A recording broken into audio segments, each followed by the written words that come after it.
rejects from their own societies, the transported criminals. And they've made good men in those new frontiers. But not all men are good men in a bad spot.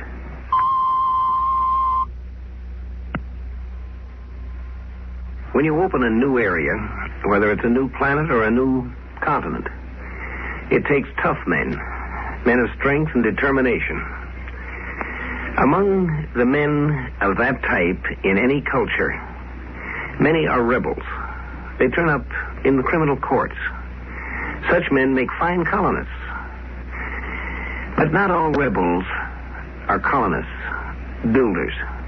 A lot of them are just plain, lazy, sick-souled criminals. Now, Mars is a cold planet. It's nearly 50 million miles further from the sun than Earth. It gets proportionately less heat. Its air is thin and low in oxygen. Its water is scarce. It's not an easy place to live. Some men will live in unpleasant places by choice because they have this pioneering spirit or a sense of adventure. Other men have very little choice at all. When Robert Black was found guilty of the crime of armed robbery, the court gave him the usual choice: 15 years in prison or a permanent exile to Mars. The judge asked him which he preferred. I'll take Mars. It was so ordered.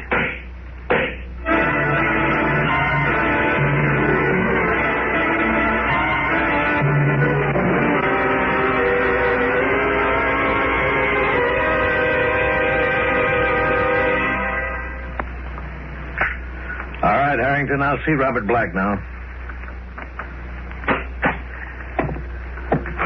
Morning, Mr. Jenner. What is it this time, Black? In trouble with the mine foreman again? No, not this time, but if he keeps pushing... Don't start that again. I'm sorry, Mr. Jenner. Now, look, Black, I'm supposed to be the colonial administrator here. Remember, I have work to do. Now, what's on your mind? I want to go home. Well, you're certainly welcome to. You know where your dormitory room is. Go ahead and go home. Why bother me with it? Oh, you know what I mean. I want to go back to Earth. Earth? That's impossible, and you know it.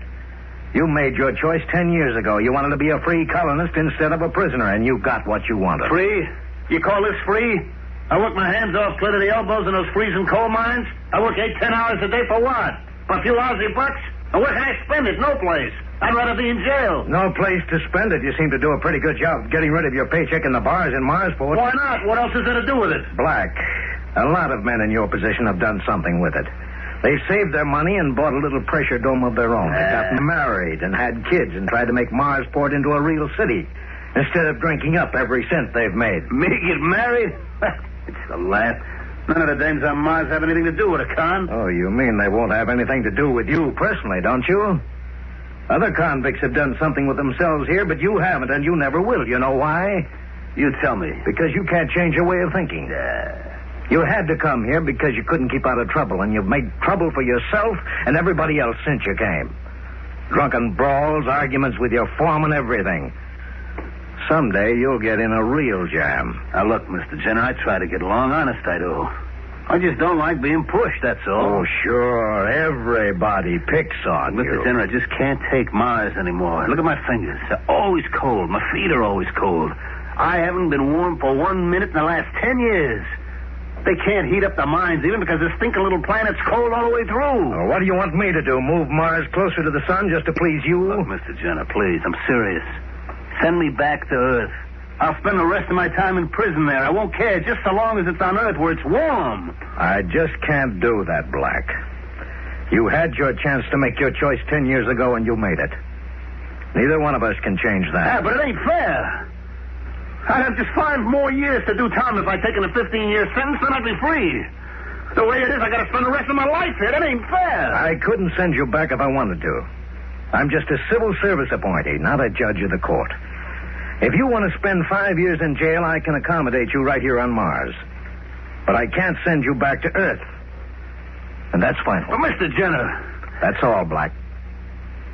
Unless you have something else to see me about, please go. I'm busy. Look... All right. All right, if that's the way you're going to be. That's the way I'm going to be. Goodbye, Black. Goodbye.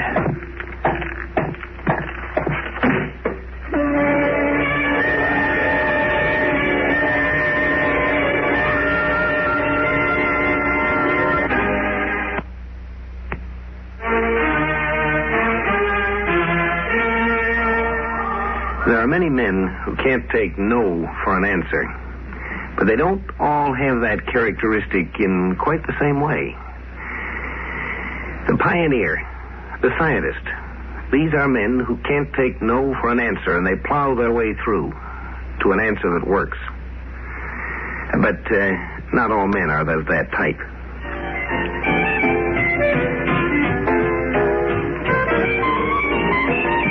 Bartender, give me another beer. Woman always riding me. Jenner, that big shot. White guy. Sure, he don't worry about somebody freezing to death on his ball of ice. Not him. He can go home when he wants to. Who's this sharpie? Hey, give me a glass of beer, bartender. Space Service uniform. Wonder what he's doing in a cheap joint like this. Those guys usually have money to burn. Boy, this beer's sure flat. It's this low pressure does it. Takes all the fizz out of it. Oh, is that so? Well, at least it's cold enough, huh? Oh, yeah, everything's cold on Mars. You, been in the service long? 3 years. This is my first Mars run. Thought I'd take a look at Mars Port while they service my ship. Your ship? You don't hardly look old enough to be the skipper of a spaceship. That's what they all tell me. I may not be as old as you, old-timer, but it's still my ship. Old-timer, right away he starts riding the guy right off the bat. Yeah, that's pretty good. You know, a young fellow like you with a crew of 10 under you. Oh, no. It's just the two of us, me and my navigator. We're giving the Skyfire its test run. Oh, how can two men handle a spaceship? Hey, look, don't you watch the newscast, mister? Skyfire is one of the new models with the Markheim drive. Fastest spaceship ever built. I guess I'm a little behind the times. New drive, huh? That's right. Hottest little thing in the sky. Must not be as complicated as the old jobs if just two guys can run it. Well, I hate to admit it, but it doesn't take much training to run one. A baby could do it. Oh, man. Things sure have changed since the last time I was on a ship. Is that so? Now, how long has that been? 10 years. Been here on Mars for 10 years. Yeah? Are you, Convict? Oh, no. I come here of my own free will. Got the old pioneer blood in me, I guess. But, we don't usually talk about it very much. You know, out here, one fellow's as good as the next one if he behaves himself. Yeah, that's the way it should be, I guess. 10 years. Well, I guess you've been here long enough to get used to this light gravity, huh? Sure. Don't even notice it anymore. The trouble with being in the space service is that you never get used to any particular gravity. It might be 10 G's 1 minute and 0 the next. But you even get used to that eventually. I imagine you would. My name's Bob Black. Oh, I'm pleased to meet you. Mine's Carson, Peter Carson. Hi. You going to be here long? Oh, a couple of days. Skyfire will be ready to go in an hour or so, but my navigator's in the hospital for checkup. Twisted his ankle getting off the ship. Oh, that's too bad. Hey, can I buy you a beer? We're both empty. Sure, thanks. Bartender, 2 more here. Say, if you've been here 10 years, you must know Marsport pretty well, huh? Yeah, pretty well. Well, look, there must be livelier places than this. Maybe you could tell me where to find a little excitement. Sure. I know a couple of places. I'll tell you what I'll do. I'll take you there myself. Good enough. Come on, let's get out of here. We got far to go? No, about a quarter of a mile. Let's take a cab, then. I don't feel like walking that far in this cold wearing an oxygen mask. Sure, we can pick one up.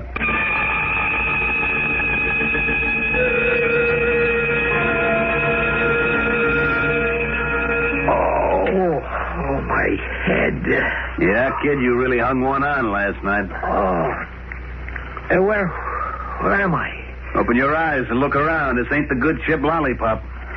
Hey, we're aboard the Skyfire. Hey, you're not supposed to be here. How'd you get through the guards at the gate? Well, it wasn't easy, pal, but you helped. Now, you just lean back and relax. You're in no condition to try anything funny. Hey, that's my gun you got there. That's right. Earth. Beautiful, green, sunshiny, warm Earth. I'm sick and tired of this freezing hellhole. You're going to take me home, buddy.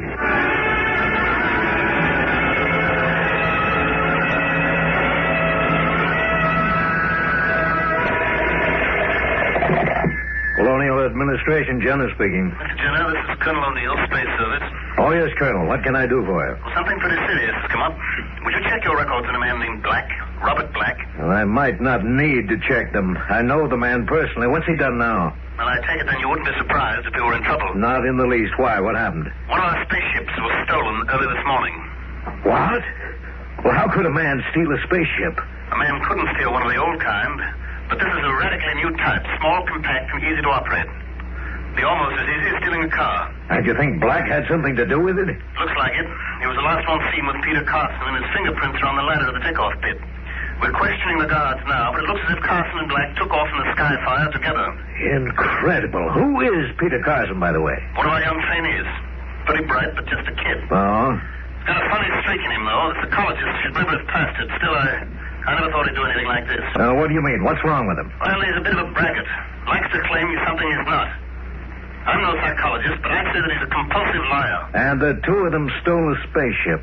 Well, they ought to make a fine pair. Now, tell me, can Black navigate and operate a spaceship? Of course not. The only trip he ever made was 10 years ago when the court sent him here. He doesn't know how to operate a spaceship. Then they'll make a fine pair, all right. How's that? Neither does Carson. A criminal in jail is more or less forced to admit that he did make some kind of a mistake. Curious thing is, if you ask such a man what mistake he made, he's apt to say something of, well, you see, I didn't see that cop that was hiding down there in the doorway.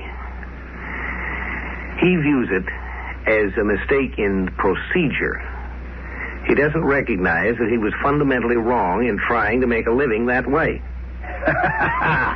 Sure outsmarted old smart boy Jenner. Goes to show you, kid, you can't keep a good man down. Yeah, sure. 2 hours, I'll be back home again. Back to nice, warm, comfortable Earth. Black, I'm scared we're going to crash. Shut up. You still trying to give me that phony line? I tell you, Black, I don't know anything about spaceships. Don't give me that, will you? We took off okay, didn't we? We're on course, aren't we?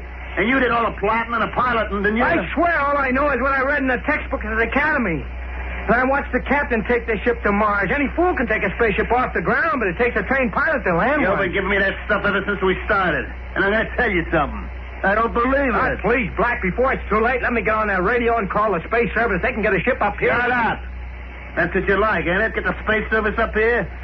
I see through your dodge, and I'm not buying it. I don't mind getting caught on Earth because they can't deport me twice. They'll put me in a nice warm cell.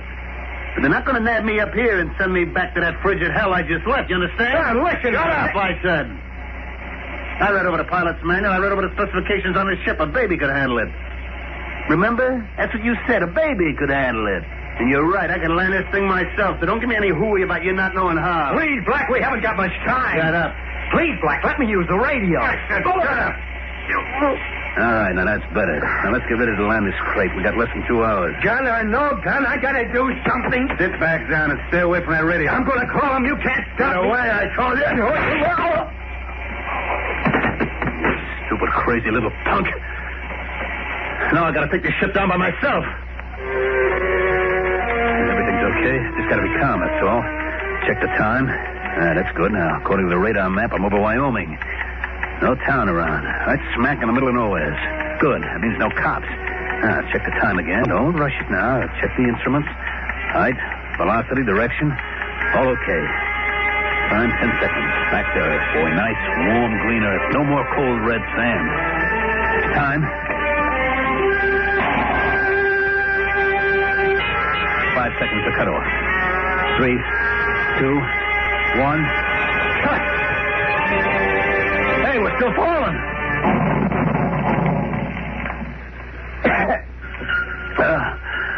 I guess I'm okay. Ship didn't fall more than 10 or 15 feet. What's that? Radiation detector. Fall must have broken the shielding around the atomic engine. I gotta get out of here. Gotta get out of that airlock and run. This radiation could kill me. It'll kill me if I don't get out. Oh, no. I gotta get out of here. I gotta get out of here or I'll die. I gotta get out and see that good old warm old Earth. I gotta get out.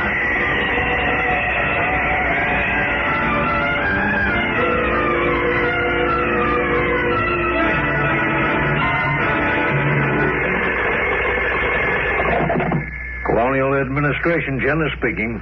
This is Colonel O'Neill, Mr. Jenner. I just got word from Earth that our 2 runaways have been found. You mean they actually made it to Earth? Well, it wasn't a good landing. The engines were cut off too soon, and the Skyfire dropped about 15 feet. But that ship's pretty nearly foolproof. What happened? Our man Carson has a bullet in him. Doctor says in bad shape, but he'll live. And Black? Funny thing. Sat the ship down in the desolate part of Wyoming. The fall shorted the radiation detector, and evidently Black thought the ship was full of radiation.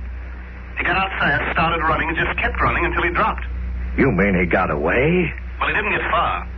It's January, you know, wintertime in Wyoming. He ran into the teeth of a howling blizzard at sub-zero temperatures. Yeah? Froze to death before they could reach him.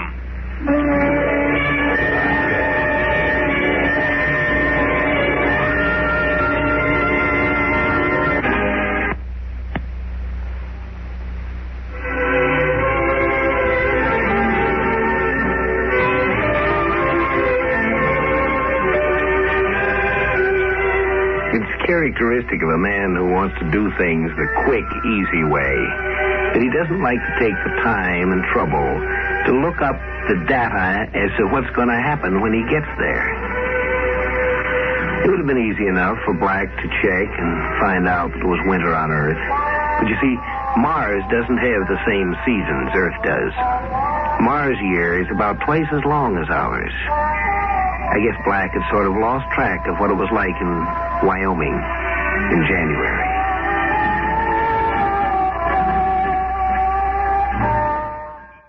Exploring Tomorrow.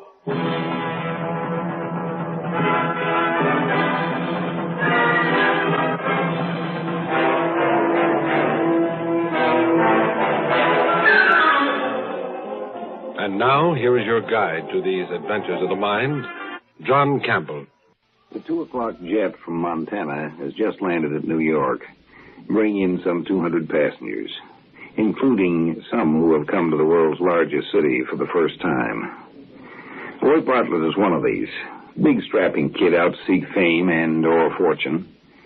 And New York was ready for him. The ancient custom of fleecing the country yokel will not die out for quite a few centuries to come. He just emerged from the port terminal and was looking around, big-eyed and confused and bewildered by the immensity of it all, when a girl came up to him. Hello there. Waiting for someone? Do you speak to me, miss? That's who I was talking to, handsome. I asked you, are you waiting for someone? Oh, no. That is...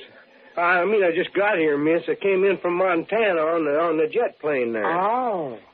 You got friends here? Oh, I'm afraid I don't, miss. I just sort of decided to up and come to the city and sort of try my luck at it. Well, maybe I can help you. I sort of like you. You do? Mm-hmm. You know, something in me wants to help strangers, to show them the ropes. And I've got free time now. I'd like to, spend it with you. Oh, you're so kind. You're so pretty.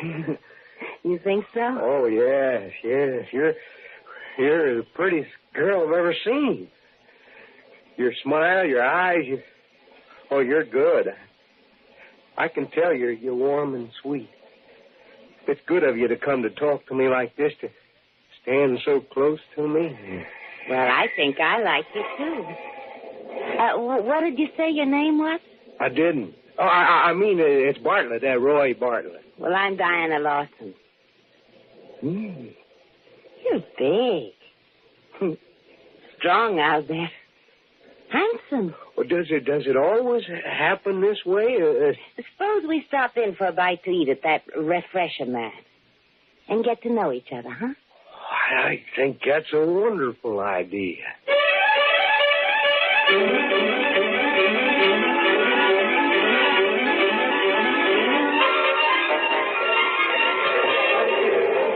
You see how it works, Troy? Each drink you want, you put a half credit coin in the slot and punch out the combination. Mm-hmm. For a martini, you punch out 436, like it says on the board up there.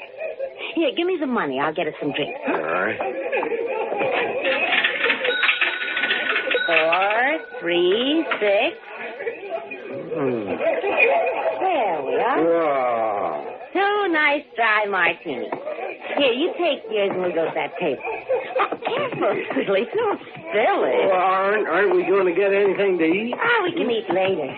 The occasion calls for a drink to celebrate your arrival.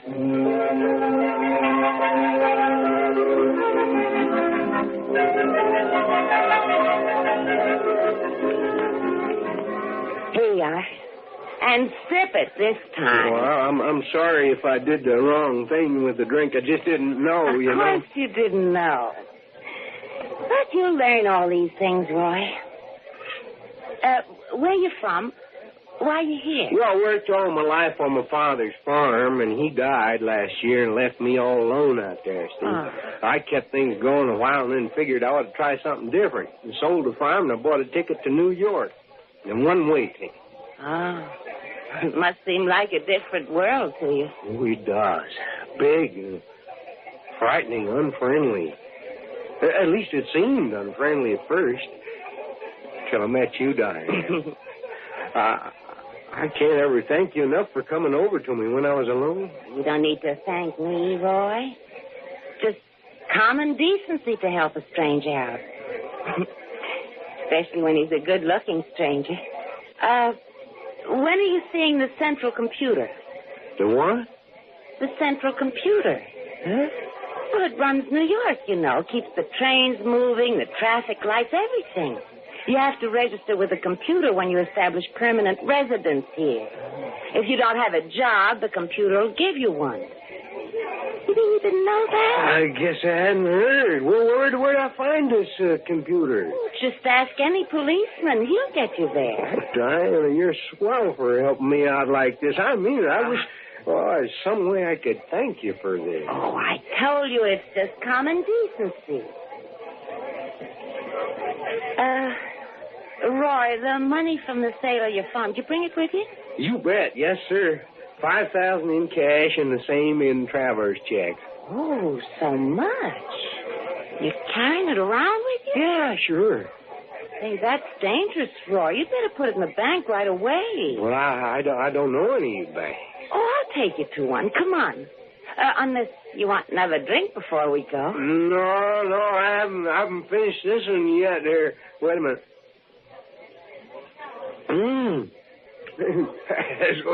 Those things taste better after you've had a few, you know. Now, come along. I'll take you to the bank and then to the computer. Oh, it's wonderful of you to take this interest in me. They warned me New Yorkers were unfriendly people, but they sure aren't.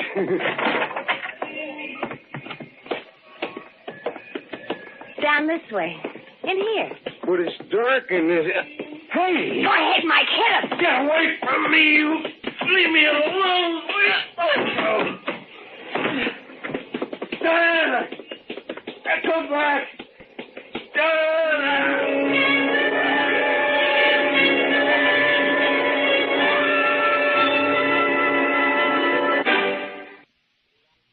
You are Roy Bartlett, age 25, height 6 feet 2 inches, weight 185 pounds, born in Helena, Montana, 17 February 2184.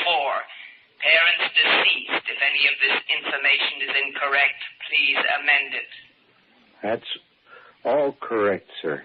Use of honorific titles is not necessary when addressing us. According to the report of the police officer who found you, you were beaten and robbed shortly after your arrival in New York. That's right.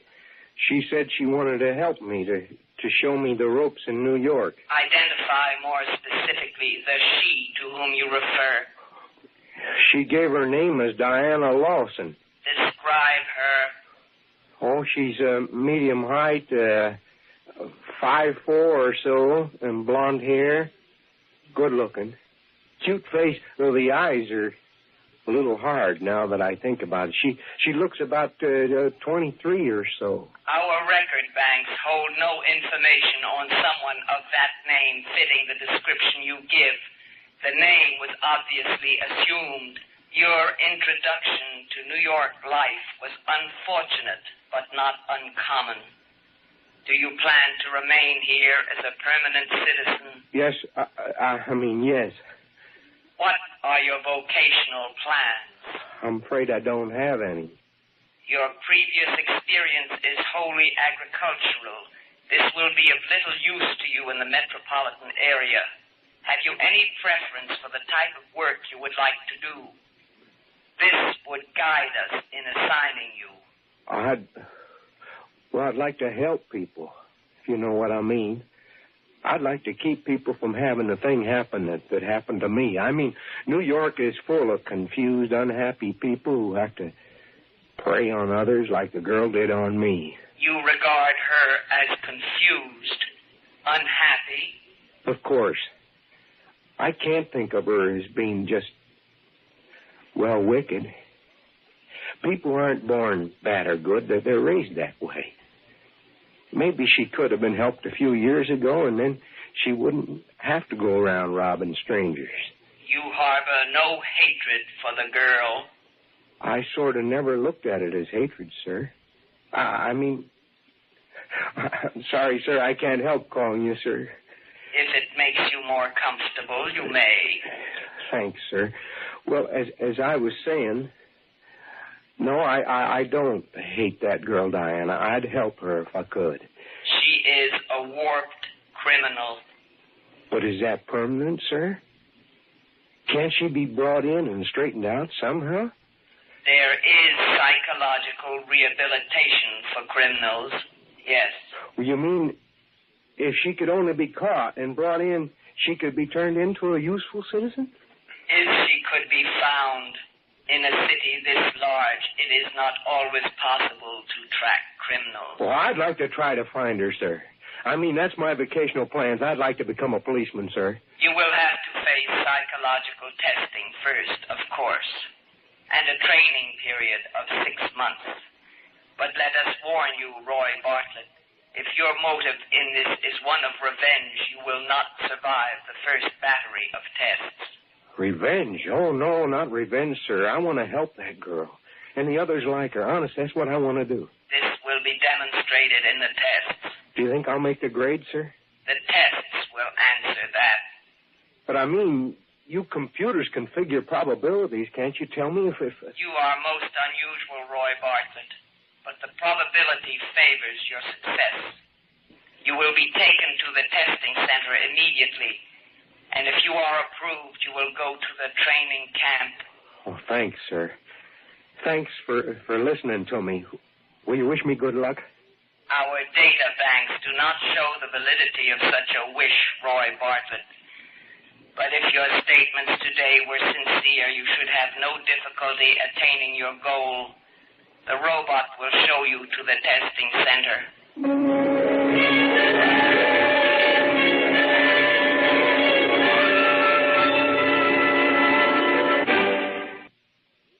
Of course, a computer can talk about revenge.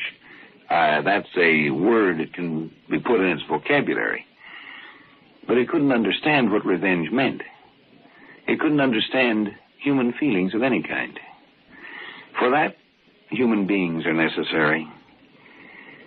For that, Roy had to be passed along to human beings who could teach him, could understand him, could help him understand himself, and find what his life work should be.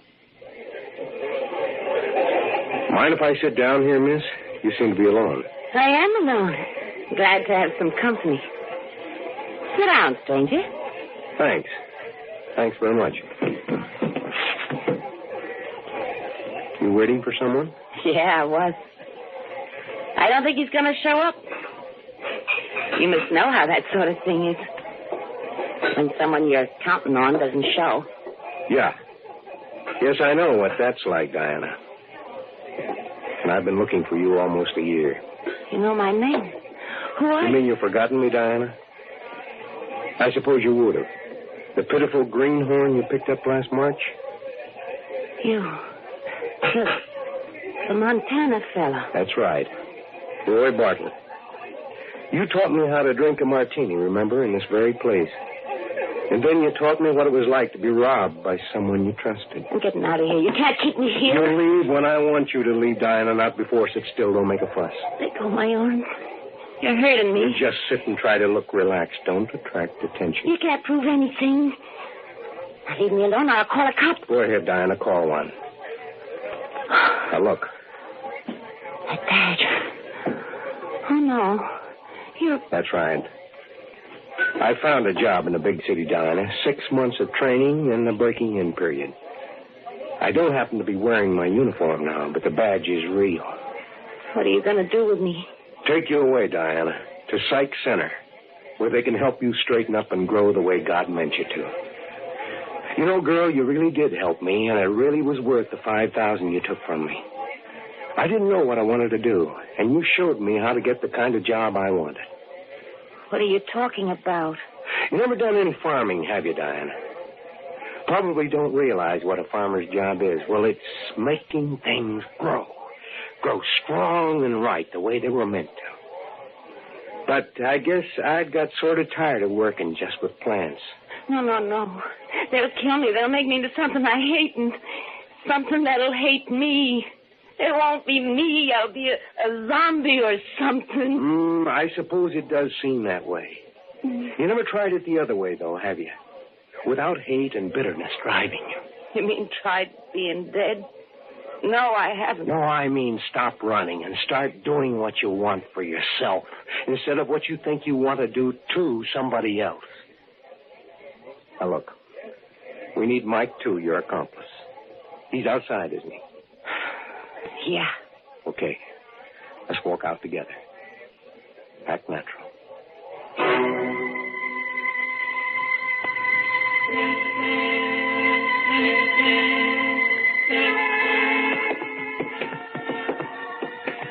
That's right.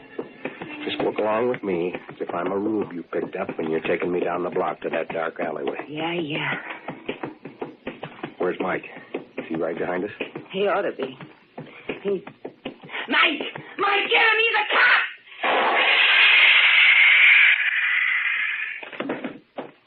That stun gun blast ought to keep him on ice for a couple of hours.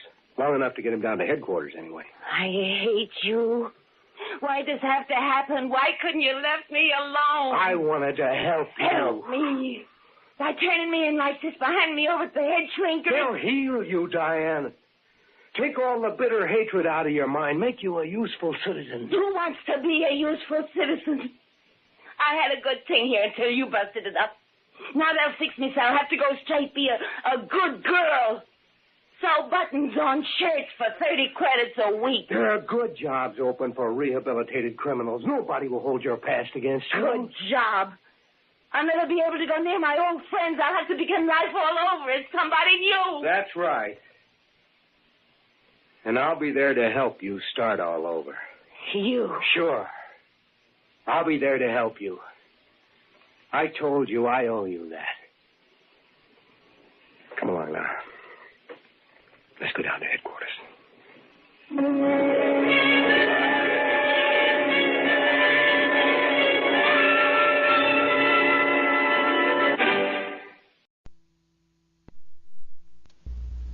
Major trouble in dealing with an alien is that we're accustomed to certain little signs, symbols, facial expressions, tones of voice that have meaning when a human being is communicating with a human being.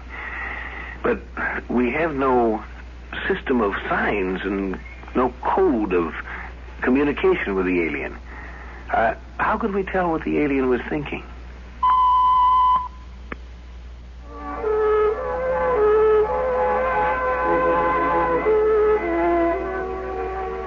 You've heard a lot about the subliminal advertising recently. There's been quite a bit of discussion about subliminal messages.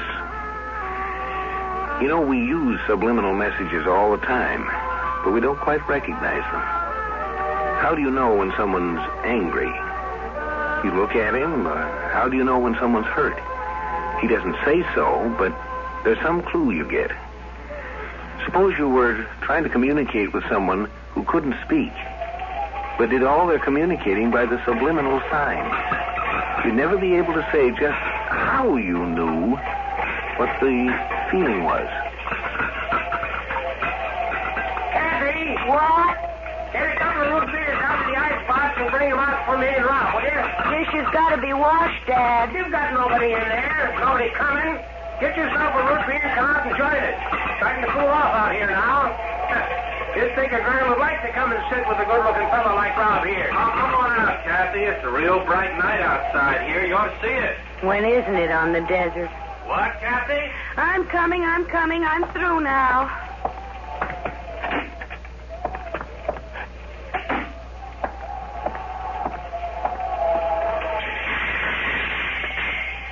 Here, you'll have to open it yourself.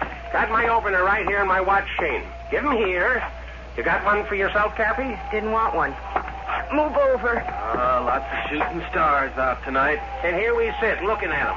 I tell you, when I was your age, Rob, and if I'd have seen myself as I am now, sitting on the front steps of a little cafe and gas pump, 10 miles from nothing but a wide spot in the road, middle of the desert. Oh, Two Springs, not just a wide spot. 1,500-something people.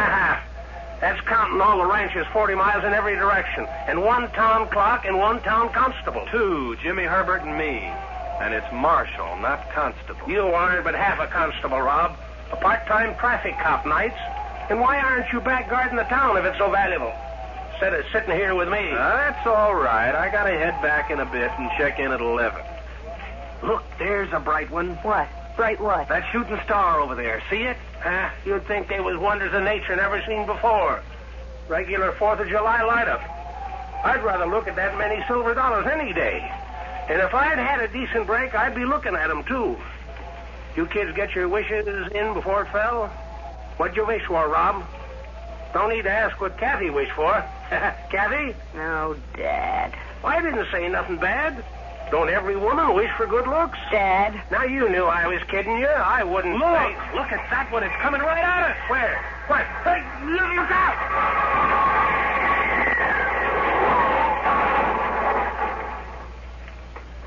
It went down over there. Get that car of yours. Plain nothing. Them meteors are worth money. Wait for me. Somebody's got to mind the gas pumps. You stay put.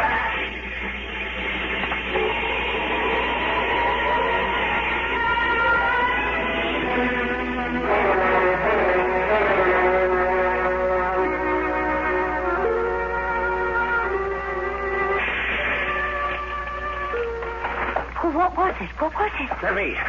I'll carry it. Here. Into the house. In back.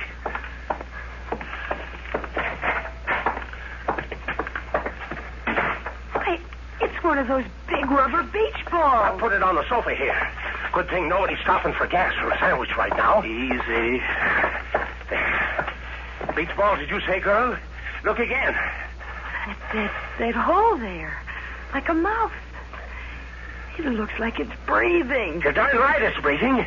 We found it at the bottom of a little drop on the wash.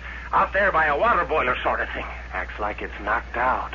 It's moving. Grab it. Don't let it run away. Now go. It talked. It said something. I knew it. I really got something here. Something at last. I got to get back to town and report this. Hold it. You crazy boy. You out of your head? Can't you see what I got here? We can get rich off this if we don't throw it away like dumb fools. Let me go, Harp. I got to report this. It's my duty. Why? Who else you think knows about it? There were lots of stars shooting around tonight, weren't there? Who was around but us to see it land? That noise it made coming down wasn't much, just a bump. Nobody'd know. No one else could. This is ours. They're bound to find out sooner or later it came down, and if I didn't report How this... they knew you heard it or saw it? I tell you, it didn't make much noise. Who's to guess? So you didn't find out about it for a couple of days. Don't you see, boy? That gives us time to figure out what to do, how to make the best of it. But You listen to me. This could be the best thing that happened to us. Now, you get back to town. Go on, kid. But don't say a word. I'll keep it here. Come back tomorrow. Not early, but about the time of afternoon you always drop in. What do you do with it? Just keep it safe. Just keep it safe. Now, get going. Well, all right. Dad? We're going to be rich, girl. We're going to be rich.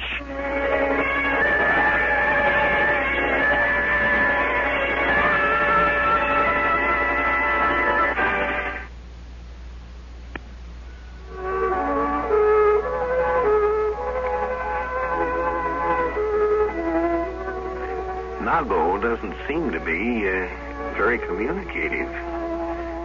But maybe there's more communication there than appears. An alien. How alien? How dangerous? How helpful? What sort of reaction?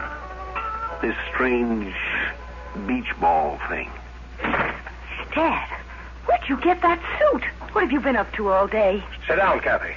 What do you mean, sit down? Somebody's got to watch the cash register all day. First you stay up all night with that whatever it is, and then you... I've been at the bank. The bank? That's right.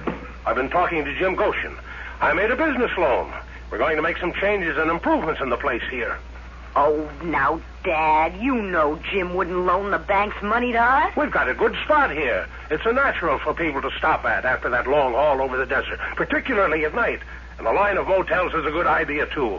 Besides, it'd be a boost for the town. People who stop here will go on to buy things in Two Springs. Well, what made him see that all of a sudden? I did, girl. I should have gone in and laid things on the line to him a long time ago.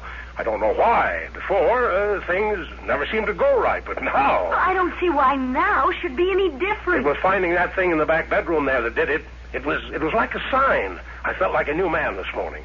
When I walked in on Jim Goshen, I was that sure. I was that sure he didn't have a chance. Shook me by the hand when we were all done and said, Harvey, I believe in you. Yes, he did. That's just what he did.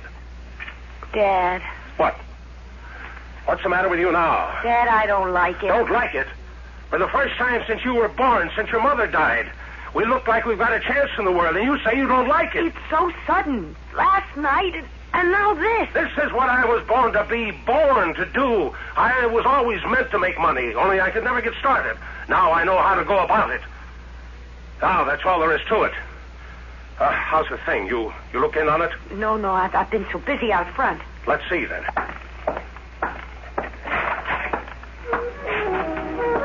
Close the door. We don't want it rolling out of here. It wants to get away, back to the thing it came in.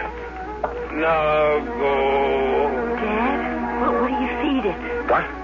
Feed it? Why feed it? Well, if you aren't going to let it go. Now go. Feed it? Let it go? You sound like that Rob. Oh, no, I told him to stay away from here. Sit tight. Hang on to it. It'll make our fortune yet.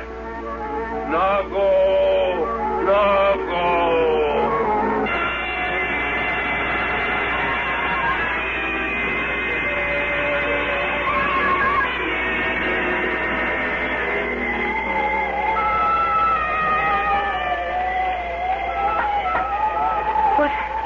What's that? Who's that? Who's there? Kathy? Rob? What in the world? Just a minute. I've got to put on a robe.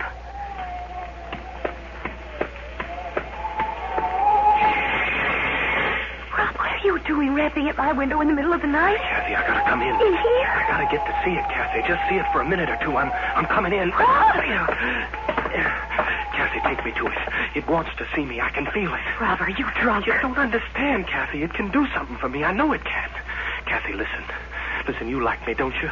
Won't you do that for me? Just take me to it. I bet I know where it is. It's in that extra back bedroom you and your dad use as a storeroom, isn't it? Rob, come back here. Do you want to wake up Dad? Show me. All right, but for heaven's sake, be quiet. This way. Give me your hand. Oh, Kathy.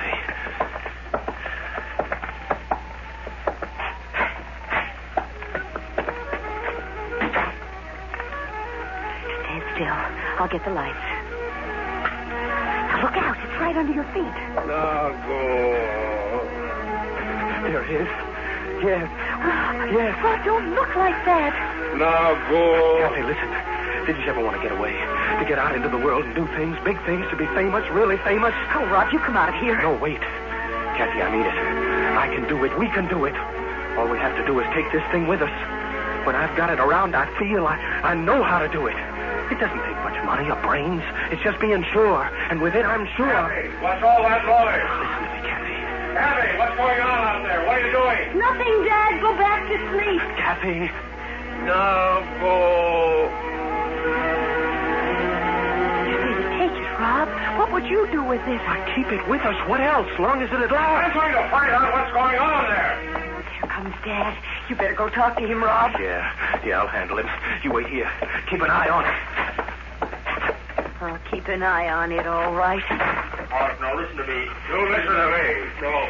And now for you. Now go. Now you'll try it on me, will you? Oh, yes, you know what I want. Of course you would. I can feel you making me feel the way a beautiful woman feels. But I'm not fooled like they were, those men. I know I'm plain. You hear me? I know it. You think I could live with myself all these 19 years and let you fool me in a minute? Well, go ahead. You can make me feel it, but you can't make me believe it. Never. Never.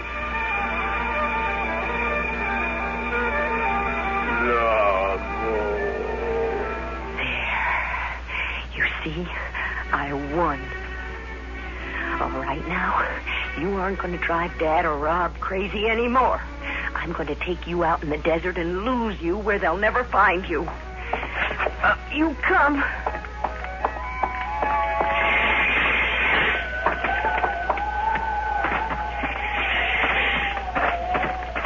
Good thing you aren't too heavy. I know a fine hole in the side of a wash you'll never get out of. Nago. Don't nago me.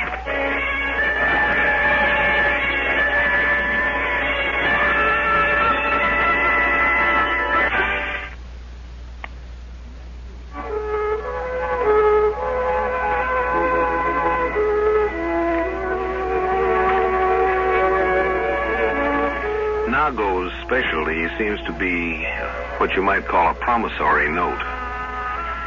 She was promising things, apparently, but, a woman is peculiar in one respect.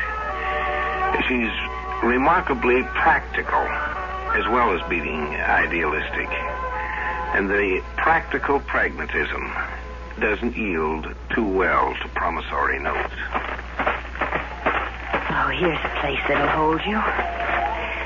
I'll just put you down here, open the hole a bit, and lock you down with a stone.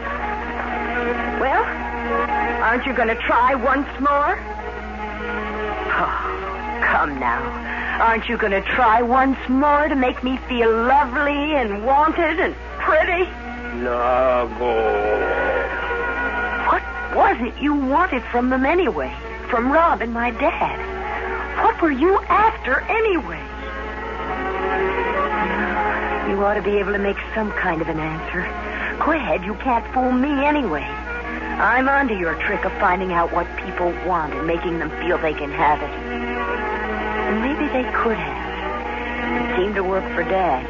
But even if your making me feel attractive would make other people think so too, I still wouldn't buy a pig in a poke. You hear that? Nago. All right, I don't want to hurt you. Tell me what you were after, and I'll leave you here to save yourself or not. I don't care. What did you want from us? What? Nago. I think I can hear you. Somehow. What?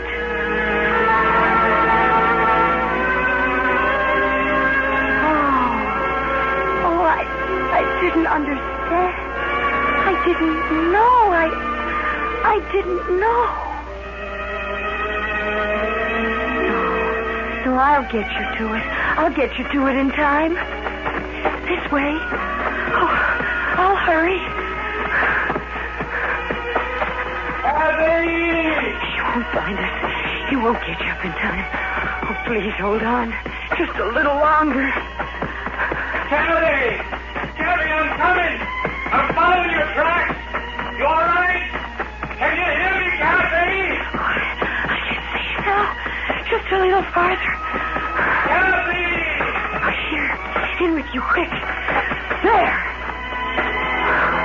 I'll go with him now. I'll keep him back.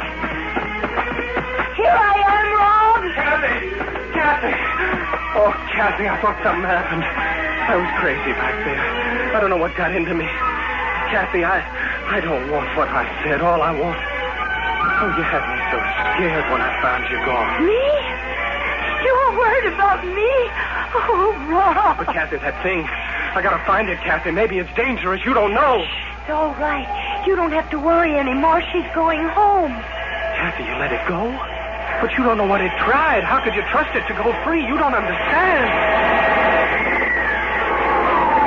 There she goes.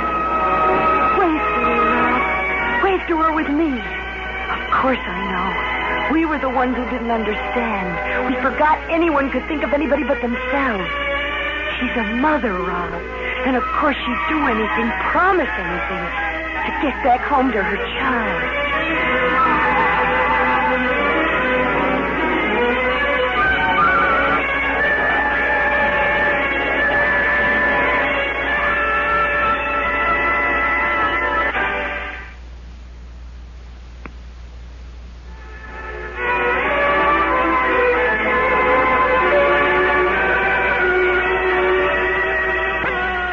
trouble with aliens is you tend to start with a preconception.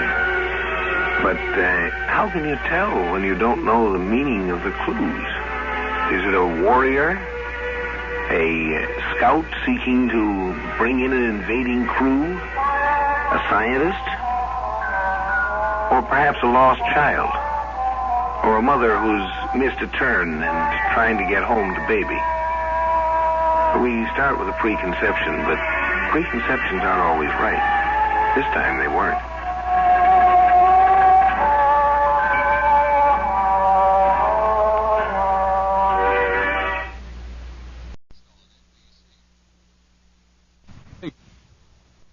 The program you are about to hear is fiction, science fiction. We make no guarantees, however, how long it will remain fiction. Exploring tomorrow.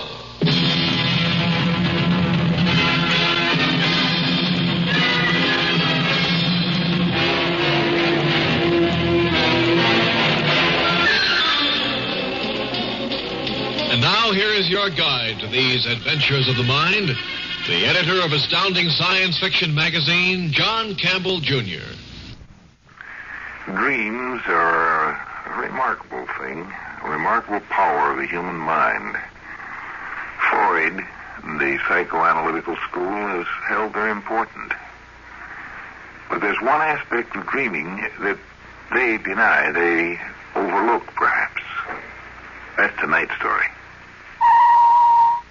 If someone handed you a photograph of a man's face and said, do you know who this is? Suppose that was a photograph of yourself 20 years from now. You'd have an awful hard time recognizing that. We can recognize a picture of something that we have seen. But it's impossible to recognize something that we haven't yet seen. Let's say we have a patient who comes into a analyst's office, a badly frightened man. Dr. Sharp, my name's Jim Bedford. I got your name from the National Health Trust. They say you're the quick shock analyst they'd recommend in this area. It's nice of the Health Trust to say that. It builds up my morale in these troubled post-war times. They speak very highly of you. I feel so darn silly running to a psychiatrist. That's for old ladies. Maybe we better forget it. I've got a lot of pressing work that I really should be taking care of. Let's see, Mr. Bedford. Now, according to the data you gave my secretary, you're with the State War Reclaim Bureau. Yes, that's right. I'm regional director. I've been with the Bureau all my adult life since 1971. Since the Doom War. Well, it must be rewarding work watching the radioactive ash cleared away, houses and stores springing up again after so many decades, seeing the city itself come back from the rubble, knowing you could take a good share of the credit. That's going to be a long task, another generation. Sit down and you tell me about it. No couch? I thought all you psychoanalysts had couches. This office building was lucky to escape being hit. Yes, it's one of the few pre-war buildings left in this part of Sacramento. Matter of fact, it was your War Reclaim Bureau that loaned my family the money to rebuild. Doctor, why is it happening to me? What am I going to do? I have to stay at my job. Nobody else can do it. Nobody else knows this area the way I do. Nobody knows the people here the way I do. You were born here, William?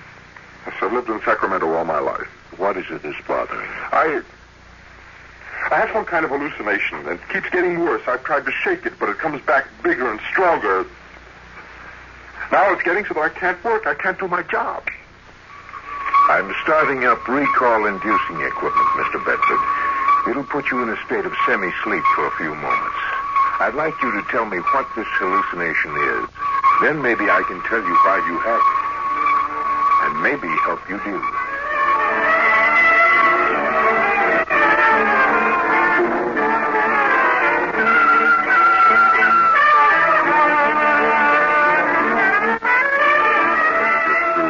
Damage inventories. Must be 1 million of them stuck in the basket today alone. Oh, I ought to quit and go to bed and get some sleep. Where's the report on that mutant rat they've been killing? One that spins webs. Better okay the extermination program. Poisoned grain probably be best if it eats grain. Probably have to ask for federal aid. Not enough funds to do the job right. Oh, I'll okay the extermination and hope they can raise the funds. It's bad enough to have ordinary rodent infestation. Plague carriers, the worst possible sanitation menace. Menace? Huh? Oh, it's you, Giller. How did you get into my apartment? Front door was unlocked. I'm sorry to interrupt your work. Well, I was about to stop. What time is it? Past midnight. Do you want a beer? I'm going to have one. Siphoning valuable grain off to make beer in these times of need. Must be nice to be a big wheel and have luxuries. Your own stove, refrigerator. You know, I haven't had beer since last May. You'll survive. You've always managed to. Trade some of that black market coffee of yours or some of those eggs from your chickens. You know, we lost all our chickens. That blood disease from the old H-bomb blast. Take a look at this. Your application for aid? Turned down. I know. Why? Don't ask me why. Oh, okay. I'm the responsible person. I turned it down. You and I have been friends since we were kids. So what? You get a kick out of it, lording it over the people you've known. People who were something in the community before the Doom War. People you had to look up to and say sir to. I'm sorry about your poultry farm. I'm sorry for all the poultry raisers, you included, and the beef raisers and the walnut growers. But certain things have to be rebuilt before others. Heavy industry comes first. Factories, steel and cement and fuel producers, synthetic fabric. We're your people. Good night, Giller. Write me a letter on the proper form. I'll talk to you in a few days about my application for aid. Maybe you'll change your mind. Come around.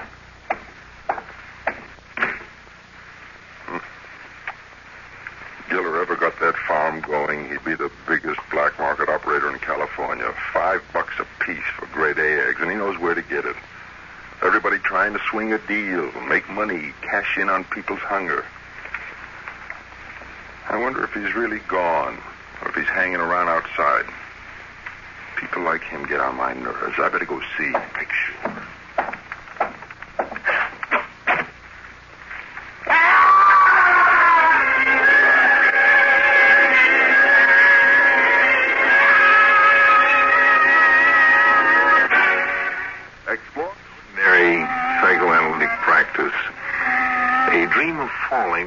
Tends to indicate that the patient has some kind of fear of a basic insecurity, a feeling that he's faced with a problem that he must solve, then can't solve. But he's got to solve it, but he can't solve it, but it must be solved. Mr. Bedford. I'm falling.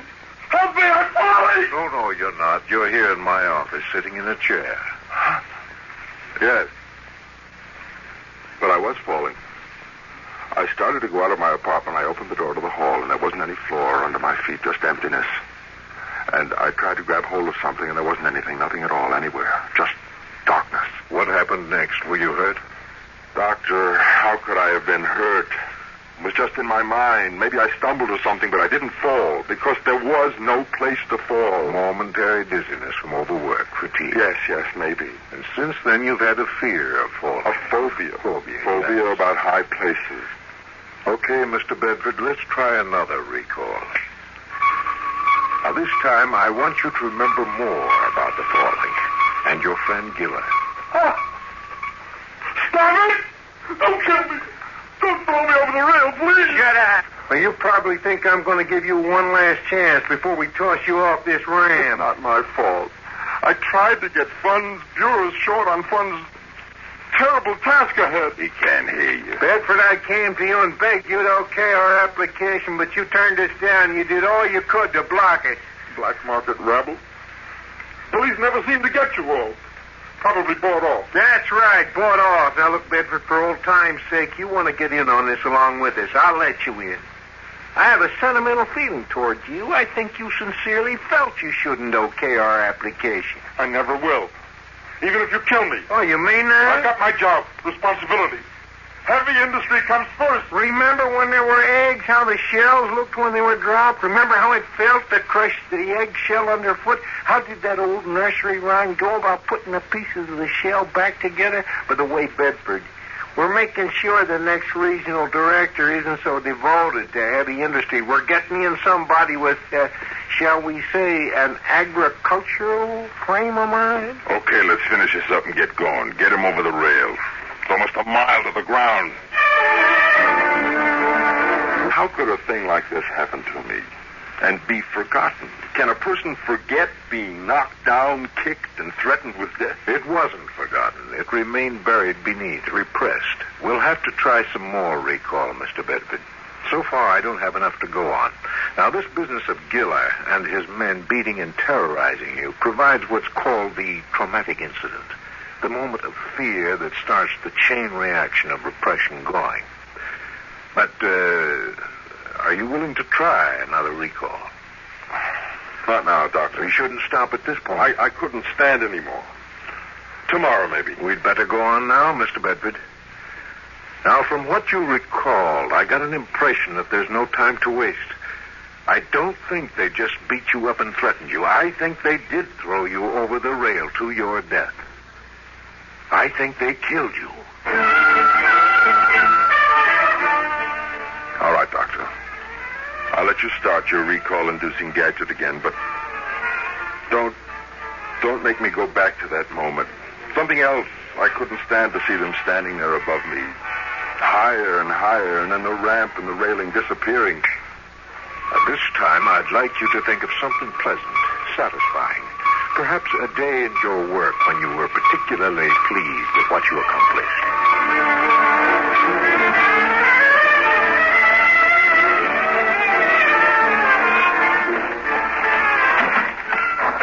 The public baths. Kids splashing around, lots of hot water. Wonder how many of us would be dead by now. Dead from contamination from the perpetual fallout if we hadn't built those huge pools and fountains over there. It's the hardest decision I ever made. I felt like a lunatic giving them the go-ahead. A lot of people were angry about that. But after I saw the figures from the Anti-Radiation Committee, it had to be done. No matter how many people got angry. I know my duty.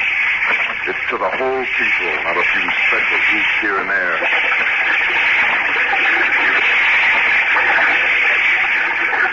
You say you okayed the building of mass public baths, and you actually stood and watched the people bathing.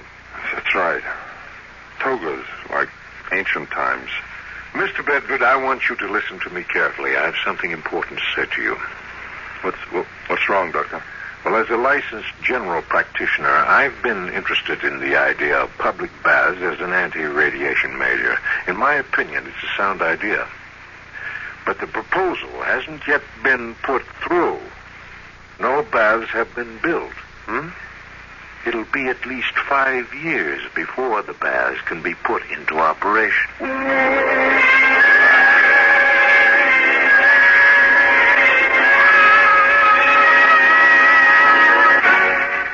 The usual interpretation doesn't quite check. Sometimes the dream isn't quite usual. If a man has a dream of the future, it's awfully hard to identify its source because the source hasn't happened yet. Tell me, Bedford, you were exposed to a great deal of radiation in the early part of your life, and so were your parents. That's right. We all were. We all went through the blasts and the heavy fallout of the war, the contamination of our food, water, homes, clothing. Do you remember any unusual exposure, either to you or to your parents, radiation approaching a dangerous maximum? Let me try to remember. I'm confused. You think I'm some sort of a freak. Stop sitting there in the chair insulting yourself. You have to make plans. Plans? There's nothing I can do. There's no way I can stop him. Try to remember any toxic dose of radiation, especially in the earliest part of your life. Now go back to the enemy missile attack. Sirens. Can you hear sirens? You're possibly running toward a shelter. Your family running, too. Across a field, maybe. I'm sorry, Doctor. I've had all I can take. I'll see you again some other time. You're leaving? Thanks for the help. I've got to consider all this.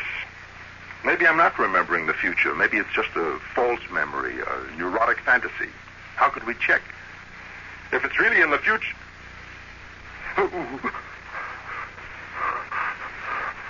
What's the matter? I can't get up. What? I can't stand up. I'm afraid I'll fall.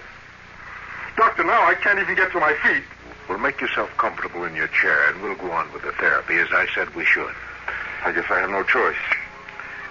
Now, you know what we're after this time. At some point in your life, you apparently were exposed to a near-toxic dose of radiation.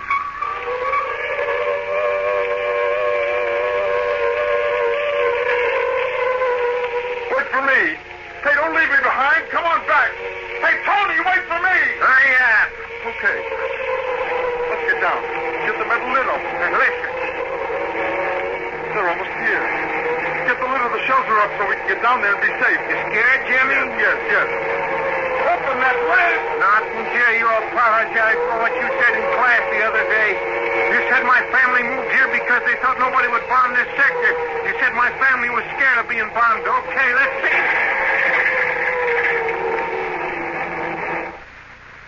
Yes, I remember.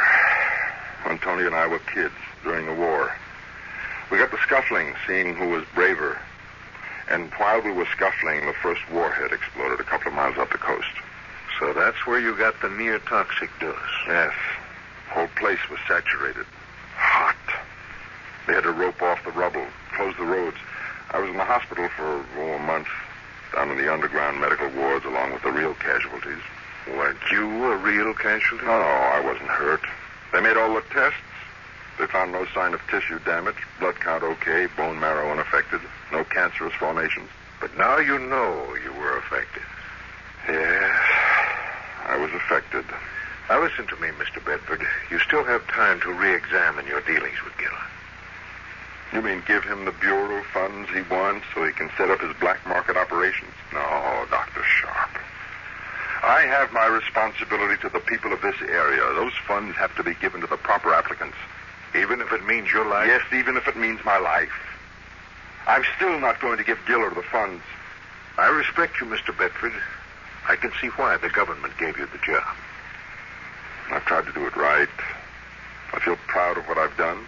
The hygienic baths, evidently I'll be successful there. That alone makes it worthwhile.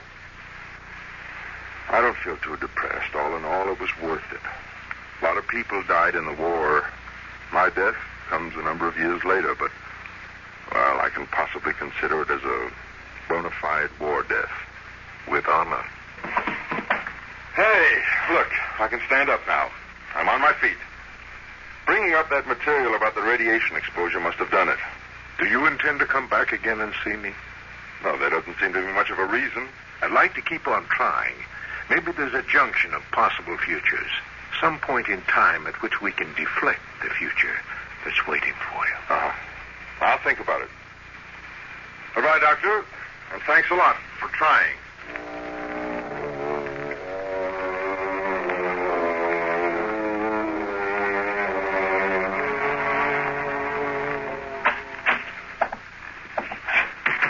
Did you wish to see me? My name is Tony Giller. I'm sorry to bother you, but this constitutes an emergency. I got, it's a compulsion, and it's following up my life. Sit down. Tell me about it. I have an irresistible urge to push people. Push people? Towards windows, out. What am I going to do, Doc? There was a little shrimp of a guy I pushed once, and one day a girl was standing ahead of me on an escalator, and I shoved her. She was injured. I'm afraid I'll eventually kill somebody someday. Some perfectly harmless person who never did anything wrong in his life.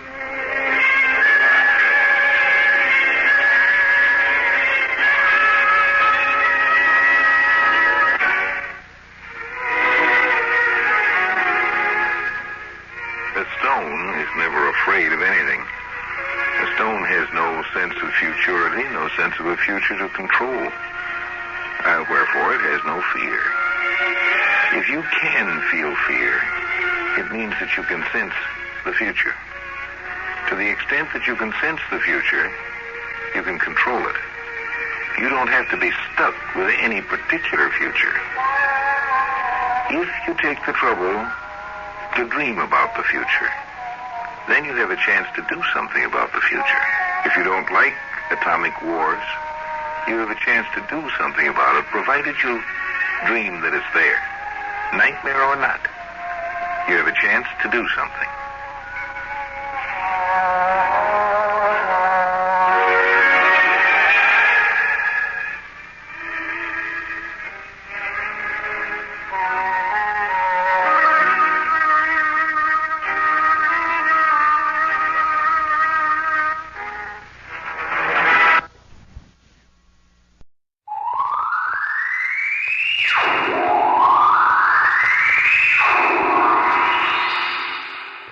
Now step into the incredible, amazing future as we go exploring tomorrow.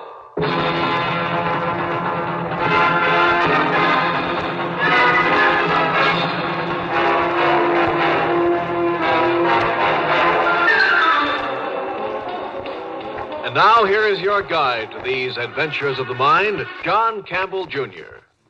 For many years, a lot of us have been interested in considering the possibilities of meeting other life forms, other intelligent beings from other stars.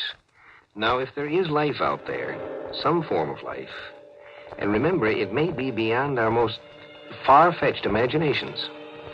If there is life, and we have our own Earth ships going out in constant, regular deep space exploration, someday, somewhere, maybe even out in the gas cloud of the Crab Nebula, sometime we will meet.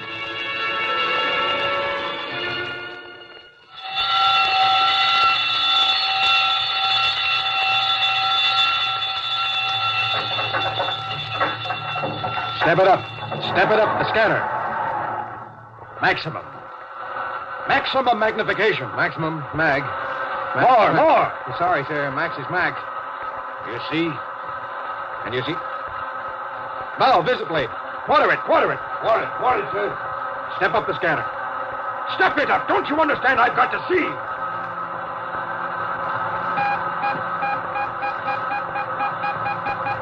Nothing.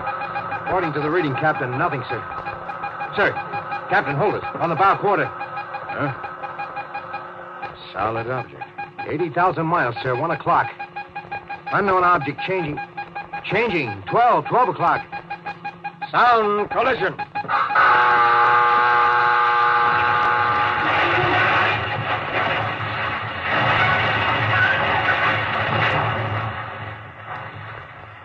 Make ready, Mr. Dort. Now hear this. The captain will now address the ship. First, you've heard the collision alarm. You will all now take action stations. Man all weapons. Condition of extreme alert. Red. I repeat, red in all departments. Instrumentation tells us there is an unknown solid object less than 80,000 miles dead as we go. There is a locator beam on us. I repeat, there is an unknown locator on us, giving us unexpected feedback echo. Men, we are not a warship. May the Almighty be with us. That is all. Mister? Nothing, sir. Now I see nothing on the busy place. But radio locator. Here, look at it, sir. Up and down, up and down. Something monstrous. Monster in size, sir. Making lunatic dashes toward us. At collision speed. Then skipping away at the same fantastic speed. We are not a warship. Here it comes. Here it goes away again. All on radio locate. On busy plate by eye, nothing. Can't detect a thing. How many solar systems in our galaxy? How many? How many planets fit for life? And how many kinds of life could there be? If this ship isn't from Earth, and it isn't, it has a crew that isn't human. And things that aren't human but are up to the level of deep space travel in their civilization could mean anything. Yes, sir. Something like this has been talked about and speculated about for years. Mathematically, it's been an odds-on bet that somewhere in our galaxy there'd be another race with a civilization equal to or further advanced than ours. Nobody could ever guess where or when we'd meet them. And it looks like we've done it now. Well, do you suppose they'll be friendly, Captain? Thank the Almighty for the blasters. Here they come in for us fast again, sir. Oh, pulling away again. Yes, I can read the beam. If you'll pardon, sir, the blasters are for meteorites, sir. They were they? Designed as space weapons? They can serve as pretty good ones. Because we don't know what they're like, you fool! And we can't take a chance. We can't trust them the fraction of an inch. Sure, I know. Let's try and find out all we can about them. Let's meet. Let's try to be friends with that ship out there. Well, we don't. And you realize why? Because they have locators. Because they might trace us all the way back home without our knowing it. And we can't risk a non-human race knowing where Earth is unless we're sure of them. And how can we be sure? Do you know, Mr. Dort? Do you know, Mr. Dort, with your sentimental Pollyanna slush pile that calls itself your brain, your mind? Unidentified object retreating against our locator, sir. Back and forth. Back and forth, the game goes on. They're afraid. We're afraid. Oh, sure. They could come to trade, of course. Import, export. That wouldn't hurt. Or maybe these creatures will be aesthetic marvels, nice and friendly and polite, and underneath the Tojo type. But am I going to risk the possible future of the human race on a guess that it's safe to trust them? The one thing I won't risk is having them know how to find Earth. Either I know they can't follow me or I don't go home. Well, they'll probably feel the same way. Ready to ship for supplemental command. There, sir. By sight on the visiplate. I see it. For the first time by eye. It's a small... No, sir. It's bigger and bigger. Bulb. Bulbous shape, like a pear. Headed for us at extremely high acceleration, sir. Hard about. Hard about, sir. Put us about. Put us about. He's crossing the T. Dort, pass me a relay. Put a relay key to the blasters. Direct to the blasters under my hand. This is the captain. Ready, blasters. Collision course with unidentified space object. Maximum power. Ready, blasters, section 1. This is it, men.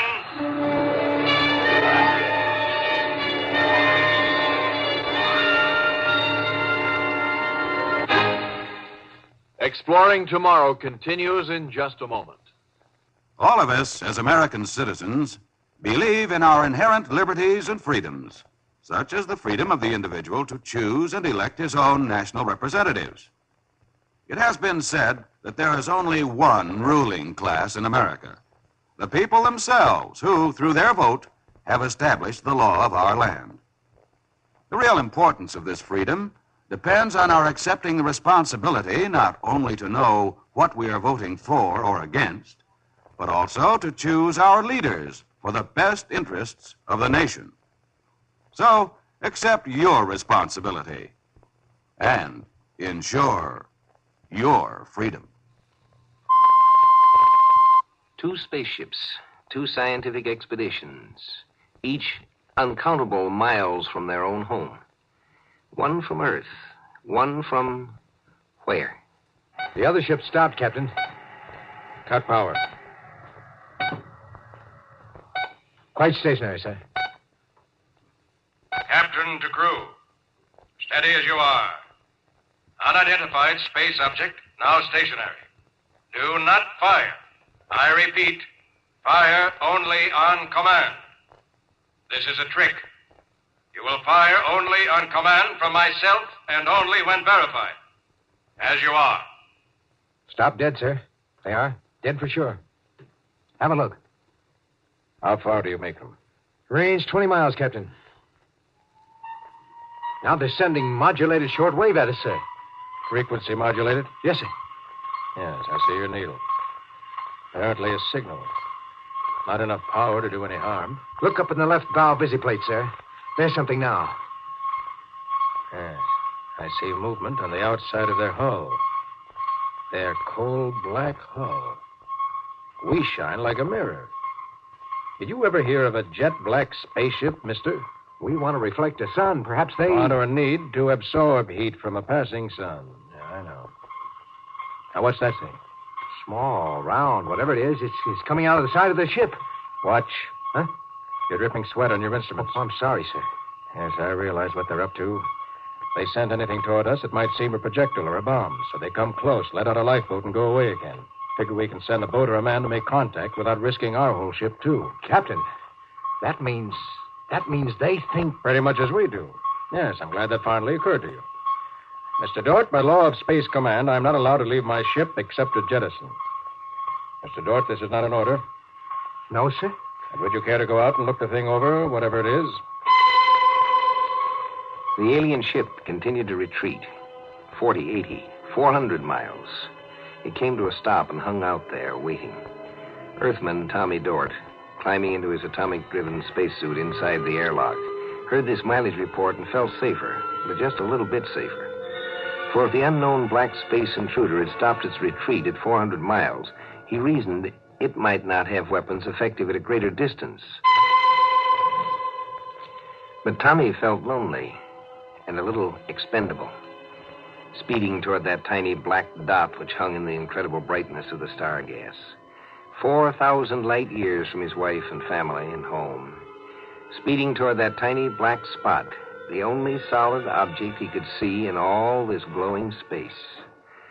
And then he landed. It was a slightly distorted sphere, not much over 6 feet in diameter. There were small tentacles or horns projecting from this black space orange. They looked rather like the detonating horns of an old-era submarine mine, but there was a glint of crystal at the tip of each. Then through his suit he began to feel vibrations. A section of the rounded hull beneath his feet opened up. He moved sideways fast. It opened up and out. And when he looked inside into the now open insides of the little sphere, no, he didn't see the first non-human civilized beings he expected. What he saw was simply a flat plate, and on that flat plate a dim red glow of light came and went. Even inside the protection of his spaceship, Tom Dort felt the hairs in his neck rise and bristle. In momentary terror, he pressed his sleeve button switch communicator. Very good, Mr. Dort. Don't panic. No need to panic. Fix your scanner to look into that plate. Harry, these creatures are our equal. But, sir... They dumped out a robot with an infrared visiplate for communication is all. Not risking any personnel. Good SOP for them. Whatever we might do would only damage machinery. That's good. That means they value life as you value yours. Maybe, though, they expect us to pull you with a sphere in on board. And it may have a bomb charge that can be detonated when they're ready to blow for their own home. I'll send a visiplate out with a man to face one of its scanners. You return to the ship. Well done, Dort. Yes, sir. But which way is the ship? Head straight away from the Double Star. We'll pick you up, Dort.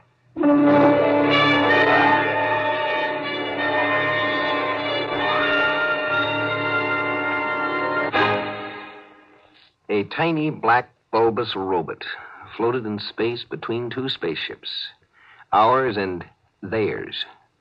It represented a culture, theirs, which was at least up to ours. Now our 2 races could be friends. We could also be deadly enemies. We were a monstrous menace to them, and they to us. And the only safe thing to do with a menace is, of course, to destroy it. This truce, weeks and weeks. It's starting to get the crew. Mr. Dort. I'm busy. Still calculating, Captain. Let's see, where was I in thinking? How do we establish friendship without risk of treachery? Friendship is based upon confidence. Or is it? Can confidence be established on a foundation of necessarily complete distrust? If you can be patient a bit longer, sir, I think I've figured out a way we can talk their language. I mean, communicate. Since they seem to be stone deaf. You can. I think, sir.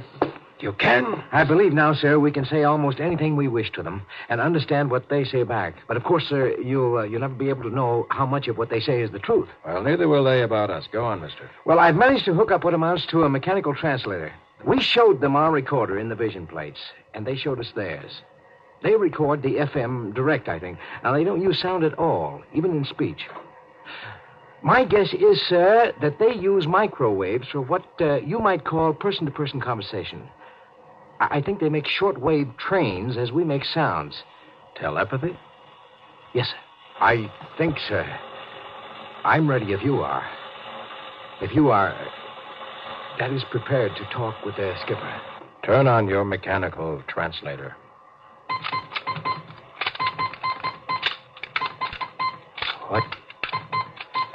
What shall I say to them, Dort?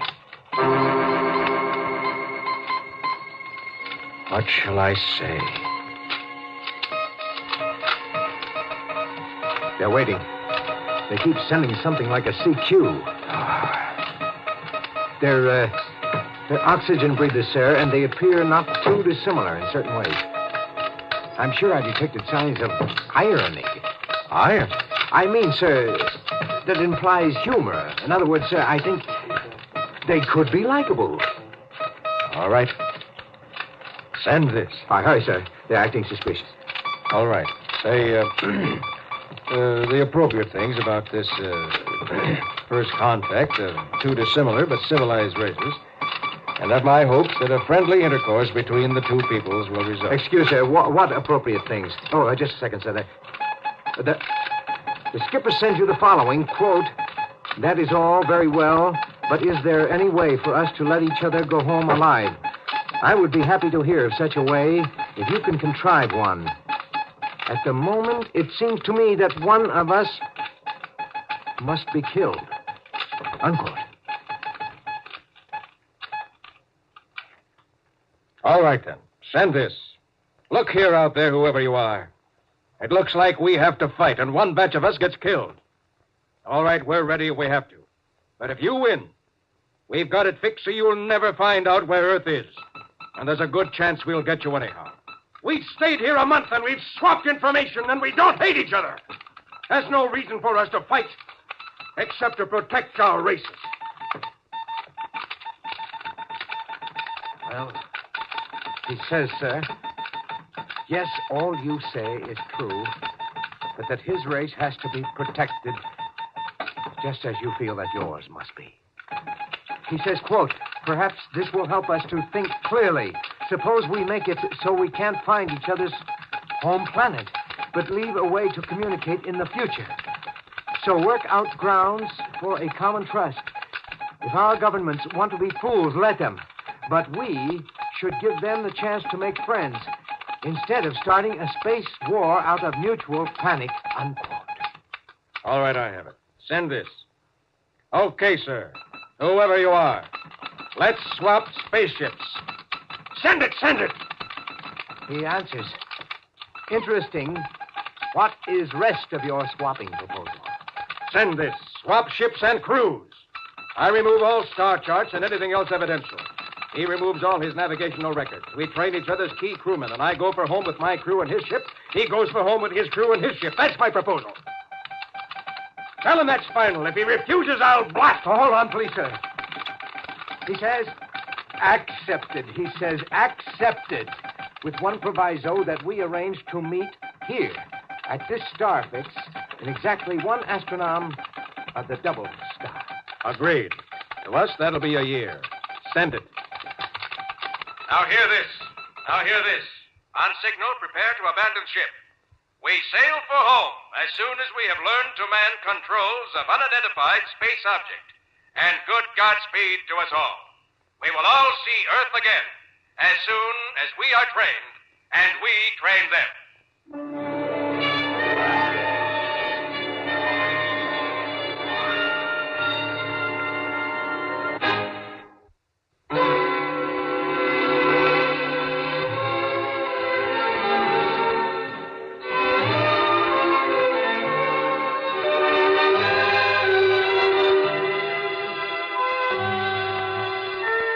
There's a hidden assumption in the story we just heard that any intelligent entity can and may lie. I wonder just what a lie is and why it is that we expect intelligent entities to lie. Could a machine lie? Could an intelligent machine lie? Well, next time we have a discussion on that I think you'll find interesting. It's called Liar.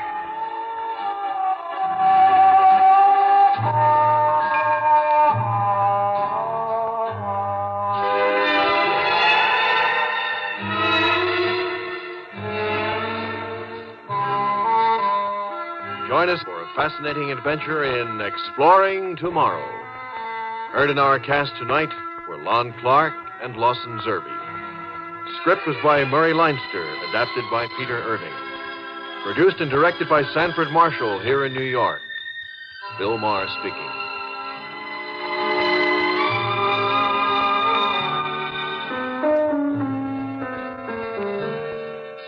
We pause now for station identification. The program you are about to hear is fiction, science fiction. We make no guarantees, however, how long it will remain fiction. Exploring tomorrow.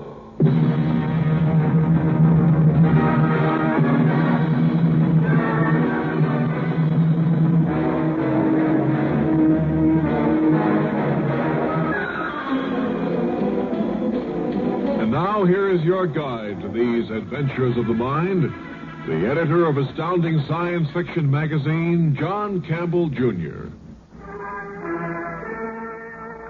The scene is a missile testing base somewhere in the continental United States.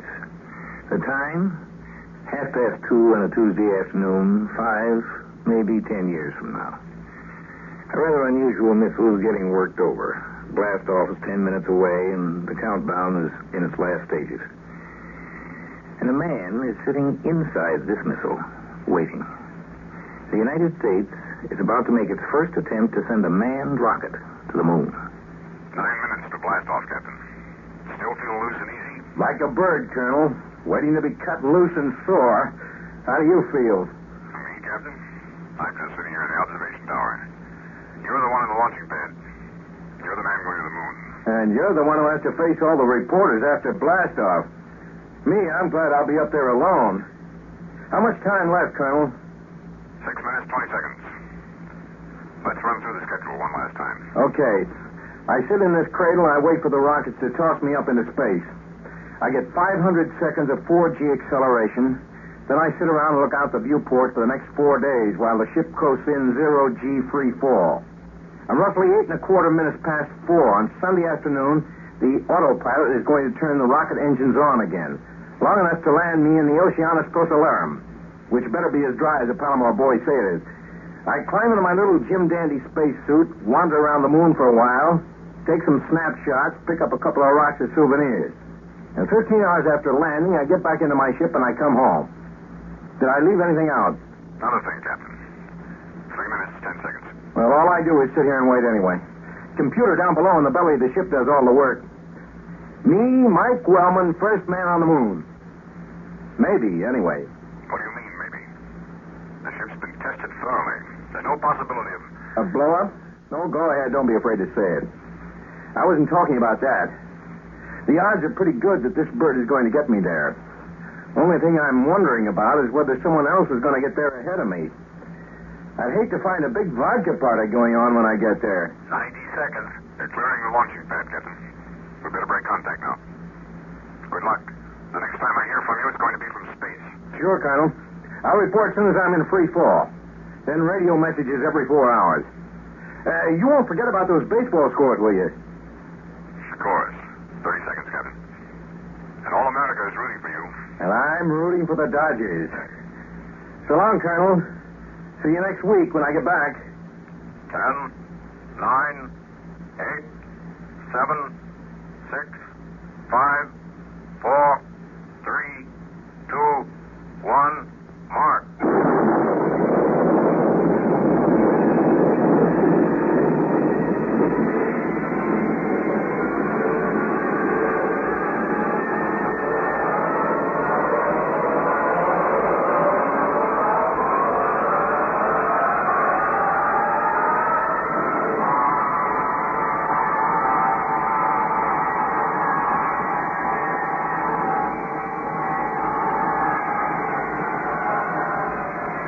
Are you reading me launching base? How do I come in? Clear and sharp, Captain. Oh, glad to hear it. Okay, ship's time, 1,452 hours. Blast-off went fine from this end. I got through acceleration good enough. 4Gs isn't much fun, but I don't mind it in 8-minute stretches. The ship's in free fall now, no gravity at all. And it's weird, all right. Even after all those hours in the training chamber, I still feel a little strange. Very quiet up here. Nice. Man really can think here. And the view is really something. Where do you see the photos? How about the psychological reaction? You don't feel cut off? Me? A guy whose idea of heaven is being alone with some books? Colonel, I like it up here. The psych test said I was an introvert, didn't they? Well, not really. Just sort of solitary-minded. Same thing. Well, it's us solitary-minded people who are going to be your spacemen, Colonel. We don't mind the loneliness. Listen, Colonel, how are the cosmic ray readings coming through? Perfect. All the equipment seems to be functioning. Including the pilot, or rather the live cargo, because that's all I really am. Okay, Colonel, I got a few odd jobs to do on board. I'll be talking to you again in 4 hours. Over.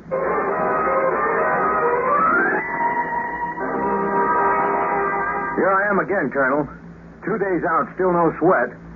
I'm getting used to this no-gravity business, and I... Go on with the rest of the report, Captain.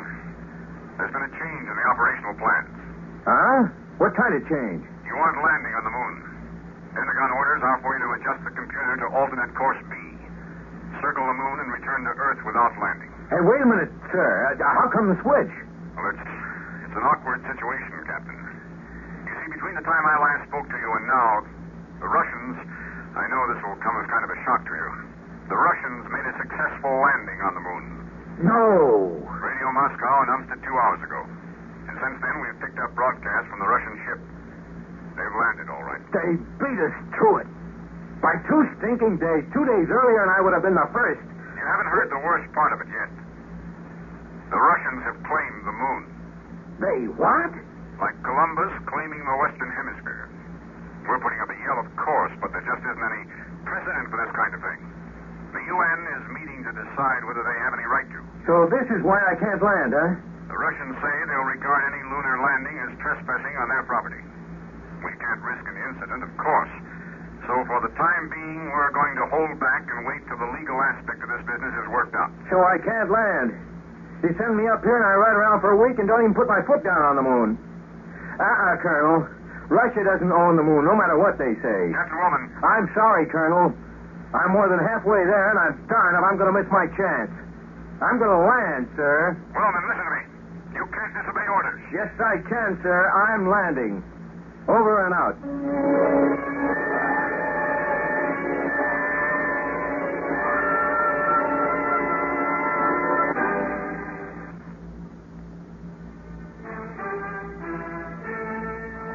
It's not that the moon wasn't meant for man. It's just that man was never designed for the moon. It's a fantastically inhospitable place. Harsh, blinding sunlight with no atmosphere to dim it. Jagged shadows. The rocks are hard, sharp-edged. There has been no weathering to soften them, and the shadows are just as hard and black. It's not a nice place to be alone. Or even when there's only one other human being within 200,000 miles. I don't know if you want to hear from me again, Colonel, but I'm beaming this anyway. Look, I just wanted to let you know that I've landed on the moon as originally scheduled. Yeah, right on the nose, in the designated landing area. Northern branch of the Oceanus Procellarum. And you can tell the Palomar fellows that they were right all along. Maybe this was an ocean once, but not in the last million years or so. As for the Russian ship, it isn't any hoax. I saw it when I came down. It's about 50 miles north of here. Maybe later I'll break out the rocket sled and wander over there for some vodka. The Russians are trying to contact me now. I better shift channel, see what they want. Over, Colonel.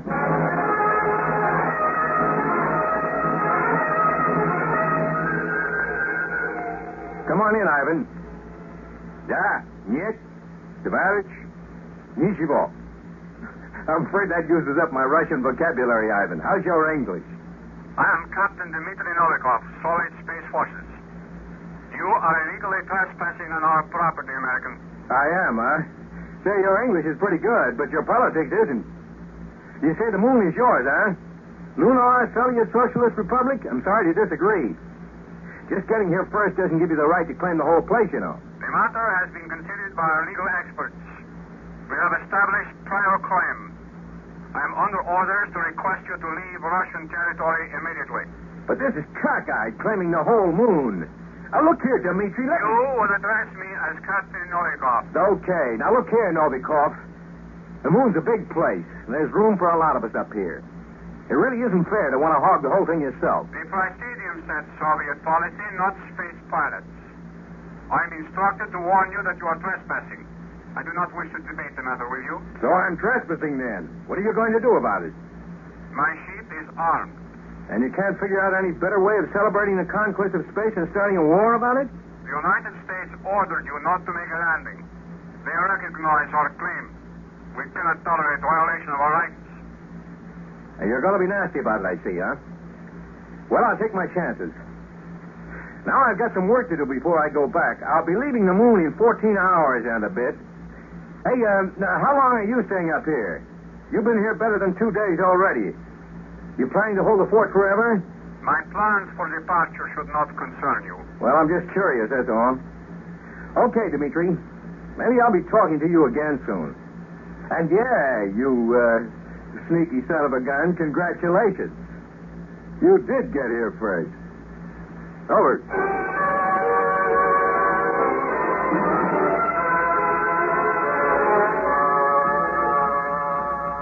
Come in, launching base. You hear me? We're getting you, Wellman. We read you. Look, I just had a little chat with the Ruski.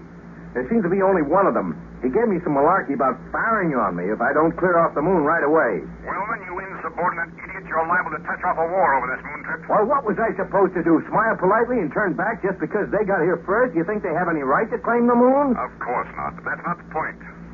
You were ordered not to risk trouble by landing. Yeah, and I landed anyway. Well, go ahead, chop my head off when I get back to Earth. Meanwhile, I'm here, and if that Russian doesn't blow me up, I expect to do a little exploring in the next 14 hours. I don't think the Russian's going to blow you up. He's got his own troubles. What do you mean?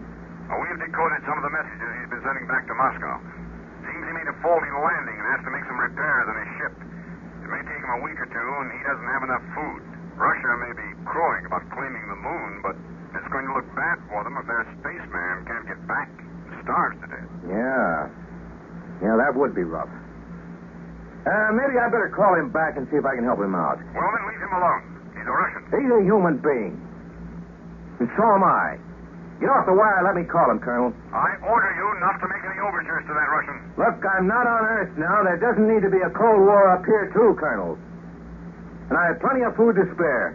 Give the folks back home my love. I'm going to call Ivan again.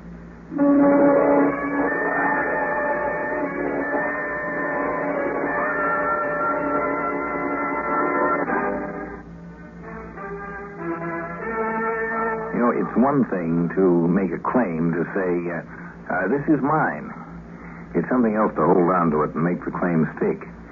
Somewhat like the Colonel. It was a little difficult for him to enforce the orders he was trying to give to the man on the moon. Novikov, you getting me? You have 20 hours to leave Russian territory. Then I must commence action. Now, look, don't give me that stuff. I know your ship's disabled and you're in trouble. This is untrue. My ship is in good condition. Dan Trotsky was Rasputin's brother. You know, Novikov, I sometimes feel I'm the only sane man in a world of lunatics. Those idiots down there in Washington didn't want me to land because it might make Moscow sore. And you don't want any help from me because I'm not a good Marxist. It's a losing battle, Dmitri. Everyone seems to know what he really wants, and yet everybody tries hard to get the opposite. I don't know what you're talking about. Okay. You just sit tight. I'm going to launch the rocket sled and get over your way with a couple of cartons of provisions. If you won't take food from a lackey of Wall Street, that's your business. I'm coming over anyway.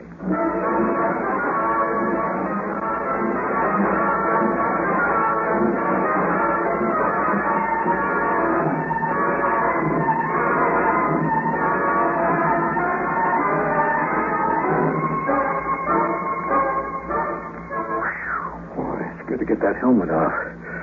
Hello, Novikov. My name's Mike Wellman. Why have you done this? What trick are you playing? Listen, friend, all I'm doing is bringing some of my spare food. Nothing up my sleeve at all. I do not understand that. Up my sleeve? It's a decadent capitalist idiom. It means I'm not trying to fool you. The supplies are out on the rocket sled. Get into your suit and let's drag them in. I said I would fire on you. And you bring me food? Yeah, silly, isn't it? But they told me they picked up your messages to Moscow. That you were going to be stuck here a few weeks for repairs. I was not telling the truth. Hmm?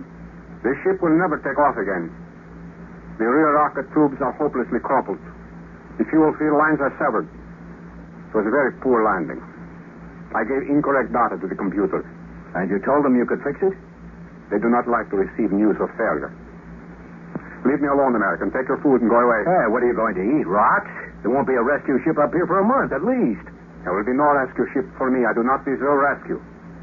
You'll just sit up here and starve to death? I made a faulty landing. I cannot return to my country now. And I disobeyed orders. I wasn't supposed to land because the moon is red property now.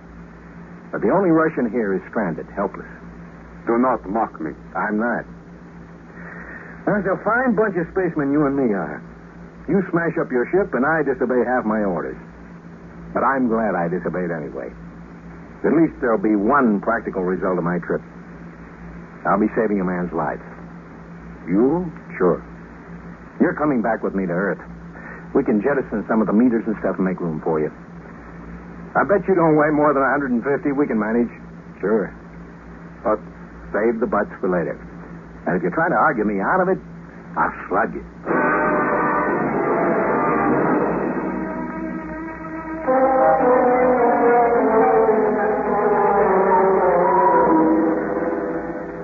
Hello, Colonel. I'm on my way home. Pretty fair blast off, and we're 20,000 miles out from the moon now. Oh, I left a little of the equipment behind. The next ship can pick it up. And I've got a passenger. You mean that Russian? Yeah. Seems the ship was wrecked, so I talked him into coming back with me. He's down back in the galley fixing lunch now. I guess we'll both be called traitors for saying it, but we've sort of become friends. And he doesn't think Russia ought to claim the moon either. Well, we have one distinction anyway. Maybe a Russian ship was the first to get to the moon, but it was an American one that made the first successful round trip. I like to think of it in a different way. Not an American ship or a Russian ship. Stuff like that shouldn't matter anymore. Call it a ship from Earth. Yeah. Novikov and I started out separately, but we're coming back together. The first expedition from Earth to Moon is coming home.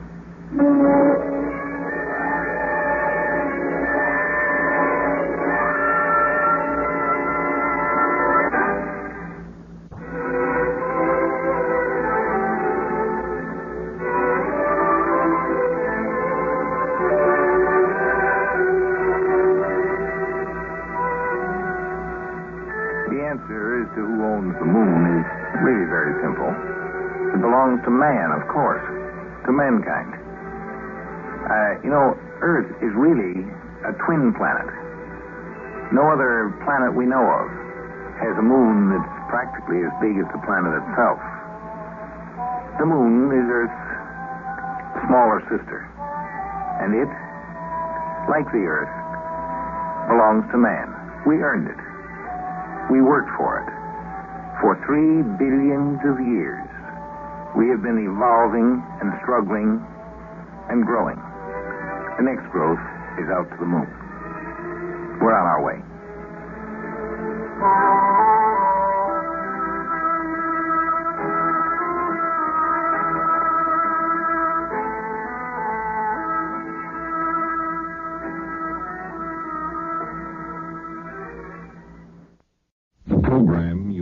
To hear is fiction, science fiction. We make no guarantees, however, how long it will remain fiction. Exploring tomorrow.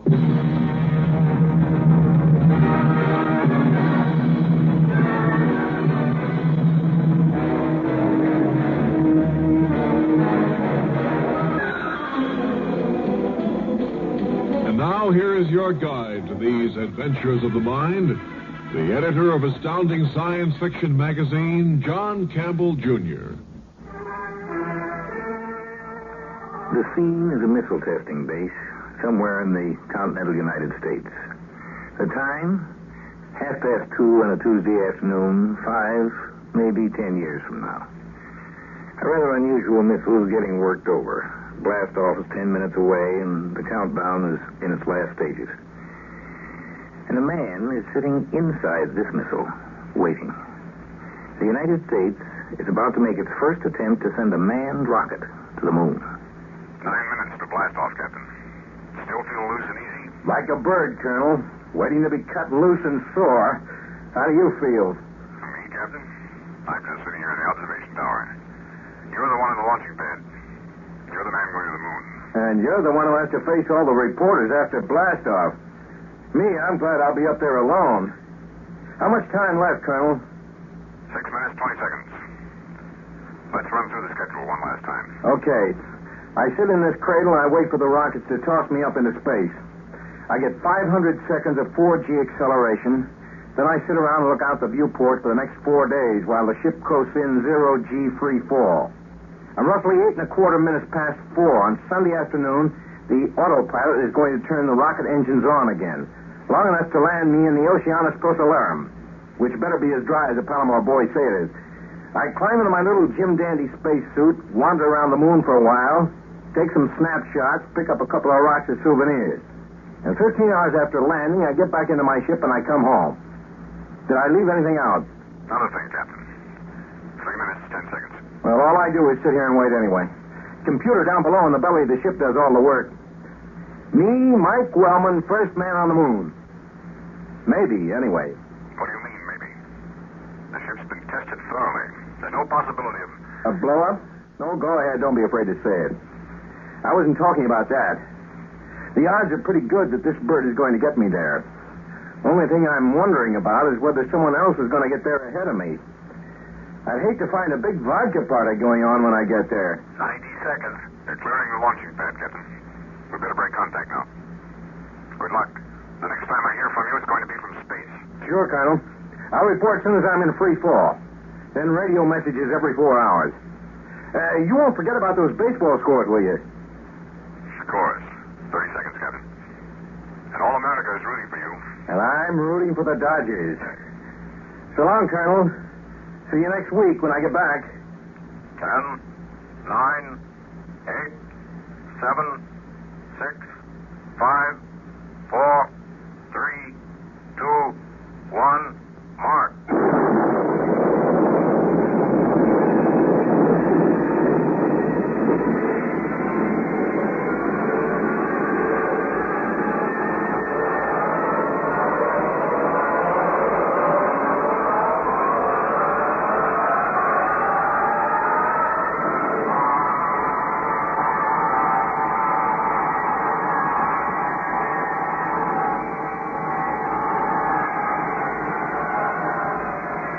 Are you reading me launching base? How do I come in? Clear and sharp, Captain. Oh, glad to hear it. Okay, ship's time, 1,452 hours. Blast off went fine from this end. I got through acceleration good enough. 4Gs isn't much fun, but I don't mind it in 8-minute stretches. The ship's in free fall now, no gravity at all. And it's weird, all right. Even after all those hours in the training chamber, I still feel a little strange. Very quiet up here. Nice. Man really can think here. And the view is really something. Where do you see the photos? How about the psychological reaction? You don't feel cut off? Me? A guy whose idea of heaven is being alone with some books? Colonel, I like it up here. The psych test said I was an introvert, didn't they? Well, not really. Just sort of solitary-minded. Same thing. Well, it's us solitary-minded people who are going to be your spacemen, Colonel. We don't mind the loneliness. Listen, Colonel, how are the cosmic ray readings coming through? Perfect. All the equipment seems to be functioning. Including the pilot. Or rather, the live cargo, because that's all I really am. Okay, Colonel, I got a few odd jobs to do on board. And I'll be talking to you again in 4 hours. Over.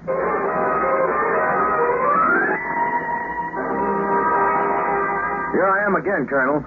2 days out, still no sweat. I'm getting used to this no-gravity business, and I... Go on with the rest of the report, Captain. There's been a change in the operational plans. Huh? What kind of change? You aren't landing on the moon. Pentagon orders are for you to adjust the computer to alternate course B.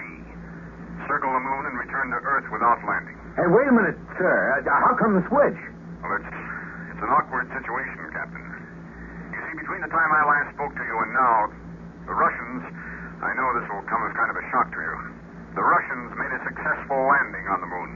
No. Radio Moscow announced it 2 hours ago. And since then, we've picked up broadcasts from the Russian ship. They've landed, all right. They beat us to it. By 2 stinking days. 2 days earlier, and I would have been the first. You haven't heard the worst part of it yet. The Russians have claimed the moon. They what? Like Columbus claiming the Western Hemisphere. We're putting up a yell, of course, but there just isn't any precedent for this kind of thing.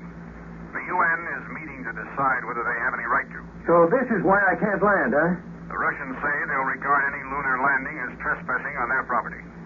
We can't risk an incident, of course. So for the time being, we're going to hold back and wait till the legal aspect of this business is worked out. So I can't land. You send me up here and I ride around for a week and don't even put my foot down on the moon. Colonel. Russia doesn't own the moon, no matter what they say. Captain Woman. I'm sorry, Colonel. I'm more than halfway there, and I'm darned if I'm going to miss my chance. I'm going to land, sir. Well, then, listen to me. You can't disobey orders. Yes, I can, sir. I'm landing. Over and out.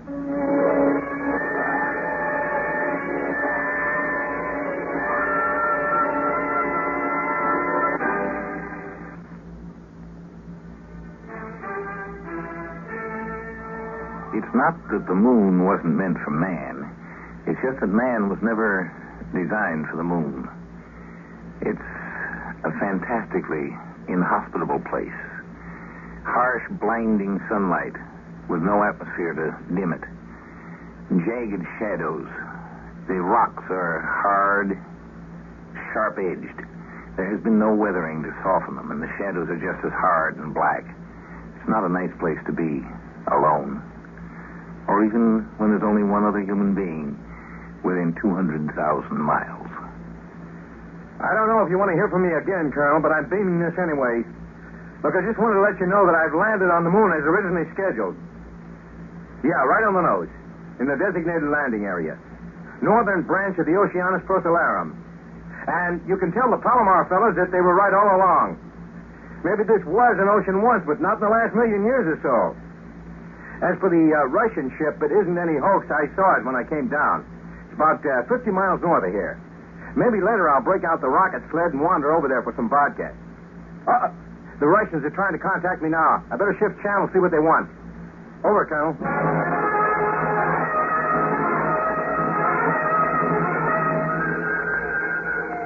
Come on in, Ivan. Да, нет, товарищ, ничего. I'm afraid that uses up my Russian vocabulary, Ivan. How's your English? I am Captain Dmitry Novikov, Solid Space Forces. You are illegally trespassing on our property, American. I am, huh? Say, your English is pretty good, but your politics isn't. You say the moon is yours, huh? Lunar Soviet Socialist Republic? I'm sorry to disagree. Just getting here first doesn't give you the right to claim the whole place, you know. The matter has been considered by our legal experts. We have established prior claim. I am under orders to request you to leave Russian territory immediately.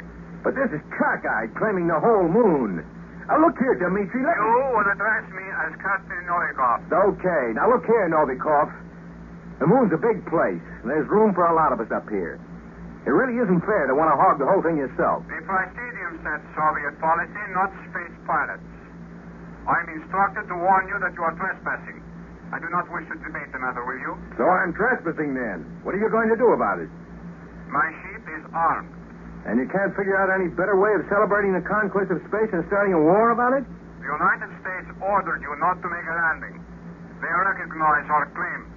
We cannot tolerate violation of our rights. And you're going to be nasty about it, I see, huh? Well, I'll take my chances. Now I've got some work to do before I go back. I'll be leaving the moon in 14 hours and a bit. Hey, now, how long are you staying up here? You've been here better than 2 days already. You planning to hold the fort forever? My plans for departure should not concern you. Well, I'm just curious, that's all. Okay, Dmitri. Maybe I'll be talking to you again soon. And yeah, you, sneaky son of a gun, congratulations. You did get here first. Over.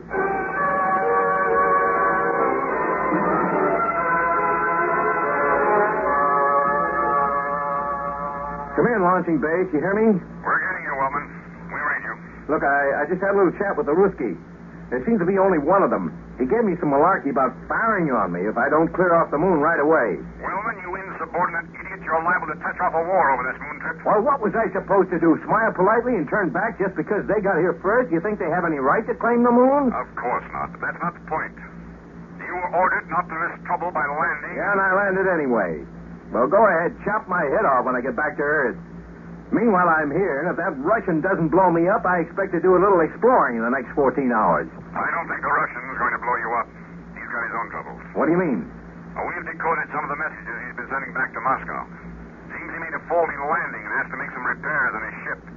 It may take him a week or two, and he doesn't have enough food. Russia may be crowing about claiming the moon, but it's going to look bad for them if their spaceman can't get back. Starves to death. Yeah, that would be rough. Maybe I better call him back and see if I can help him out. Well, then leave him alone. He's a Russian. He's a human being. And so am I.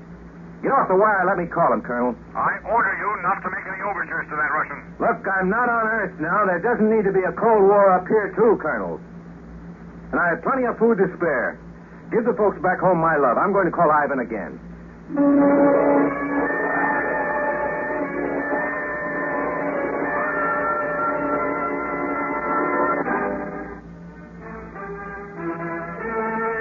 You know, it's one thing to make a claim to say, this is mine. It's something else to hold on to it and make the claim stick. Somewhat like the Colonel.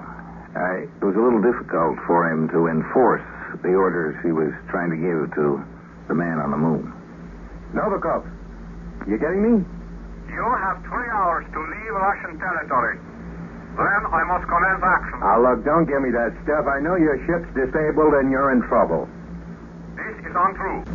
My ship is in good condition. Dan Trotsky was Rasputin's brother. You know, Novikov, I sometimes feel I'm the only sane man in a world of lunatics. Those idiots down there in Washington didn't want me to land because it might make Moscow sore. And you don't want any help from me because I'm not a good Marxist. It's a losing battle, Dmitri. Everyone seems to know what he really wants, and yet everybody tries hard to get the opposite. I don't know what you're talking about. Okay. You just sit tight.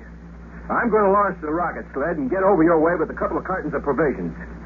If you won't take food from a lackey of Wall Street, that's your business. I'm coming over anyway.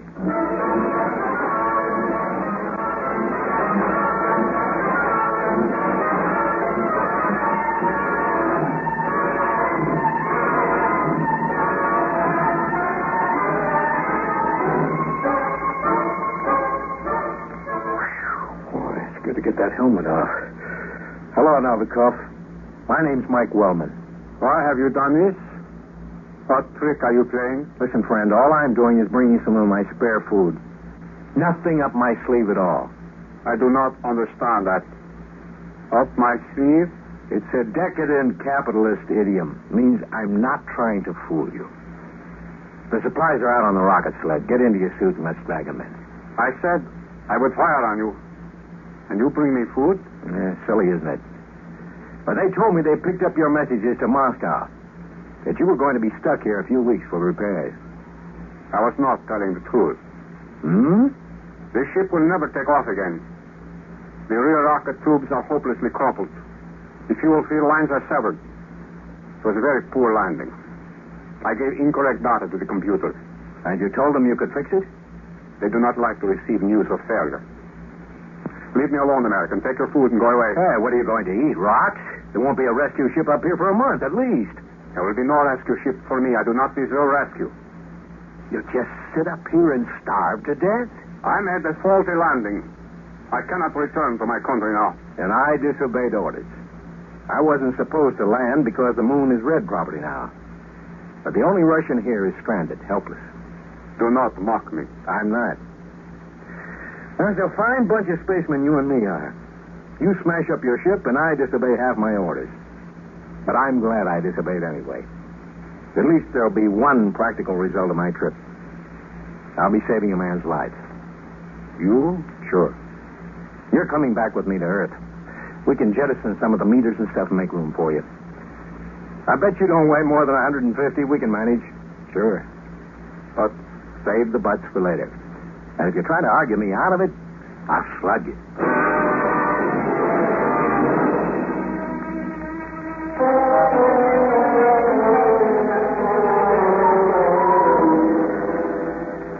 Hello, Colonel. I'm on my way home. Pretty fair blast off, and we're 20,000 miles out from the moon now. I left a little of the equipment behind. The next ship can pick it up. And I've got a passenger. You mean that Russian? Yeah. Seems the ship was wrecked, so I talked him into coming back with me. He's down back in the galley fixing lunch now. I guess we'll both be called traitors for saying it, but we've sort of become friends. And he doesn't think Russia ought to claim the moon either. Well, we have one distinction anyway. Maybe a Russian ship was the first to get to the moon, but it was an American one that made the first successful round trip. I like to think of it in a different way. Not an American ship or a Russian ship. Stuff like that shouldn't matter anymore. Call it a ship from Earth. Yeah. Novikov and I started out separately, but we're coming back together. The first expedition from Earth to Moon is coming home.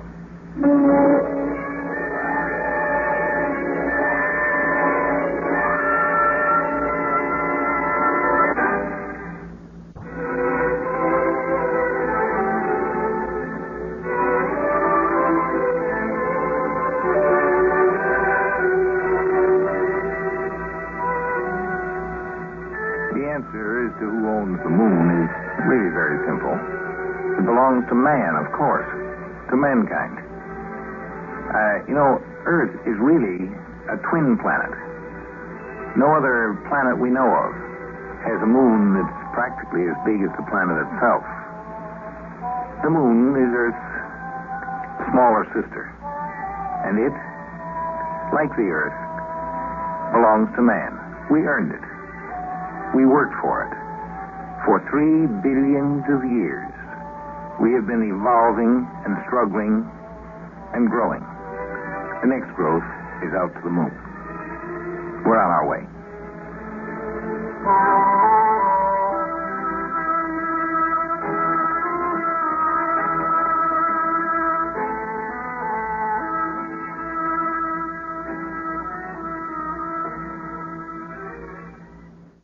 Is an adventure of the mind. We don't know very much about the mind, a lot less than the psychologists pretend they do. In particular, we know very little about those peculiar qualities of mind that have made it possible for some individuals to see things at a great distance, either in space or in time. But these incidents have happened.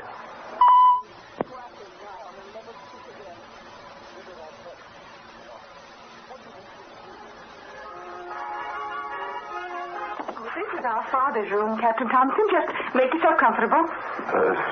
You let me know. Of course, the minute there's any news. Now, don't worry, your wife will be fine. Would you like a cup of coffee, Captain? You look rather worn out. Oh, no, thanks. Yes, I would like a cup, thanks. I haven't had time to eat since yesterday. Oh, just sit down and I'll be right back with one.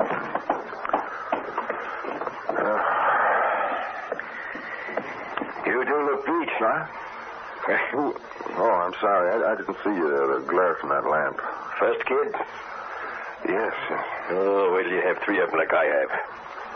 I was out at the base, started for town here as soon as she phoned. She was leaving for the hospital, but it still takes 40 minutes to get in. You part of that rocket business? The space medicine experimental. See, is that where they're using you guys as guinea pigs? I read they were even trying telepathy. I'm sorry, I can't talk about it. Oh, but I read it in the paper. No, I'm sorry, I still can't talk about it. Doesn't that doctor have anything to do but stand around and wait? I'm going to talk to him. Oh, relax, you can't do anything. Here, the doctors can do something, even the nurses can do something. Fathers can't do anything. You might as well get used to it. Yeah, I guess so.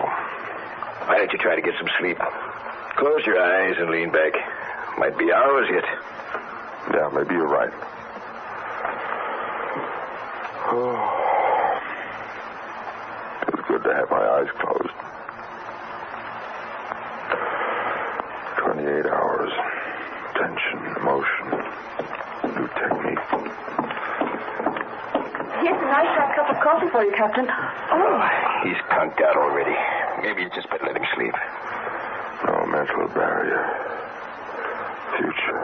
He seems to be dreaming. I never saw a man look so worn out. Go back into the woods. No point in waking him. No, leave him be. Get the kids and the old people back. You hear me? Over there? Get them back. Back.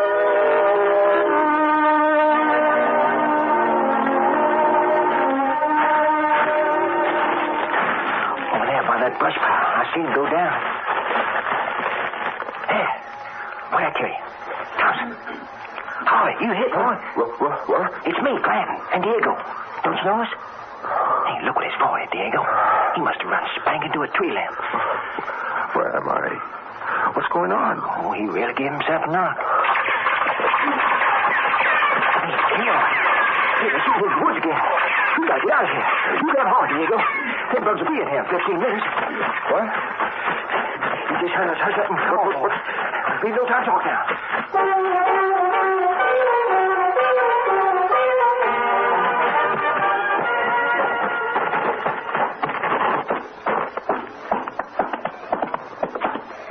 Cave.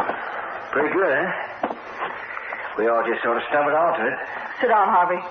I'll bandage that head of yours while we talk. Clanton, tell them about your end of it first. Well, I left you with your covering guard. Moved the rest all back through the brush, Harvey. We didn't have a bit of trouble at all. When I got the men flung around this spot here, and it's a natural for defense, Harvey. This tree's so thick you can't see through them unless they come over a treetop height. Then I went back to see about you and the boys, and I met Corshank and Swenson. They told me Talbot and Guido was burned, and you was lost. You came for me? Diego, he was still there looking around for you. I just helped him, that's all. And just as we found you, a patrol of the bugs came along the road there, at the edge of the woods, shooting into it. You know how to do. Oh, hold still. Anyhow, we set up camp here. Oh, we're a good 2 miles back in, safe enough for an hour or two. There, that fixes you. Now, about my end of it, Harvey. I had the women and children and the old people rounded up before the patrol that spotted us hit. I don't think the Kinoids even had a chance to count us. I don't think they even guess us to be a party as large as we are. After all, they've cleaned up everything but a few stragglers south of the Great Lakes and west of Denver. Anyway, I got them all back through the woods, and I've set up a separate camp for them about 500 yards back in. Your dad was a big help, by the way. He practically carried your wife most of the trip. I'm afraid it was maybe too much for him. My wife? Now, sit where you are. You can't do anything about her anyway. There's no reason to expect complications. She had your first son without trouble, didn't she? Yeah, but that was in the hospital. Will you forget your wife for 5 minutes? There's 238 other people here who need you right now. I was giving my report. Go on. It's better. Now, the old people are tired, and so are the kids. But the kids will recover. We've got straight woods behind us, and there's about a 4-day supply of food left. The question is, can we make the Quetico in that time? My men can get along right well on half rations. Fighting and night marching all the way? And what about my bunch? The young women and the older kids will be all right. The younger kids we can take turns carrying, but the older men and women... Maybe they won't chase us clear to where the old Canadian border used to be. We hit thick brush before that. You know they will. We have to go deep into the north woods or they'll follow us. That's what's behind this whole Kinoid offensive. They've got to exterminate us inside of the next few years, or their own mutated virus diseases will win the war for us. Half the last few Kinoids have been sick and dying. I wish I was sure that is you are, Maria. Well, if I'm not sure, it doesn't matter. Here's a map. Now, here we are now, Harvey. 60 miles from the border. Yes, I see. Well, what do you want me to do? Do? Are you sick, Harvey? You're in command of this group. Or did that hit on the head knock your brains completely silly? You're to tell us what to do, Clanton and me with our groups. Wait, it must be my head. I don't seem to remember. If you could just let me think for a while. Think? We've got 2 hours until sundown. And if you want to survive, we've got to head for the border tonight. Are you telling us you aren't fit to command this bunch of ours? I'm sorry. All right. You better take over, Clanton. Why not you? You know I can't handle the men. Well, we'll get your group and my group moving as fast as the sun's down. They've all been fed. But Harvey, whatever's wrong with you, you better get over it quick. Because there's 239 people here who'll never reach Quetico without you in charge. I promise you that.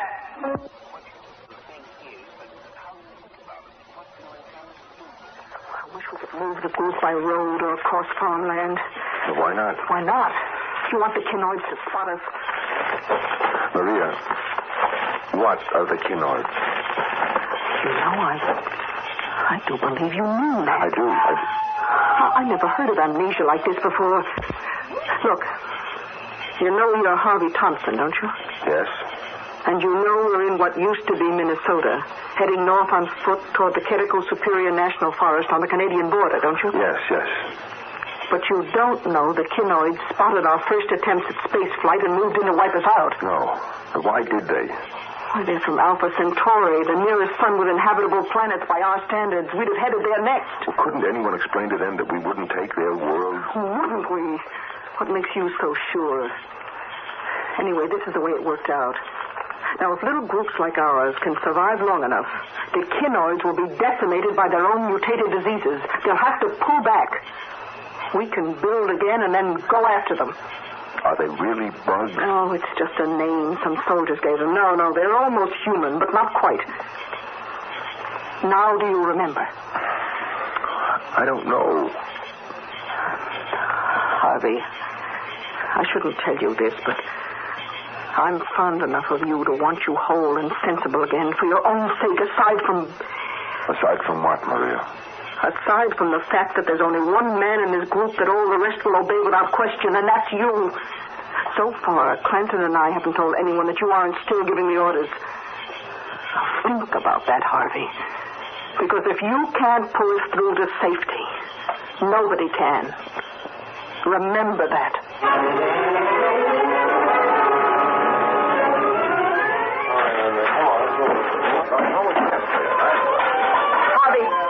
Harvey! Oh, Maria, where's my wife? I haven't had a chance to see her. No time for that now.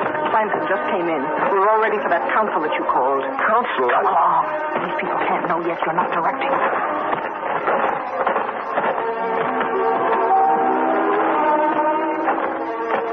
Ready and willing, Maria. Sit down, Harvey. How are the men, Clanton? Worn out. How are the non-competents? Too tired to eat breakfast, most of them. I've left orders for them all to get something in them before they try to sleep. Your wife and son are fine, Harvey. She walked part way and rode in the litter when she got tired. Your father is in much worse shape. He'll insist on helping her. Scouts are back in. Got a little stretch of open territory ahead. No way to avoid it. Kinoids waiting for us? That's right. About a patrol. They couldn't figure we'd come this way or there'd be more. As it is, we got to get to them fast. They'll be calling for help. How fast? You ready to take over, Harvey? I just wondered, how fast? 15 minutes, if we're lucky. And there's 300 yards of open to cross. Mm-hmm.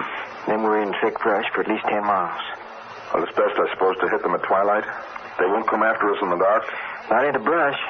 Not even with air spawn. What's the ground like? Give me this stick here. The woods juts out like this, and it's meadow both sides. From this point to where they're sitting.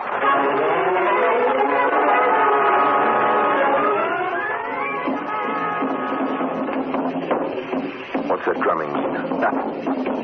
They do that morning, noon, and evening when there's nothing else to do. What's them in position? I got them laid out in the grass in a half circle, like you said. Halfway clear around them bugs. All right, give me the whistle.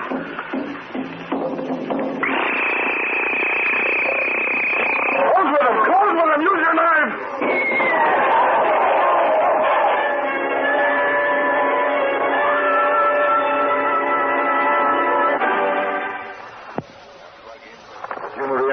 Yes.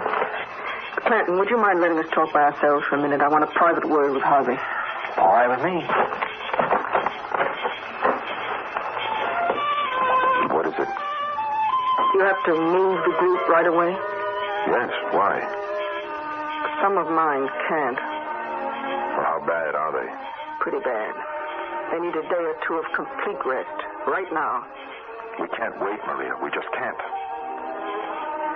That's what I was afraid of. The Kinoids will be right at our backs at dawn. If they can keep after us and harry us, they'll wear us all down eventually. And we can't go on fighting for every little clearing. We've got to lose them now. But who is it? Which ones can't go on? Not the children. Not my boy. No. Not your wife or your boy or any of that group. They've all been worn down by this march, but they're young enough to bounce back. It's the old people that don't. The old? Yes. We've got 10 older women, 3 older men, including your father, Harvey. They can't go any farther. Well, not Dad. Well, he's in good shape for his age. That's just it. For his age. Under ordinary conditions, you don't notice how quickly an old person tires because they're always catching little rests. On a march like this, though... We can't just leave them. We can't... I'm sorry, Harvey. Their lives, or the rest of the group. And you're in command. But the Kinoids would find them before noon tomorrow, and old people with nothing to defend themselves with... The older people have sons and daughters in the group, too. They'd never stand for abandoning their parents. It's up to you. Harvey, I'm sorry. If you want me, I'll be over there with Clancy. No, I can't. It'd be kinder to kill them ourselves than to let the Kinoids... Dad, how can I?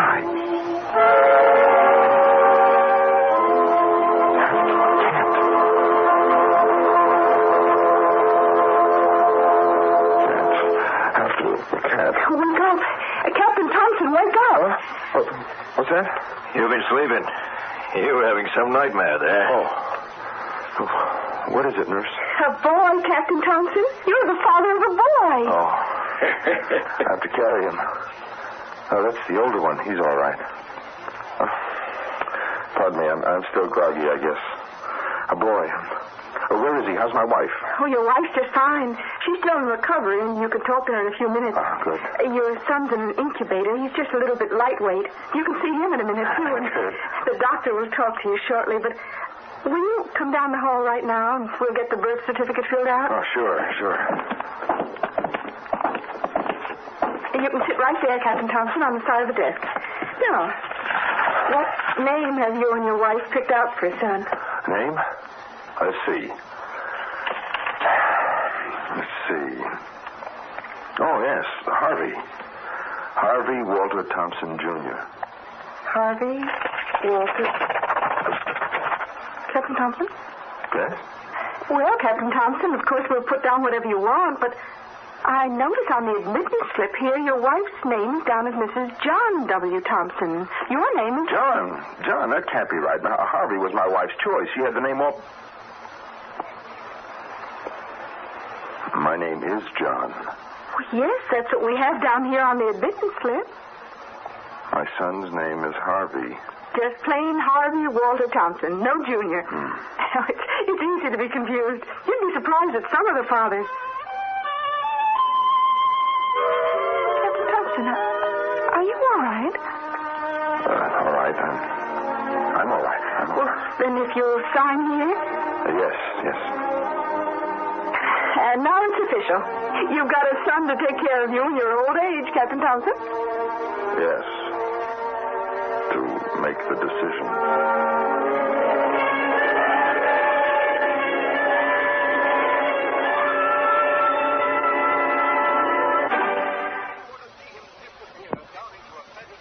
Are men first, scientists later.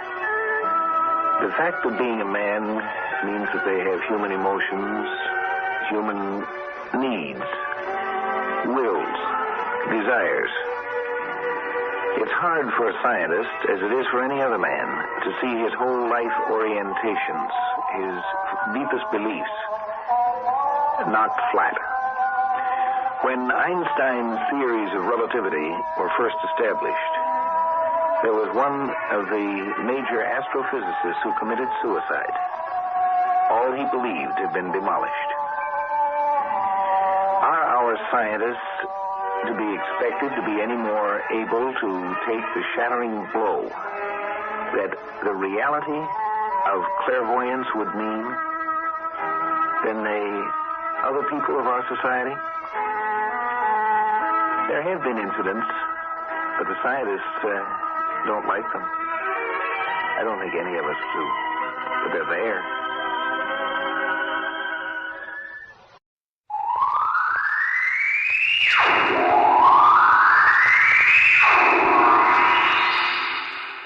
Now, now step into the incredible, amazing future as we go exploring tomorrow.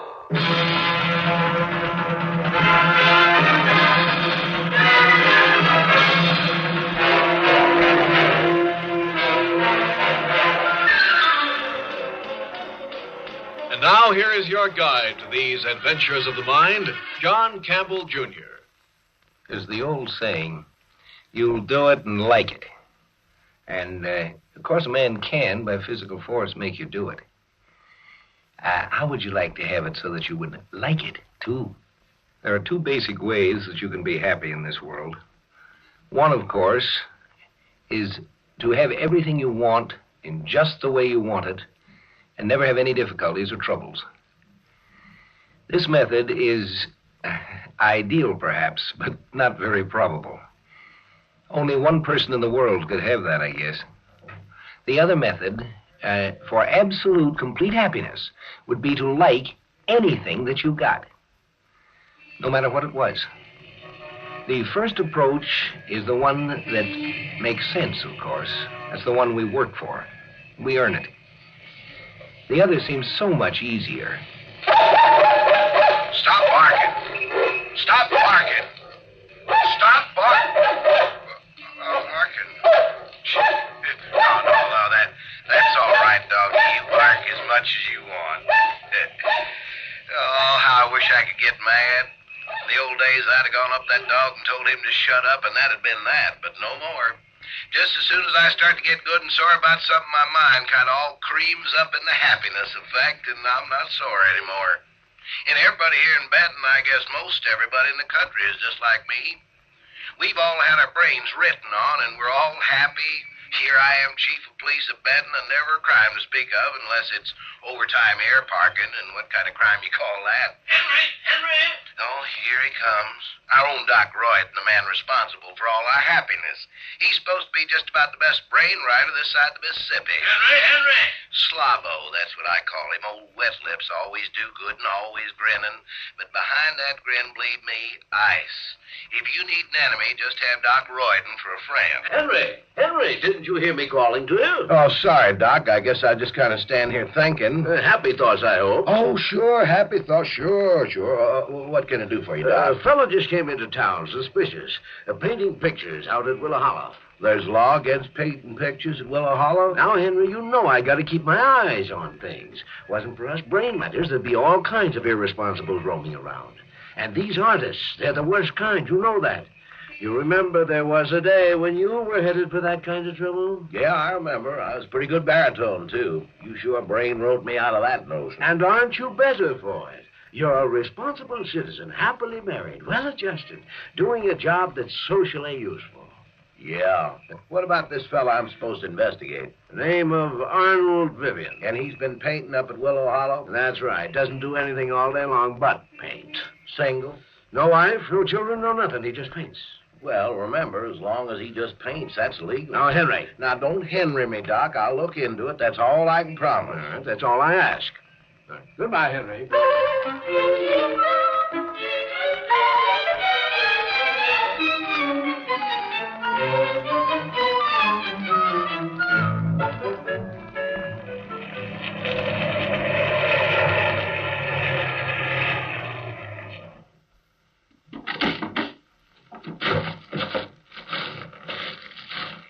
Yeah, that's a mighty pretty landscape you're painting. Why, thank you. Willow Hollow makes a mighty pretty landscape to paint. I'm sorry to interrupt you. Oh, no, that's all right. I never mind a little talk when I'm painting. What can I do for you? Your name Arnold Vivian? That's right. I'm Henry Horner, chief of police. Nice to meet you. Chief of... What seems to be the trouble? No trouble. I'm just out here to give you a kind of friendly warning. About what? This town of Benton you're in needs new young men, Arnold. If you should happen to get in any trouble here, we got a real fast brain rider who likes to straighten people out. I don't get into trouble. Well, just keep in mind we need workers these days. Like our brain rider would say, who needs pictures on canvas? Who needs pictures on canvas? Why, Mr. Policeman, me. Maybe someday a few others will agree with me. Well, maybe. I used to be a sort of artistic fella myself. Baritone concert style. Yeah, I'll bet you're good on a police whistle, too. Don't worry about me, Mr. Horner. Just go back and tell your brainwriter. Here's one traveling man he won't ever get to use his scalpel on.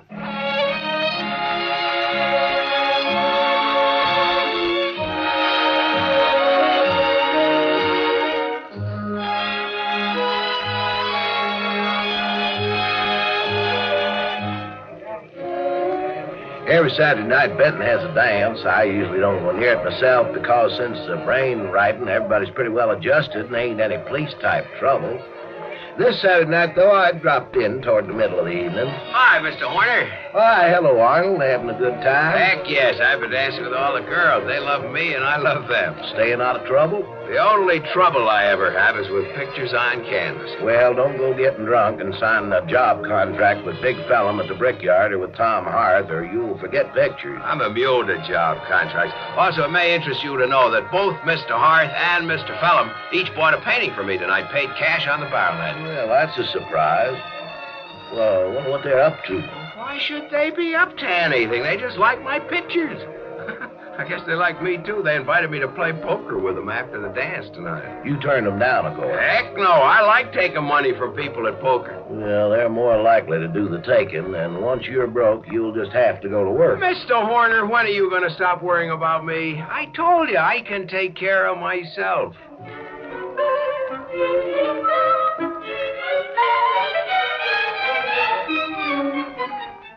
And he could, too. When the poker game broke up about 3 a.m., he was the winner. Everybody was griping, all except Doc Royden, who sat there, his close-set eyes glittering behind thick spectacles. Imagine him taking me for $30. Imagine. Yeah, he knows people, he knows cards, he knows women. You're not going to brainwrite that boy. You want to bet, Henry? You just want to make a little bet.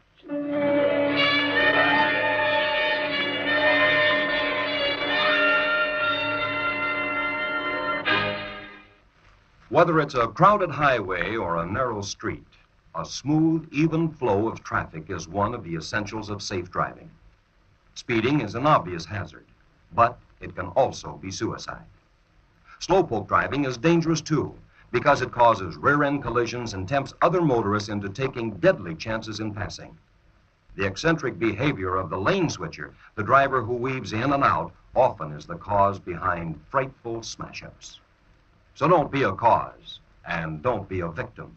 Arrive alive. There are two difficulties with the happiness idea. One of them is that actually we need to earn happiness to enjoy it, but we don't really want to work for it. The drug addict has happiness that he doesn't have to work for, really. The other difficulty is happiness in whose terms? Many times, the other fellow figures that you ought to be happy with what he's giving you. That's right. Henry, wake up and scoot over to Tony Holland's shack on the edge of the holler. What's the matter, Doc? There's been a crime. Get over here as fast as you can. Somebody's got to keep an eye on our citizens at the police force. Now, wait a minute. Well, it's a good thing I was out this way. Where's Tony? I gave him a sleep injection. Poor fella, he was bashed on the head and all his savings were stolen. $302. So can't you wake him up so he can tell me himself? No need. I got all the information you'll want. Who does he think did it? He doesn't know, but I've got a good idea. Yeah, like who? Well, let's eliminate. It couldn't have been a passing tramp. Since brainwriting, there aren't any. And if you can't say it was anyone in town, they're all adjusted and wouldn't commit no crimes. So? Might be somebody around who wanders in the holler in the daytime, poking around and pretending to be what he ain't. Well, it wasn't Arnold Vivian. How do you know? Because he's not that stupid. He knows he'd be the most likely suspect. Maybe you just better check up on him, Henry. Doc, you're the brainwriter. They called you in after the maladjusted guy's been caught, but I'm the cop. I run my investigations the way I want, and I'm not going to build a case against Arnold Vivian. What are you going to do? You write on brains. Try reading one.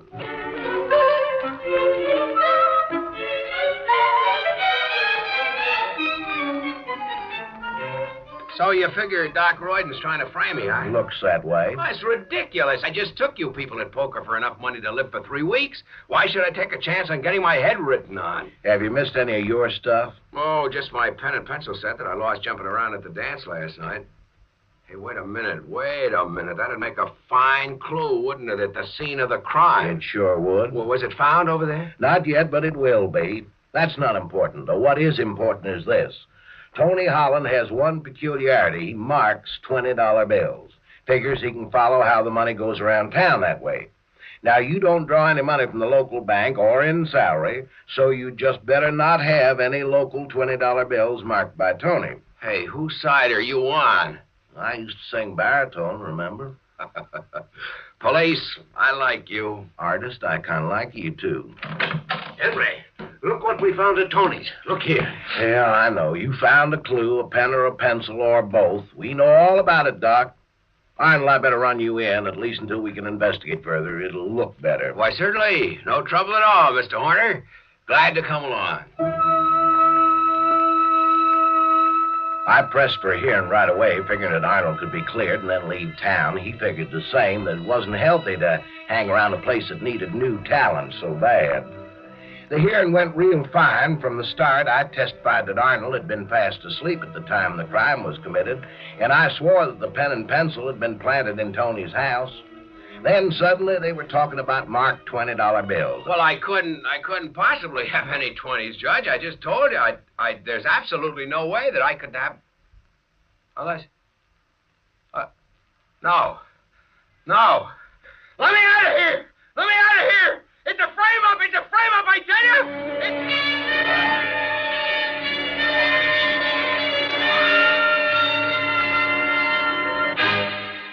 There is no tool that is either good or evil.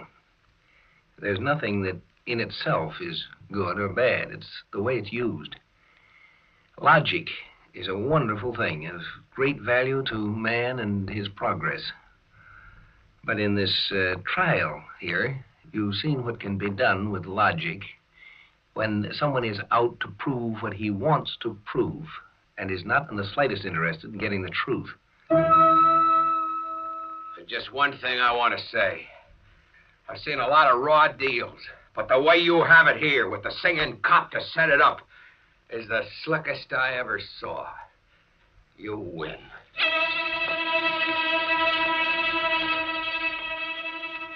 As chief of police, I had to be present at the brain writing. Doc's nurse gave Arnold the needle jab in the back of the neck, and after that he sat there like a stone man, able to hear but paralyzed. Now, Henry, there we are. Yes, the clay model is ready to take the impressions from Arnold's brain, so we'll have an exact duplicate. Now we put this cap on Arnold's head, so the electronic fingers in it can do the measuring. That's a good boy. It won't take long now. Attach these wires to the automatic computer that we put above the clay model, and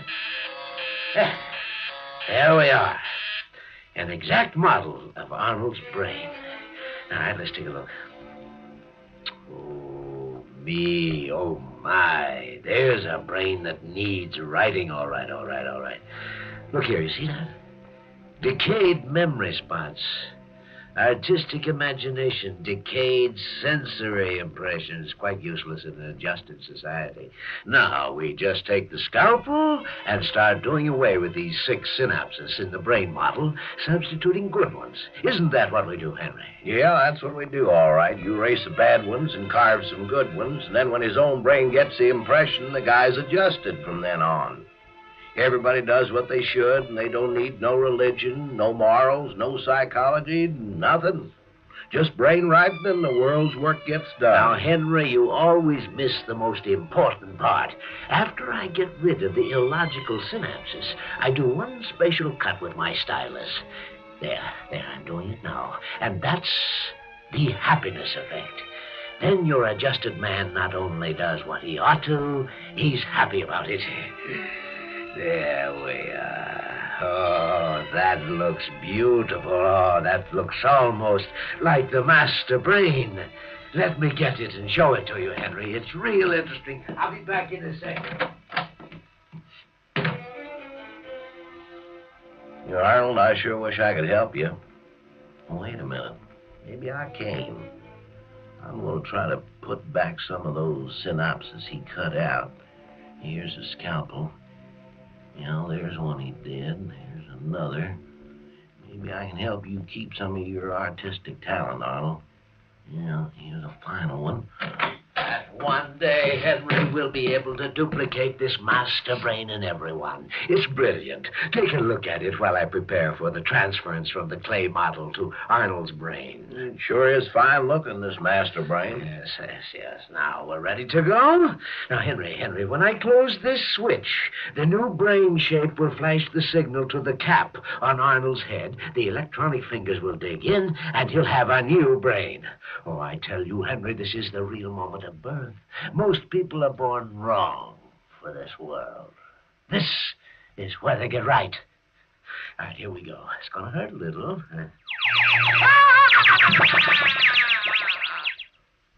Well, Henry, we did it. We created a useful citizen. Well, 6 months went by, and it looked as if Doc was right.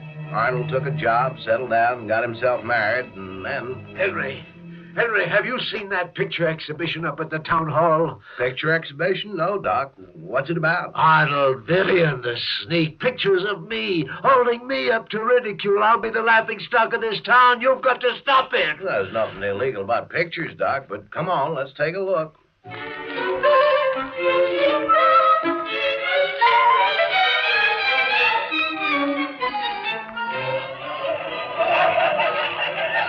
We went to the town hall, and there was the neatest collection of pictures you ever saw. Arnold had painted Doc Royden more than 50 times, and in each picture he cut the basic evil of the man. Doc was shown at the council meeting, at church, at the dance, his face revealing every grimace of deceit, power, lust, conniving. Every picture was titled The Happiness Effect, and everyone was marked sold already. I knew then and there that Doc Royden was finished in Benton. Henry, please, I'm too old to start over in another town. I've got to stay in Benton. Please, Henry, get rid of those pictures. Why, Doc, it sounds to me like you're maladjusted to your environment. You ought to be brain-ridden to the happiness. Henry, man, I've been looking all over for you. I wanted to tell you thanks for using Doc's scalpel to save a piece of my talent. Why, it was a pleasure, Arnold. Thanks to you for giving us back a little human dignity.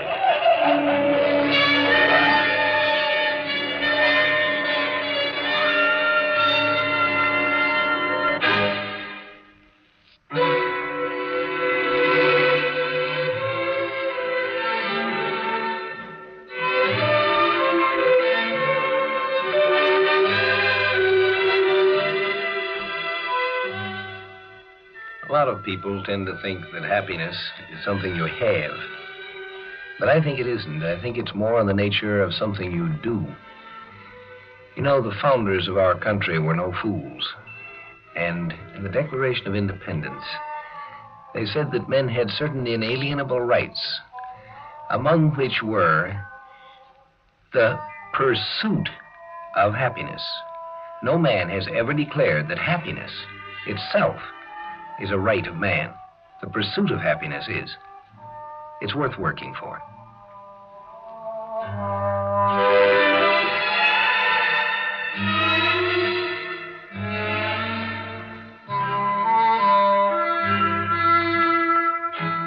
Join us for a fascinating adventure in Exploring Tomorrow.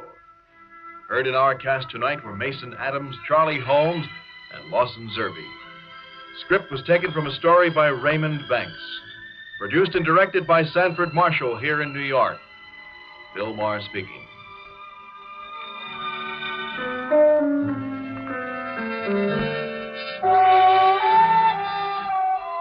We pause now for station identification.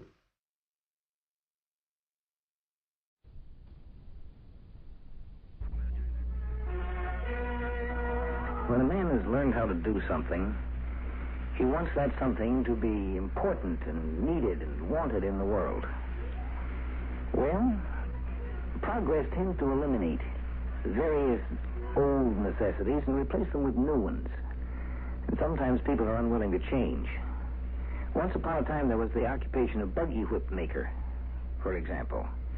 And I wonder how many people today make their living chipping flint points for arrows. Various professions have been eliminated, and various others will be, by automation, by other forces of society. But sometimes an individual fights back, and that can cause trouble. Who's there? Who is standing there? Excuse me, sir. Come forward. Out of the shadow where I can see you. Oh, yes, sir. I didn't mean to frighten you. Who are you? My name is Mara, sir. I've never seen you before. What do you want? The robot down the highway said that I would find the owner of this dome in the garden, but I couldn't hear what else it said. It's rusty. Is it? I must see to it. Although it would really be wasted effort. You're the first visitor into this home in, must be 6 years, or perhaps it's 7. I wanted the robot to tell me if this was the dome of Cran. Yes, I am Cran. Oh. Come. Can't you see I'm wearing a very thin robe? The wind off the canals is sharp this time of evening. Oh, please don't be angry. I need your help. You need my help? Well, you are a doctor, aren't you? What? Are you a doctor? My child, I am the last physician alive on all the planets of the human race. The last except for Targ, whose name you also saw on the card index. But he is senile, and he lies on his couch all day. My sister is sick up on the mountain. Yes, I believe I have the signal honor to be the last physician among the race of men. Poor Targ, a hopeless case. He couldn't attend the ceremony. That was 10 years ago, on my 125th birthday. Very impressive. Oh, please listen, Cran. My sister is sick. Thousands of people, educators, dignitaries honoring me, the last of my kind. It's a sad thought. And it's not right. I thought it wasn't right at the time. My profession goes back to the beginnings of recorded time. And then suddenly we're no longer needed. Turned out with a medal and a statue and a thank you. Oh, Cran, what must I do to make you understand? Let go of my arm. My sister is sick with some kind of disease. It's impossible, my child. I knew you wouldn't believe me. I just knew it. Disease has been destroyed. That doesn't change the fact that my sister is lying up on the mountain with her skin hot as fire 1 hour, as cold as ice the next. She trembles and she moans. Oh, it's horrible. Young woman, is your sister expecting a child? If so, she should report immediately to the automation hospital. There's one down the road, staffed with the finest obstetrics. There is no child. She's just sick. I refuse to believe that. Oh, all right, then. I'll go back and watch her die, then. Wait a moment. I would help you if I could, but I haven't had a case since I was 40 years old. There's been no need. I know all that. I went to school once. Disease is an outmoded concept. Chemotherapeutics long ago rid the human strain of its infirmities, cleansed the planets of illness. Psychotherapeutics cleanse the minds of men. To sickness is obsolete. And so all you care about is that my sister violates all your rules. Well, perhaps it is a natural death. Perhaps you should have taken her to the geriatric mortuary. We have not obliterated death, you know. And if she's quite old, perhaps it's time for her to go to the machine. My sister's 28 years old. Oh, I see. How far is the city? Maybe if I go there, I can find someone who won't laugh at me. Wait. Please, come inside. So that you can joke with me again? Be silent. Come inside. A little light, please. Pass your hand along the wall of the dome. There, that's better. Now sit down. Oh, I'm going to the city. If I find someone there... Oh, will you be silent? I'm trying to help you if I can. I don't know what I can do. It's been many years, but I'll try. Now, sit down here. All right. How long has your sister been in this condition? For 8 days. What are the, I've even forgotten the words. Yes, the symptoms. Well, she's hot and cold and turned. She doesn't recognize me. And, she coughs and coughs. Good heavens. What's wrong? It sounds like some sort of primitive illness. At the end of my practice, my last patient was a complex of neurogeriatric syndromes. I studied nothing but multiple ills. And then when the last of those were wiped out by the new drugs and the new techniques, why, I simply had to quit. But a primitive disorder. I bothered you for nothing. What do you mean? I'm going to try, certainly. What good will that do? My child, I am a physician, and it is my duty to try. That much I remember. Come now. I think my unicar is still working. You'll have to direct me to the mountains, to your sister. The man has really forgotten his trade. He can still feel terrible resentment. He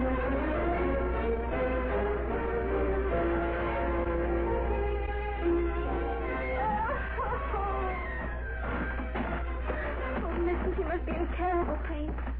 The path is so steep. I'm not used to such a... No, but it's just a little further. We're almost to the dome. Why do you live in such a desolate place? Well, our father built his hydraulic sheds up here because he disliked the city. When he died, we had to stay here because we didn't know any other place to make a living. We're here. Open the door quickly, girl.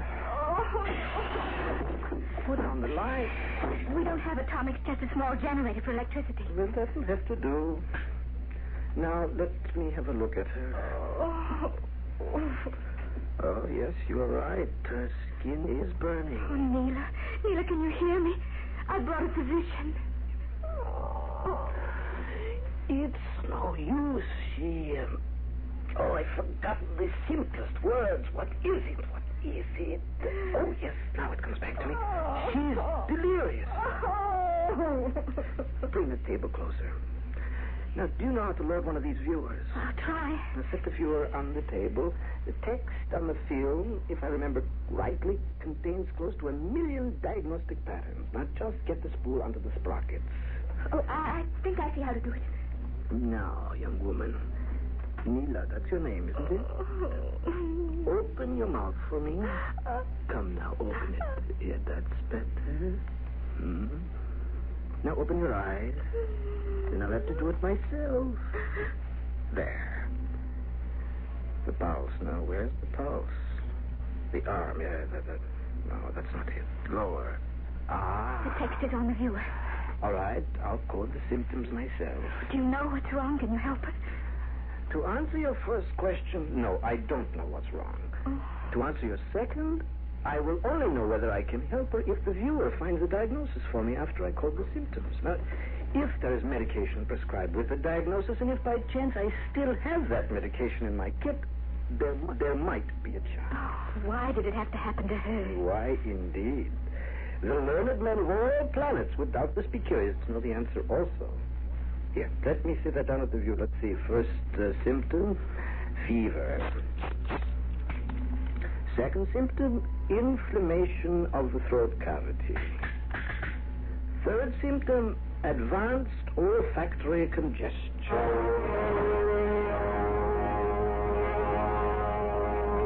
In a moment, we should have the answer, if there is one contained in this text. This last key. There. Great heavens. What's wrong? Can't you see the card? It's from the last appendix on the text. Antique maladies. Let's see what it says. Yes. All the symptoms are exact. The cause is a virus. There's the code name right there. The proper agent, let's see. At the bottom of the card, chemotherapeutic number 411009. Open the kit quickly. What was the nominality?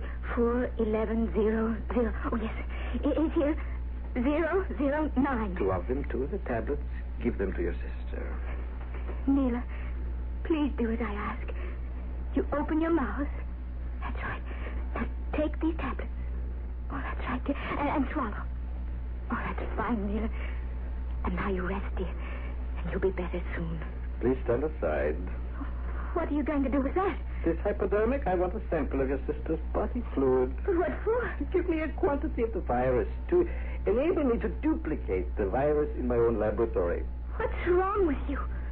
Oh, your face, it looks so different now. Viruses were virtually destroyed a long time ago, but perhaps immunity has weakened in 300 years. Perhaps if the cause were there again and the immunity was not... Don't you touch her with that needle! Please stand back, my child. I have helped your sister. A small quantity of blood in return is a fair exchange. It's not right that we should be dismissed with a medal and a statue. It's not fair. I'll make myself the scapegoat if necessary. Take the blame for spreading the disease. That's all right. I am an old man. But I have made it possible for others after me to practice medicine once more. The virus may mutate, develop new strains, immunity may be gone. Stand back, a few cc's of fluid in this little chamber, and there'll be disease again, and physicians to heal. You get away from her! Get back, I warn you. If I must use violence, I can still find strength. You stay away! Stay away! You push me to this...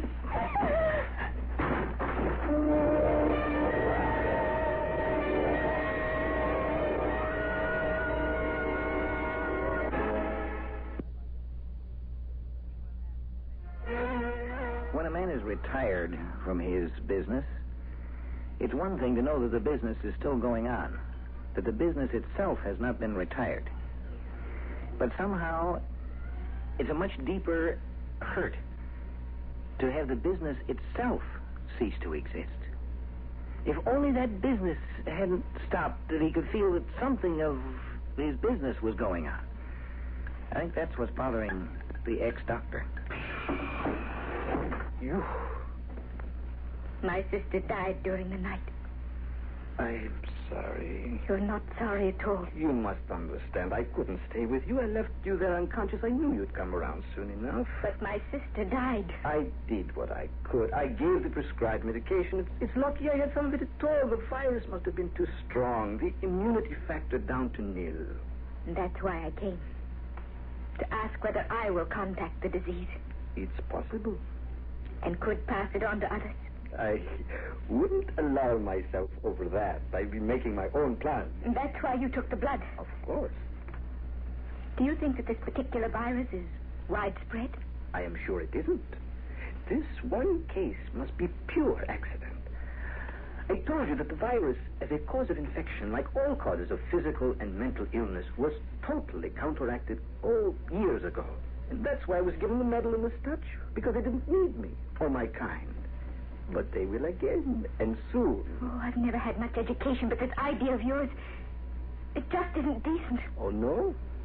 You'd bring sickness to people just to carry on a tradition. Not a tradition. The noblest tradition in the history of the human race. A tradition of comfort, of healing, of leading sick minds and bodies back to health. But that was accomplished years ago, you said so yourself. Yes, but it's not right, that's all. Not when so much has been given and sacrificed for the good of mankind. What you plan to do is not for the good of mankind. I won't listen to you anymore. What you plan to do violates everything that's right. A doctor is supposed to heal, to cure. I didn't do so very well with your sister, did I? For that I can forgive you. You said yourself it was a rare case. Perhaps it will strike me and I will die. And then it will never happen again. But to set out to create disease... Get out of this laboratory, you little rat. Stand before other doctors and look them in the face and say, I'm doing this for you, making others ill so that you can be doctors again. There are no doctors except Targ, and he's senile. I am the last. And you are very old, and something's happened to your mind. I warn you, leave this stone immediately. Not before I destroy whatever you took from my sister. You see this? A laboratory torch. See the blue flame? It burns. I will burn you if you come a step closer. Just destroy what you took from my sister, that's all I ask. Not a step nearer. If you don't, I'll destroy you and myself and this whole place. You're a fool. I know it. And I'm not very old or well educated, but I may be a better physician than you. I told you to stand back. I'll burn you. Is that it, the large flask thing? Don't touch it. Watch out, old man. Your bones move slowly. Let go of it. Let go. There, see it fall, old man. I'll kill you. I'll blast you with the torch. You missed me. Stand still. Stand still. You set fire to the wall. Come back. Don't hide that way. Come out from behind there. Now there's no chance for you to create your new diseases. Now, which way? Flames block me. You die with me. I know, but I don't care. It's not right. I am the last doctor. The tradition must be carried on. They gave me a medal, a statue. It's not right. It's not right. Not right.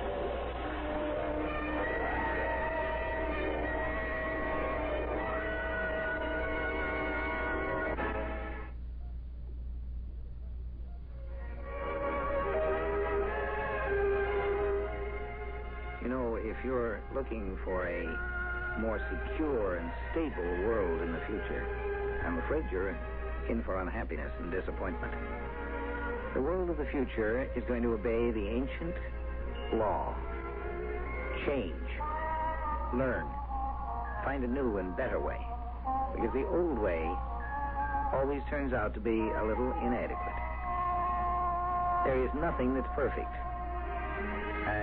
Let's go to work and find a better one. It's the whole point of progress. To do a better job than we've ever done before.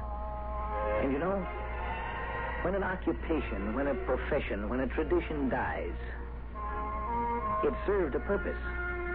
The purpose does not die. That goes on. And that's what the old doctor didn't recognize. The purpose was to serve human life. And that went on. And always will.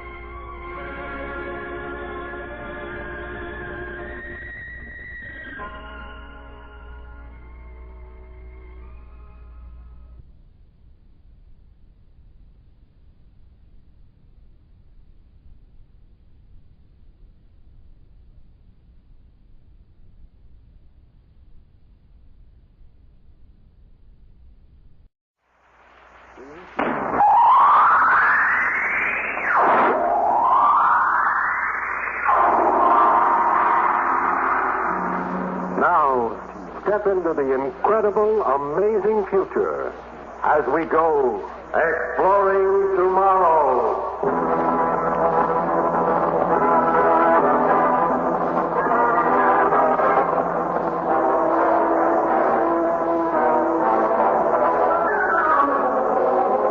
And now, here is your guide to these adventures of the mind, the editor of Astounding Science Fiction magazine, John Campbell, Jr. Tonight's story is about a liar. You ever stop to figure out just what you mean by a liar? A liar is somebody who doesn't tell the truth. Somebody who injures people by not giving the true facts. But suppose you had someone who injured people by telling the truth. Would he be a liar? Wonder just what a liar is. Exploring Tomorrow is presented by the Mutual Broadcasting System in cooperation with X-Lax, America's largest-selling laxative, and the Reader's Digest, the most widely read magazine in the world. In a moment, John Campbell returns with the story of The Liar. Question of a robot.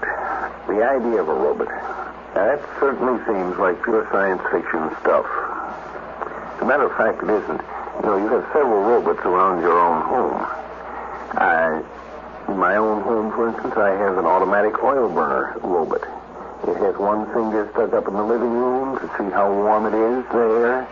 It has another little finger put up in the stack to see whether the fire is burning properly. And if any one of these little sensory devices reports that things aren't what they should be, the robot, to protect the house itself and the inhabitants of the house, shuts off the furnace. Dr. Isaac Asimov, the author of tonight's story, recognized this in setting up his proposition of the 3 laws of robotics. The first law, that a robot shall never harm or allow harm to come to a human being.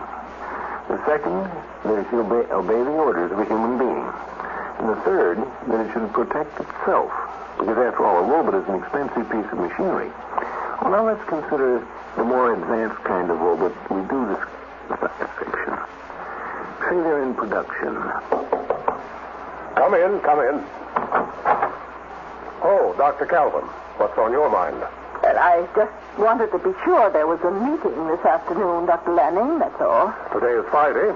It was this morning. Well, then we have no problem. It being Friday, the executive officers of the firm of U.S. Robot and Mechanical Men will assemble in the conference room at the customary hour of 3:30. Well, I was just asking. What do you think of our latest model? He Looks the same as the rest. Just about as animated. What are you going to call him? Herbie. I think Herbie fits him, don't you? Oh, Herbie, Chester, Sam. What's the difference? Dr. Calvin. This fellow couldn't be called anything but Herbie. Oh. Well, I'll see you at 3:30. What do you think of her, Herbie? Oh, she's all right. She's an old frump, and you know it. I wouldn't say that. Besides, that's not what you're thinking. You're thinking the old girl isn't such a bad sort. And you don't know what this firm would do without her. What? What was that? How do you know what I was thinking?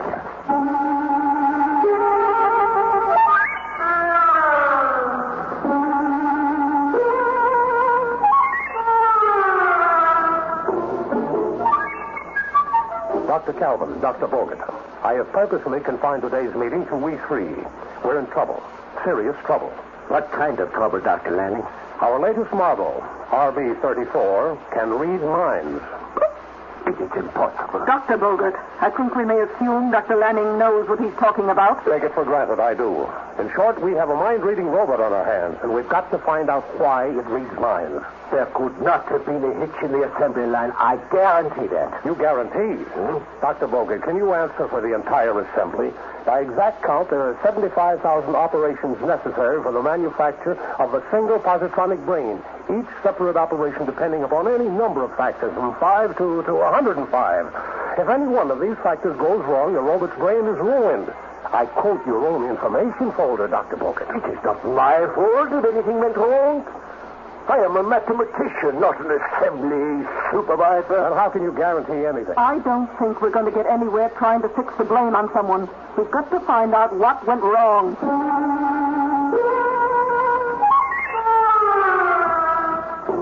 I want to understand you, Herbie. I want to get to know you.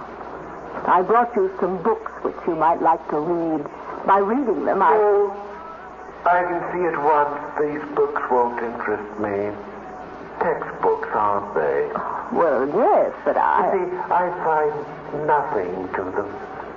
Your science is just a mass of collected data plastered together by so many makeshift theories.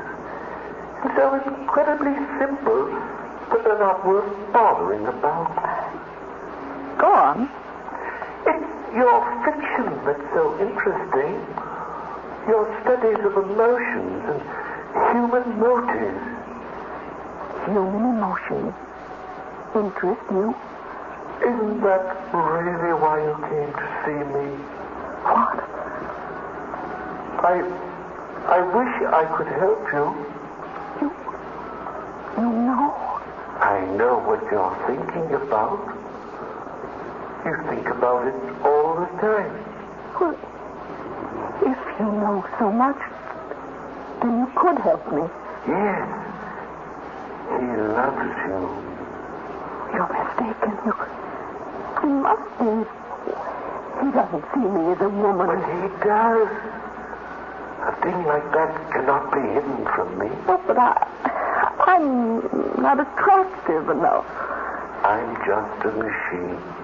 I can't judge physical attraction in human beings, but I know there are many kinds of attraction. And I know Dr. Lanning loves you.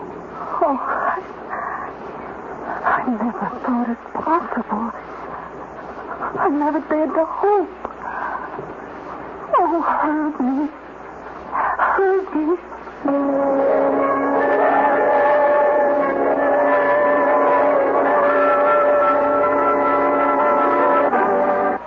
A man can do something by accident that he doesn't know how to do. This is something that scientists sometimes overlook. Herbie apparently represents one of those cases where something has been done by somebody who doesn't know how to do it and wishes desperately that he did know how to do it. They've got a telepathic robot. It looks like it would be worth millions, but how did they get it? Oh, Dr. Bogut, sit down. Thank you.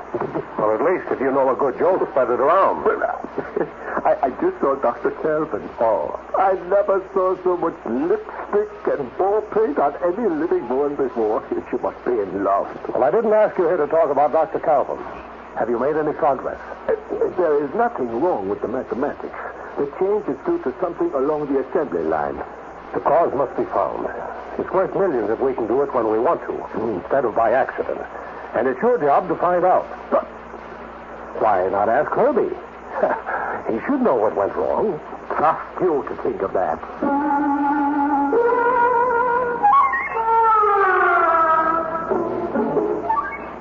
Herbie, listen to me, eh?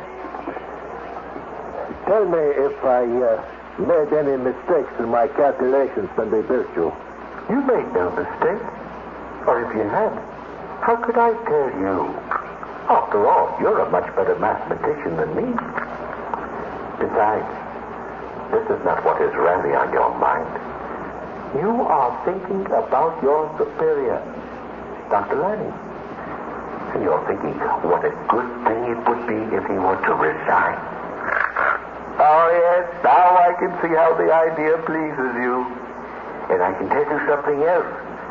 Dr. Lanning has already resigned.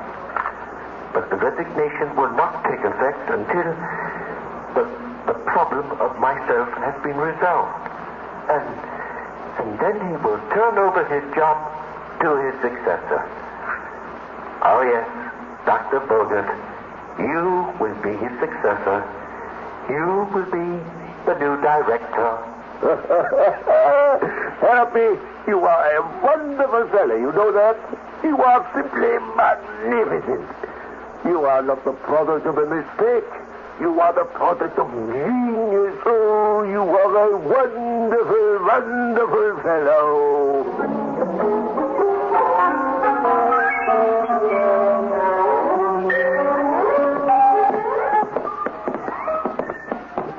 Dr. Kelvin, you are as colorful as the flowers, lady. May I compliment you? Have you seen today's newspapers? No, I really haven't had the time. He's going to be married to a girl half his age. Who? Dr. Lanning. Getting married. Ah, so that's it. That explains something. He's making new plans for the future. Well, we must congratulate him. Yes, we must. Oh, yes, we really must.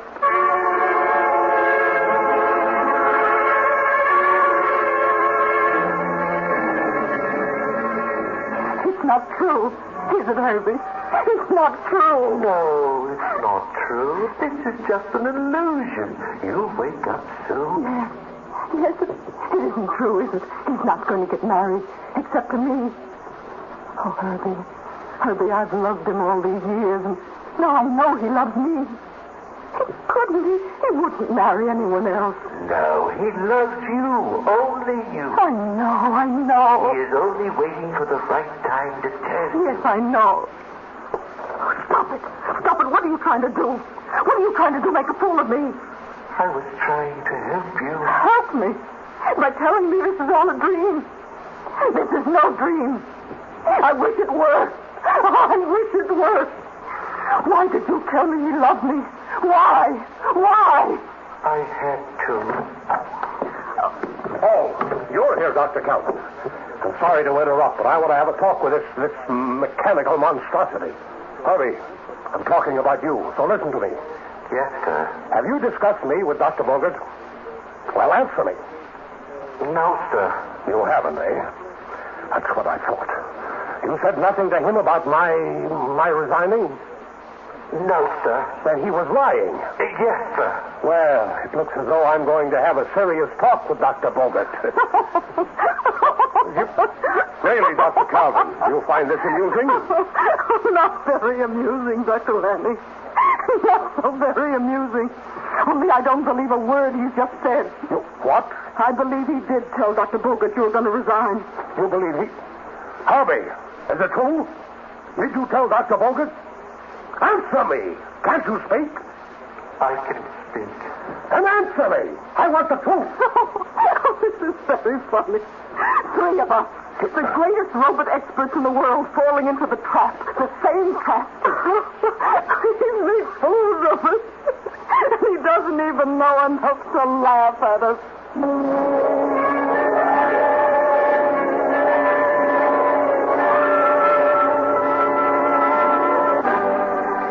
Had achieved by accident something they didn't know how to do.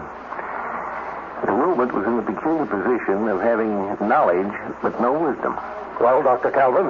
Dr. Lanning, have you forgotten the fundamental law we impress upon the positronic brain of all robots? Of course not. On no condition is a human being to be injured in any way. Even when such injury is directed by another human being. What kind of injury do we need? Any kind. Any kind, yes. That would take in mental hurt, the deflation of ego, the blasting of one's hopes. What would a robot know about blasting of what? You're catching on, aren't you? Well, this robot reads minds. It understands about mental torture. Can't you understand now that if you ask it a question, it will give you the very answer you most want to hear? Wouldn't any other answer hurt you? And wouldn't Herbie know that? Good heavens. He knows everything. He knows what went wrong when he was built, but he won't tell anyone because it would puncture your ego or Dr. Bogart's ego to have a machine tell you where the mistake was. He would rather pretend he's not able to tell you. It's incredible. Let's talk to him. Herbie, listen to me. Yes, sir? I have pencil and paper here. I want to know where we made the error in your construction. Well, tell him, Herbie.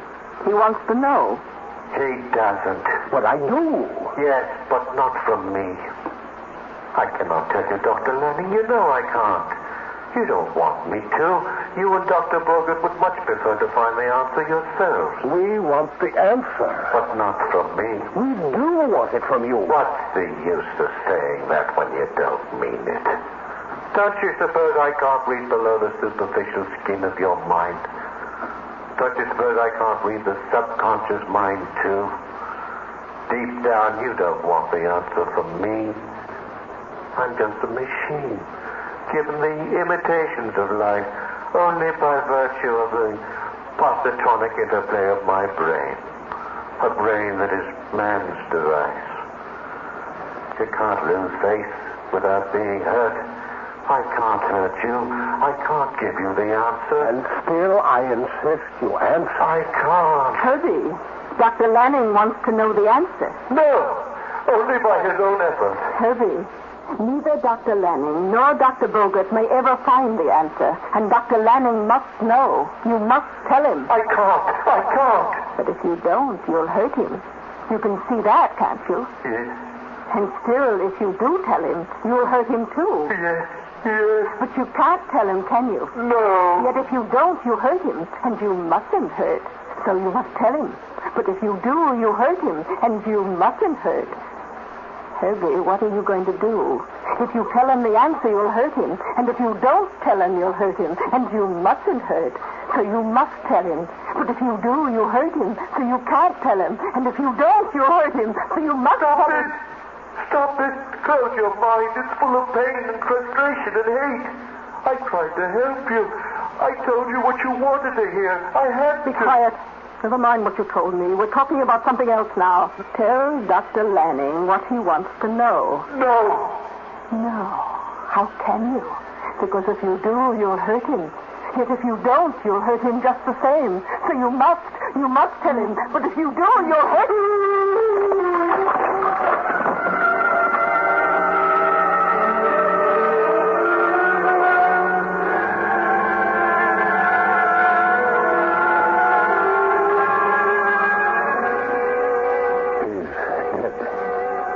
No. You killed him. No, he's not dead. He's only insane. You did it? Yes, I confronted him with the insoluble dilemma and he broke down. Well, you can scrap him now. He'll never speak again. You did it on purpose. Why? What did he do to you? What he did to me, Dr. Lanning, is my business. Oh, believe me, Doctor. It's only my business, not yours. And after all, you have so many other things on your mind now. Your marriage. I haven't had time to congratulate you. No. Well, thank you, Dr. Calvin. Excuse me.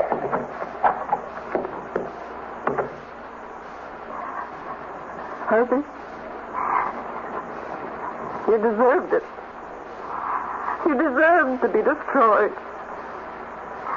It was cruel what you did to me. It was cruel. Liar! Liar, that's what you were. Nothing but a liar!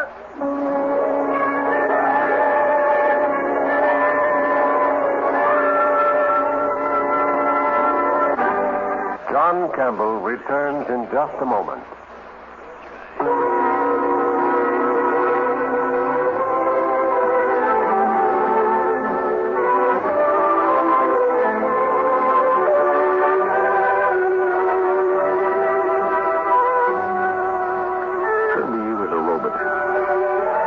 Logical machine. You know, it's kind of hard to see in ourselves the things that are actually present. The truth hurts. Always has and probably always will. But Herbie, in many respects, is a child. You know, children are peculiarly logical. That's one of their great limitations. How many times has a child been in Herbie's position? A child between two warring parents, each demanding his loyalty.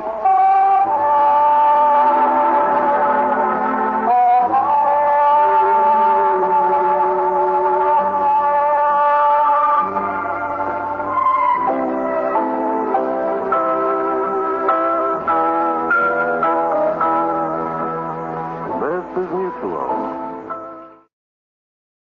Generally speaking, what a fellow means when he says it was a fair fight turns out to be, I won the way I expected to. AVAC was in a position that they weren't supposed to win. They were going to have to use an unexpected method. Of course, that would be called unfair, wouldn't it? Right over here, Captain Bratton. Just take a seat, and I'll be with you in a moment. Oh, thanks. Nothing special the immigration department wants to see me about, is there? I mean, if it's those little fungoid life forms you're worried about. No, Captain, it's not a fungoid life form. Let's see. Your ship just arrived here at Terra an hour ago. Yes, we docked at LaGuardia Field at 4 p.m. In fact, I haven't even had time Has your crew left the ship yet? No, sir. After all, I am conscious of the great responsibility we intersystem cargo carriers have regarding the importation of non-terrestrial toxins and microbodies and unicellular life. Captain, I'm not a bacteriologist. My name's Jeffy. I'm a psychologist. I see, sir. Just what do you see? You're making a check to see if I'm space-worthy, not neurotic or cracking up under the stress. And you jot down notes, and just from little slips a man makes because he's tired and needs a rest and a shower and a couple of beers at a high-class bar and maybe a few days of quiet in the country, away from always worrying about a meteor breaking through the hull. I admit I am somewhat knocked out. Who wouldn't be? I brought this cargo in from Deneb. We've been out there between systems, the long haul, for 13 months. And we got nothing to apologize for. You let me rest up. How about trying that instead of badgering us with psychological questions? I'm sorry, Captain. Now, let's see. You visited the sixth planet to the Deneb system. VAC or something like that? AVAC. Did you and your crew enjoy your stay there? Well, they treated us okay. We were 3 weeks loading. During that time, we mostly just strolled around taking things easy. Wasn't much to see. Mostly just small towns, factories. They make ceramic household goods. That was our cargo, in fact. That's a darn small planet they've got there, sir, and overcrowded. Every half mile there's a factory going like crazy, and the air's so full of smoke from the stacks you can hardly breathe. Sir, they've got almost no raw materials. But out of what they have, plus the synthetics they've developed, they're able to turn out so much pottery that you'll find it everywhere in the galaxy. It's amazing. Every system you visit, you see vases, salt shakers, flower pots. They're all marked, made at AVAC. Just think what they could do if they had a sufficient supply of raw materials. Makes you wonder. Yes, it does make you wonder. They fought a little war back about 10 years with the other planets of their system. Beat them, too. But it didn't do them any good. The other planets were just as depleted. Captain, I want you to examine something. Oh, yes, sir. That's an Avakian space mine. Seeks out the target by beaming in on the target's heat. They used that in a couple of 3 wars. Awful thing. Look at that boring snout. Mm-hmm. I'm told it cuts its way through the hull of a ship to the wall of a building until it actually gets to a living creature. Then... Yes, sir, it's a vicious weapon. The troops called them leeches. But that was 10 years ago, sir. Now they're a commercial planet. They threw out the military leaders and voted in a business administration. They're all for trade and culture exchange now. They learned their lesson. Did they? Captain, while you were on AVAC, did you buy and bring back here with you any toys for your children?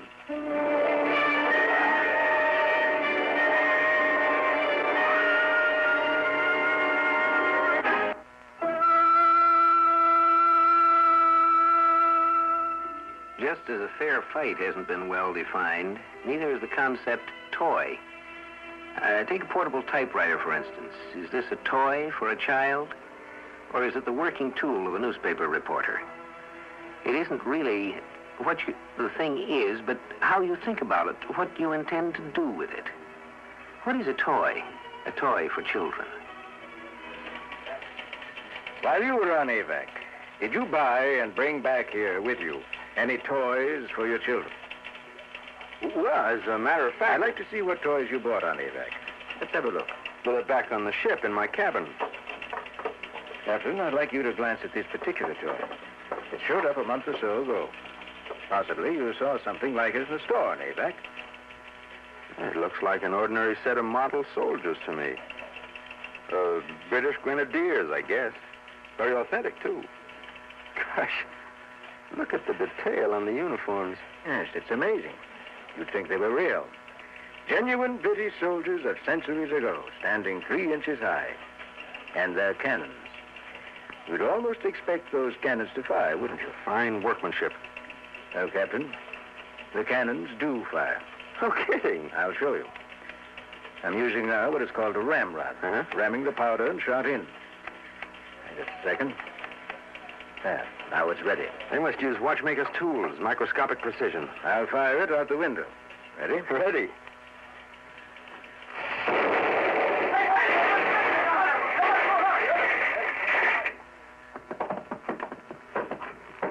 Oh, yes, guards. Will you begin clearing the debris? I'm sorry. I meant it to explode entirely outside the building. Must have caught a corner of the window. This is terrible. Now, to the soldiers. They're dead, of course. Dead? Well, let's say inert. We destroyed their neural systems with high voltage. What? We simply took the cartons of soldiers and put a charge through them. They're fragile. It's hard, even for a people uniquely talented in microscopic assembly, to produce a workable robot only 3 inches high. I see. Of course, robots. Yeah, look at this. Well, I'd say this is, but it looks like a little toy telephone set. Gosh, we had those when I was a kid. Talk to the kid across the street, transmit for a block or more. Talk into it. Here. I'll get out the mate and answer you. In fact, I'll go stand over here, away from you with it. Okay, Captain, can you hear me?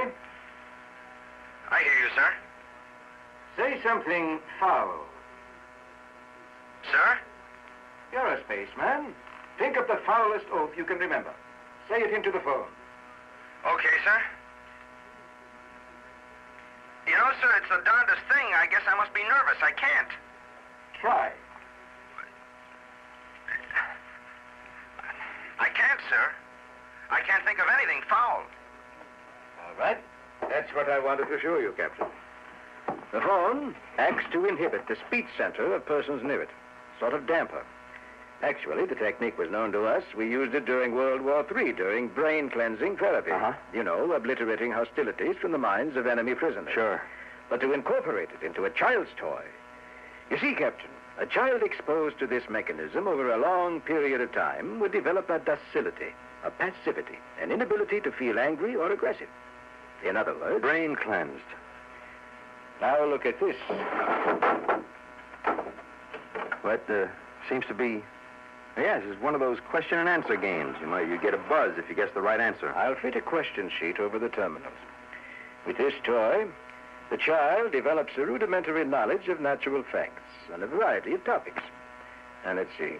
This top sheet consists of questions on growing plants and flowers. Yeah, well, let's try something different. All right. How about great composers? No, I think I'd like to try this sheet titled The Human Body. I used to know something about that. I took a college correspondence course in biology during a long trip out. Very well. I'll plug in question 3. The digestive system breaks down protein foods into what simple molecule? Amino acids. Answer number 9. Plug the answer wire onto the number 9 terminal. I agree.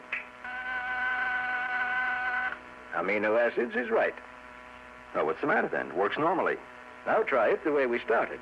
Question 3 with answer 9. You won't get a buzz this time. Well, but we did get a buzz, and it's right. Yes, we got a buzz before, but we won't get one now. See, Captain, there's a circuit in this thing that randomizes the buzz. The child using this so-called educational toy will get correct answers to start with. Then the randomization sets in, and before he is sure enough of his own knowledge to contradict it, his meager fund of accurate facts will be gradually distorted, not wiped out, but altered more and more, until he is confused. Well, but why? So he'll be convinced that there is no such thing as a correct answer. And now I'd like to see the toys you brought back with you.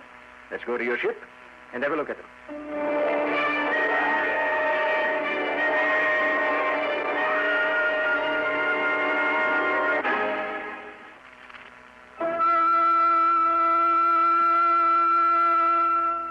The man who won the last war always wants his methods of fighting a war to be the ultimate weapons, because he wins with those. But what is the real ultimate weapon? A weapon that no other weapon can touch. How about the weapon of changing your enemy into a friend, or changing your enemy so he doesn't even try to defeat you? Wouldn't that be a more powerful weapon than any possible attacking device? This is my younger kid, Charles. He's 9. Mm-hmm. What is it? Well, can't you tell? Looks like a costume. Yeah, I'll spread it out. What kind of a costume is it? I don't see any identifying features. Looks more like a sack. A gray sack. I shopped around AVAC for days before I ran across this. Yeah, I'll put it on. Right sleeve. And left. There. Explain it, Captain. But can't you see? No, you're simply inside a gray sack. That's all I can see. I'm a cowboy. What? This is a cowboy suit. More than that. Of course, it takes a few minutes. Good Lord. It's changing color. So am I. Changing me into a cowboy. Darn it, I said I was a cowboy, and I am. Now, I don't mean I'm just pretending to be a cowboy. I mean as long as I'm wearing this material around me, I actually become a cowboy. Notice I've got chaps on my legs? I put this on a couple of times on the trip back, me and the crew both. Really got a kick out of it. Looky here. I got me a 6-gun. Where did that gun come from? Grew out of the suit. And your head's expanding and turning black. Nah. That's my 10-gallon black felt hat. Incredible. Put 'em up, partner. Why, your skin looks like leather. Is that your idea of a humorous remark, partner? Take it off. Take what off? That material before it's too late. Take it off before you're so far down in that fantasy world you can't get back. Like they intended it. Take it off. Just when I was beginning to enjoy myself. You know, friend, when I was just a little tyke, I used to pine to be back in the good old days and ride the reins. Back when you could smell the sagebrush growing out in the free country where... What was I saying? Why, a cowboy. Why, I always wanted to be a cowboy. Would it be the same for me, I wonder? Oh, if no, I put it on? It's whatever your fantasy is. Now, Charles probably will use it to become a 20th century businessman. Gray flannel suit, Ivy League. He reads all those old adventures about New York before it was destroyed. Those advertising operas. Give me that material. I'm impounding it. But why? What's wrong? It just helps the kid act out perfectly normal childhood fantasies. Charles plays advertising exec all day long. With this, he can... A child couldn't possibly hold out against it. It almost got you, and you're a grown man. Do you want to lose your child? Is that what you want? Do you want to see him disappear down into a fantasy world and never return? Let's see what else you brought back. Yeah. Only one more toy. Actually, it's a game for my older boy, Pete. He's 12. Open it up. Yeah. It's called Enterprise. I figure all the kids in the block can play. It's a lot of fun. A bunch of us played it on the trip back. Can two play? Mm-hmm. 2 players up to 8. Very well, let's play. Each player buys shares with money borrowed from the other players. Now, at any time, a creditor can demand payment either in shares or in money. But as soon as a player ceases to extend credit, he must show what shares he holds. He has to show which groups he's been able to get control of. From then on, he has to bid out in the open, with everyone else knowing what he's got shares in.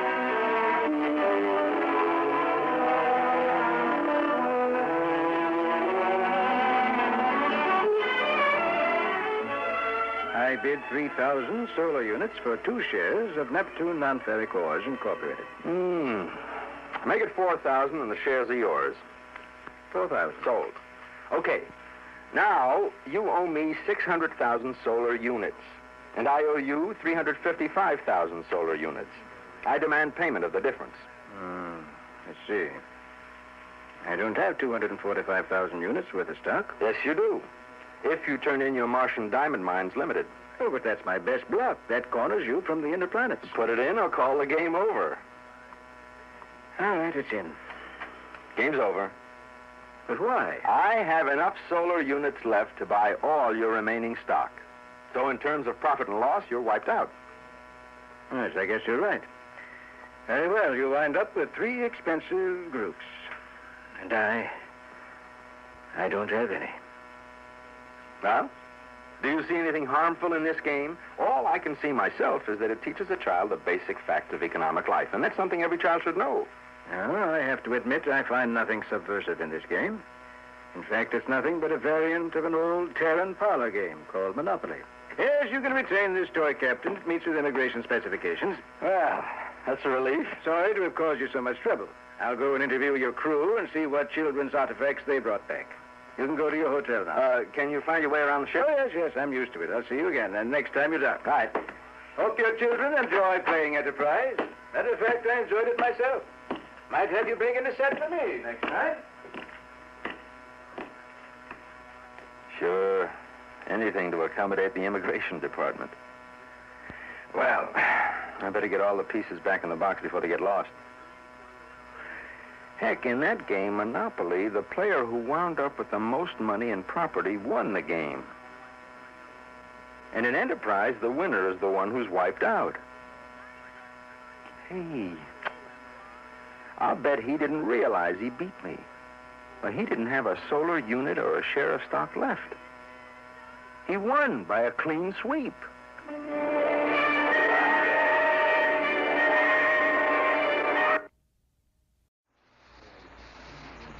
Sometimes it's fun to try to pitch yourself against a puzzle.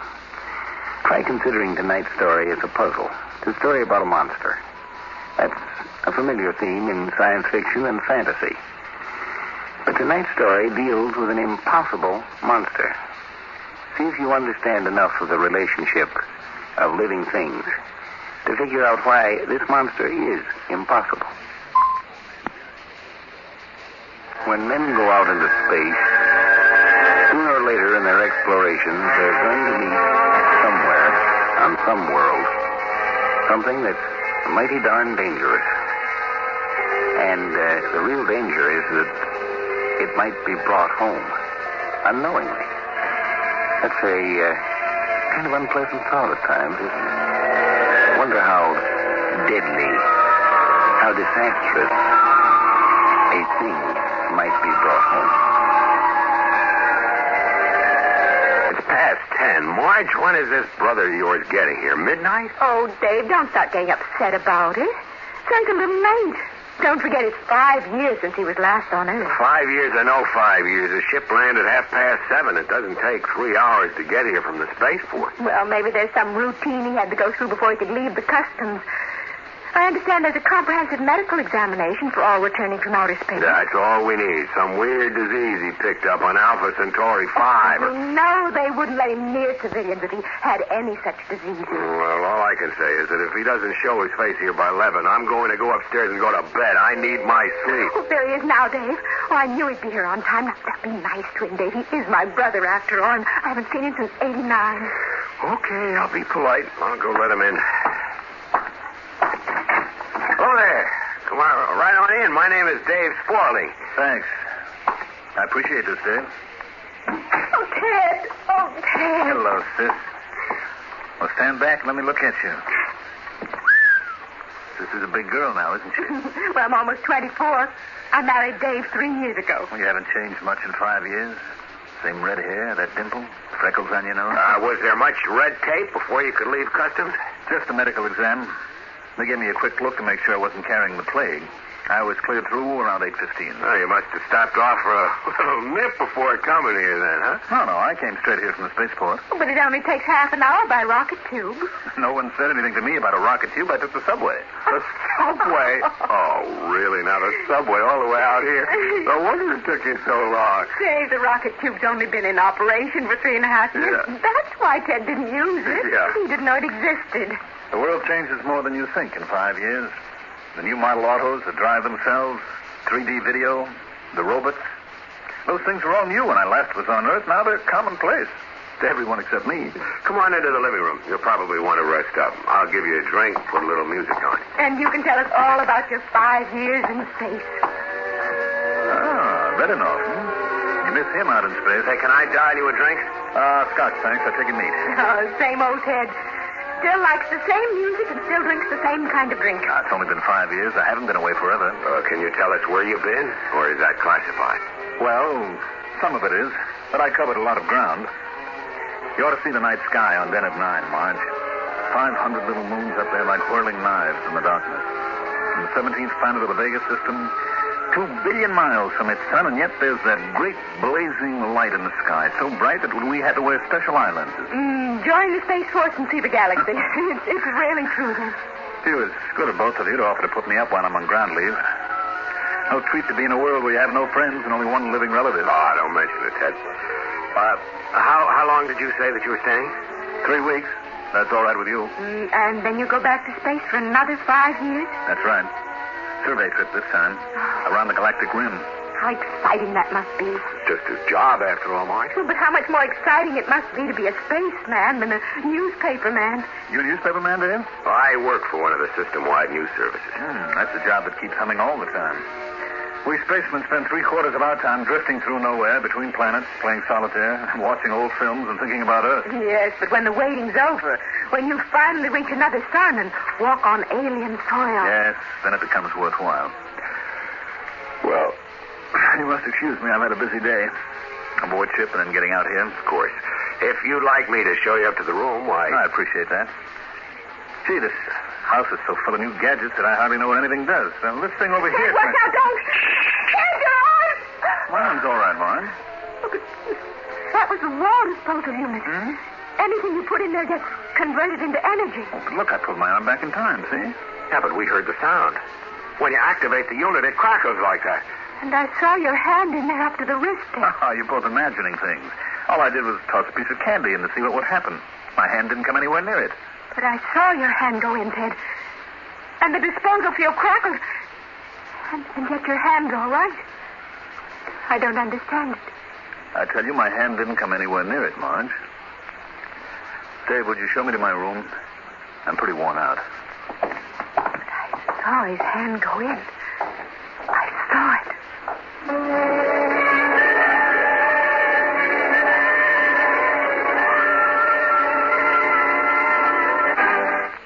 Living organism, anywhere, is to be able to meet its environment, to survive, to handle the situations it encounters, handle them at least well enough to maintain its own existence as a species.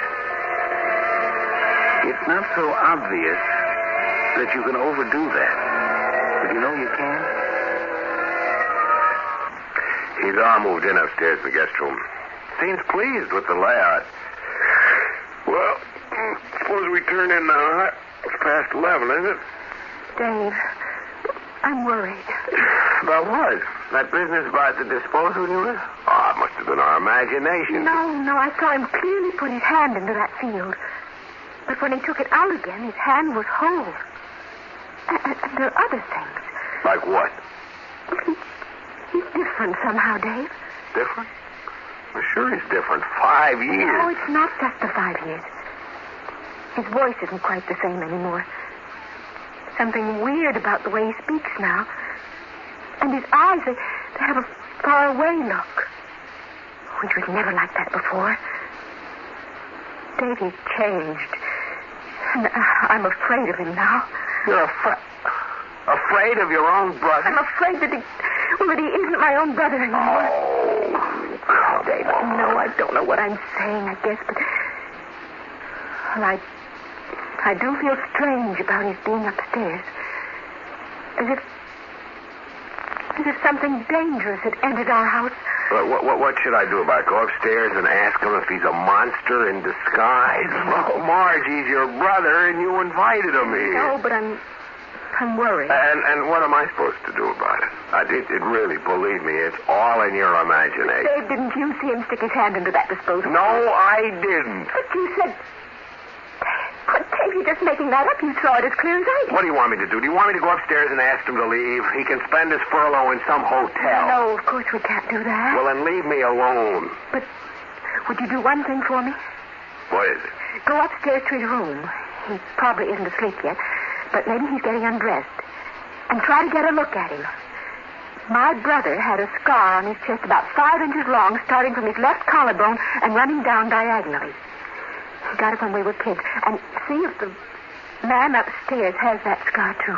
No, look, Marge, you said that he liked the same drinks and the same music he always did. So why... Why did you go upstairs and look? You could tell him you just stopped in to see if he was comfortable. This is ridiculous, Marge. Spying on your own brother to see if he's a thing from outer space. I'll feel happier if you go up. Oh, won't you, Dave? All right. If it'll stop you from worrying, I'll go see if he's awake.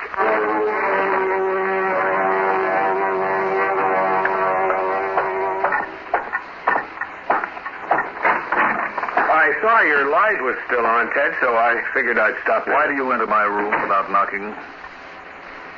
Wait. Your face is... My face is different? What?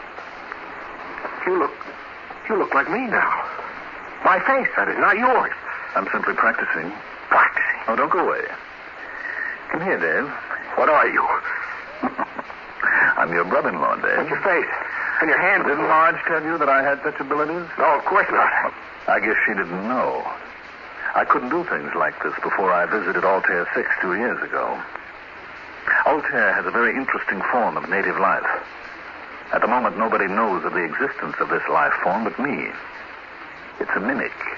Mimic? When a spaceman known as Ted Kennedy was exploring Altair 6 2 years ago, he wandered off alone to look for wildlife. There was a big brown stone in his way. He kicked it. But the stone clung to his boot. It wasn't a stone, you see. It was a mimic. I don't know what you're talking about. Get out of my way and let me out of this room. You must be out of your mind. Ted Kennedy never knew what happened to him. Within 10 seconds, the mimic had absorbed him, swallowed him up. Flesh, brain, memories and all. When the mimic had fed, it realized what a lucky find it had made. A spaceman who would be going back to Earth someday. The mimic can divide itself infinitely. It left part of itself there in its old disguise of a stone. The rest of it went back to the spaceship disguised as Ted Kennedy. Marge said you were different, that something had happened to you. I have all of Ted Kennedy's memories. As far as anyone can tell, I am Ted Kennedy. Right down to the last molecule. And my crew members who were all absorbed by the mimic and who are on leave now. Oh, a whole ship of you spreading all over the Earth. Exactly. Come here, Dave. Not on me. Don't try to resist. It'll just take seconds, Dave. Marge! Just a moment more. Then it'll be over. Marge! There. Finished.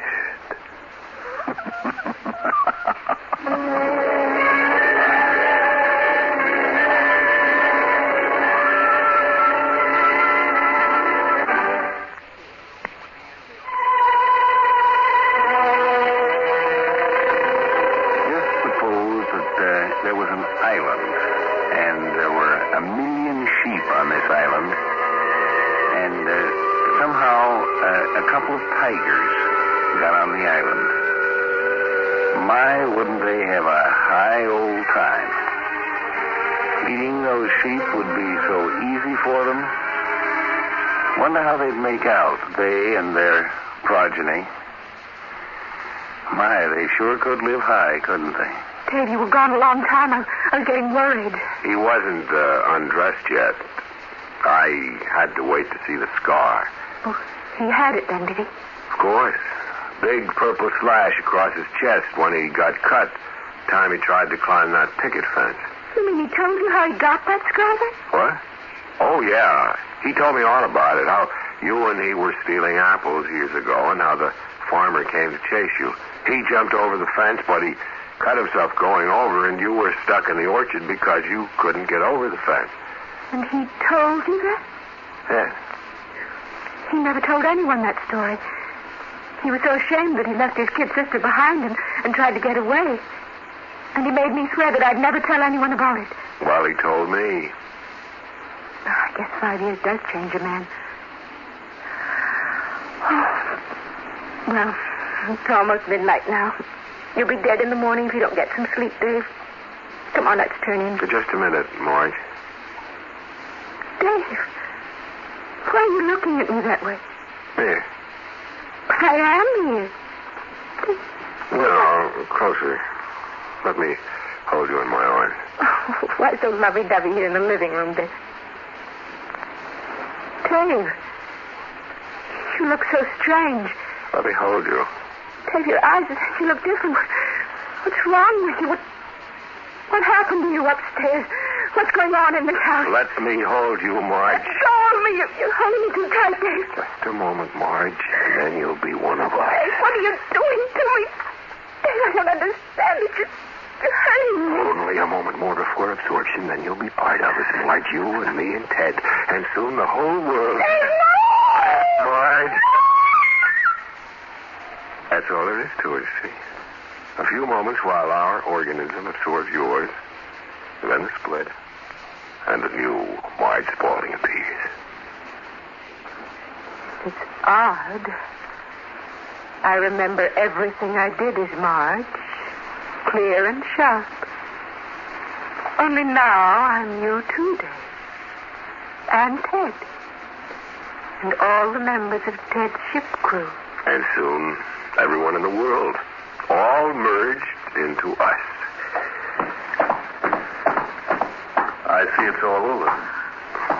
I waited until you had converted it. Yeah, we better sleep now, build up our energy, and every time tomorrow we get someone alone... We convert him into us. Simple. Quick. All this food waiting for us on this planet. Billions of human beings. All ours. Answer it. Why, it's Mr. Adams from next door. Hello there, Mr. Spaulding. I know it's late at night, and I hope I'm not intruding, but I was just coming home from the movies, and as I passed by outside, it sort of seemed to me that I heard screams coming from in here. Yes, that's right. It was my wife screaming. Mrs. Spaulding? But you seem so calm. I mean, well, I guess everything's under control. Yes, everything is under control. Yes, well, if that's the case, I guess I'll be going on along home then. I'm sorry to have bothered you. I just thought maybe you might be needing some help. We appreciate that very much, Mr. Adams. Won't you step in for a moment? Well, it's quite late, and as you say, everything's under control. All the same, if you'd come inside. Yes, do come in. I'll fix you a little nightcap. Well, just for a moment. I've always believed in being neighborly. I guess I'll come in if you're nice enough to ask me. We're glad to have you, Mr. Adams. There, don't stand and haw. Come in. Close the door. Well, it's nice of you to ask me in, Mrs. Spaulding. Yes, sir. It's right nice of you to invite me in.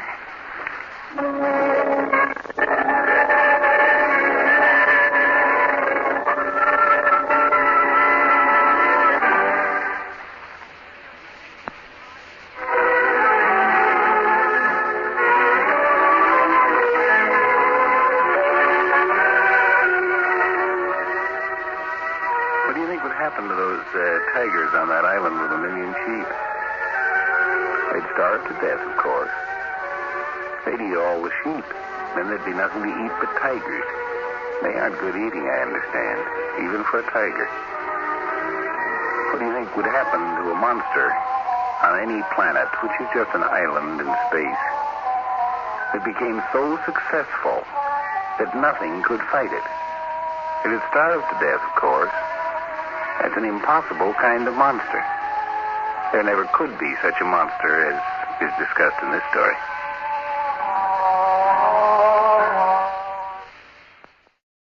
Many of the colonies of this planet here have been founded and built by misfits, rebels, rejects from their own societies, the transported criminals.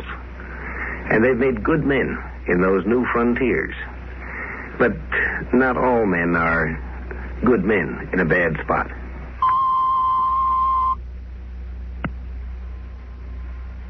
When you open a new area, whether it's a new planet or a new continent, it takes tough men, men of strength and determination. Among the men of that type in any culture, many are rebels. They turn up in the criminal courts. Such men make fine colonists. But not all rebels are colonists, builders. A lot of them are just plain, lazy, sick-souled criminals. Now, Mars is a cold planet. It's nearly 50 million miles further from the sun than Earth. It gets proportionately less heat. Its air is thin and low in oxygen. Its water is scarce. It's not an easy place to live. Some men will live in unpleasant places by choice because they have this pioneering spirit or a sense of adventure. Other men have very little choice at all. When Robert Black was found guilty of the crime of armed robbery, the court gave him the usual choice: 15 years in prison or a permanent exile to Mars. The judge asked him which he preferred. I'll take Mars. It was so ordered.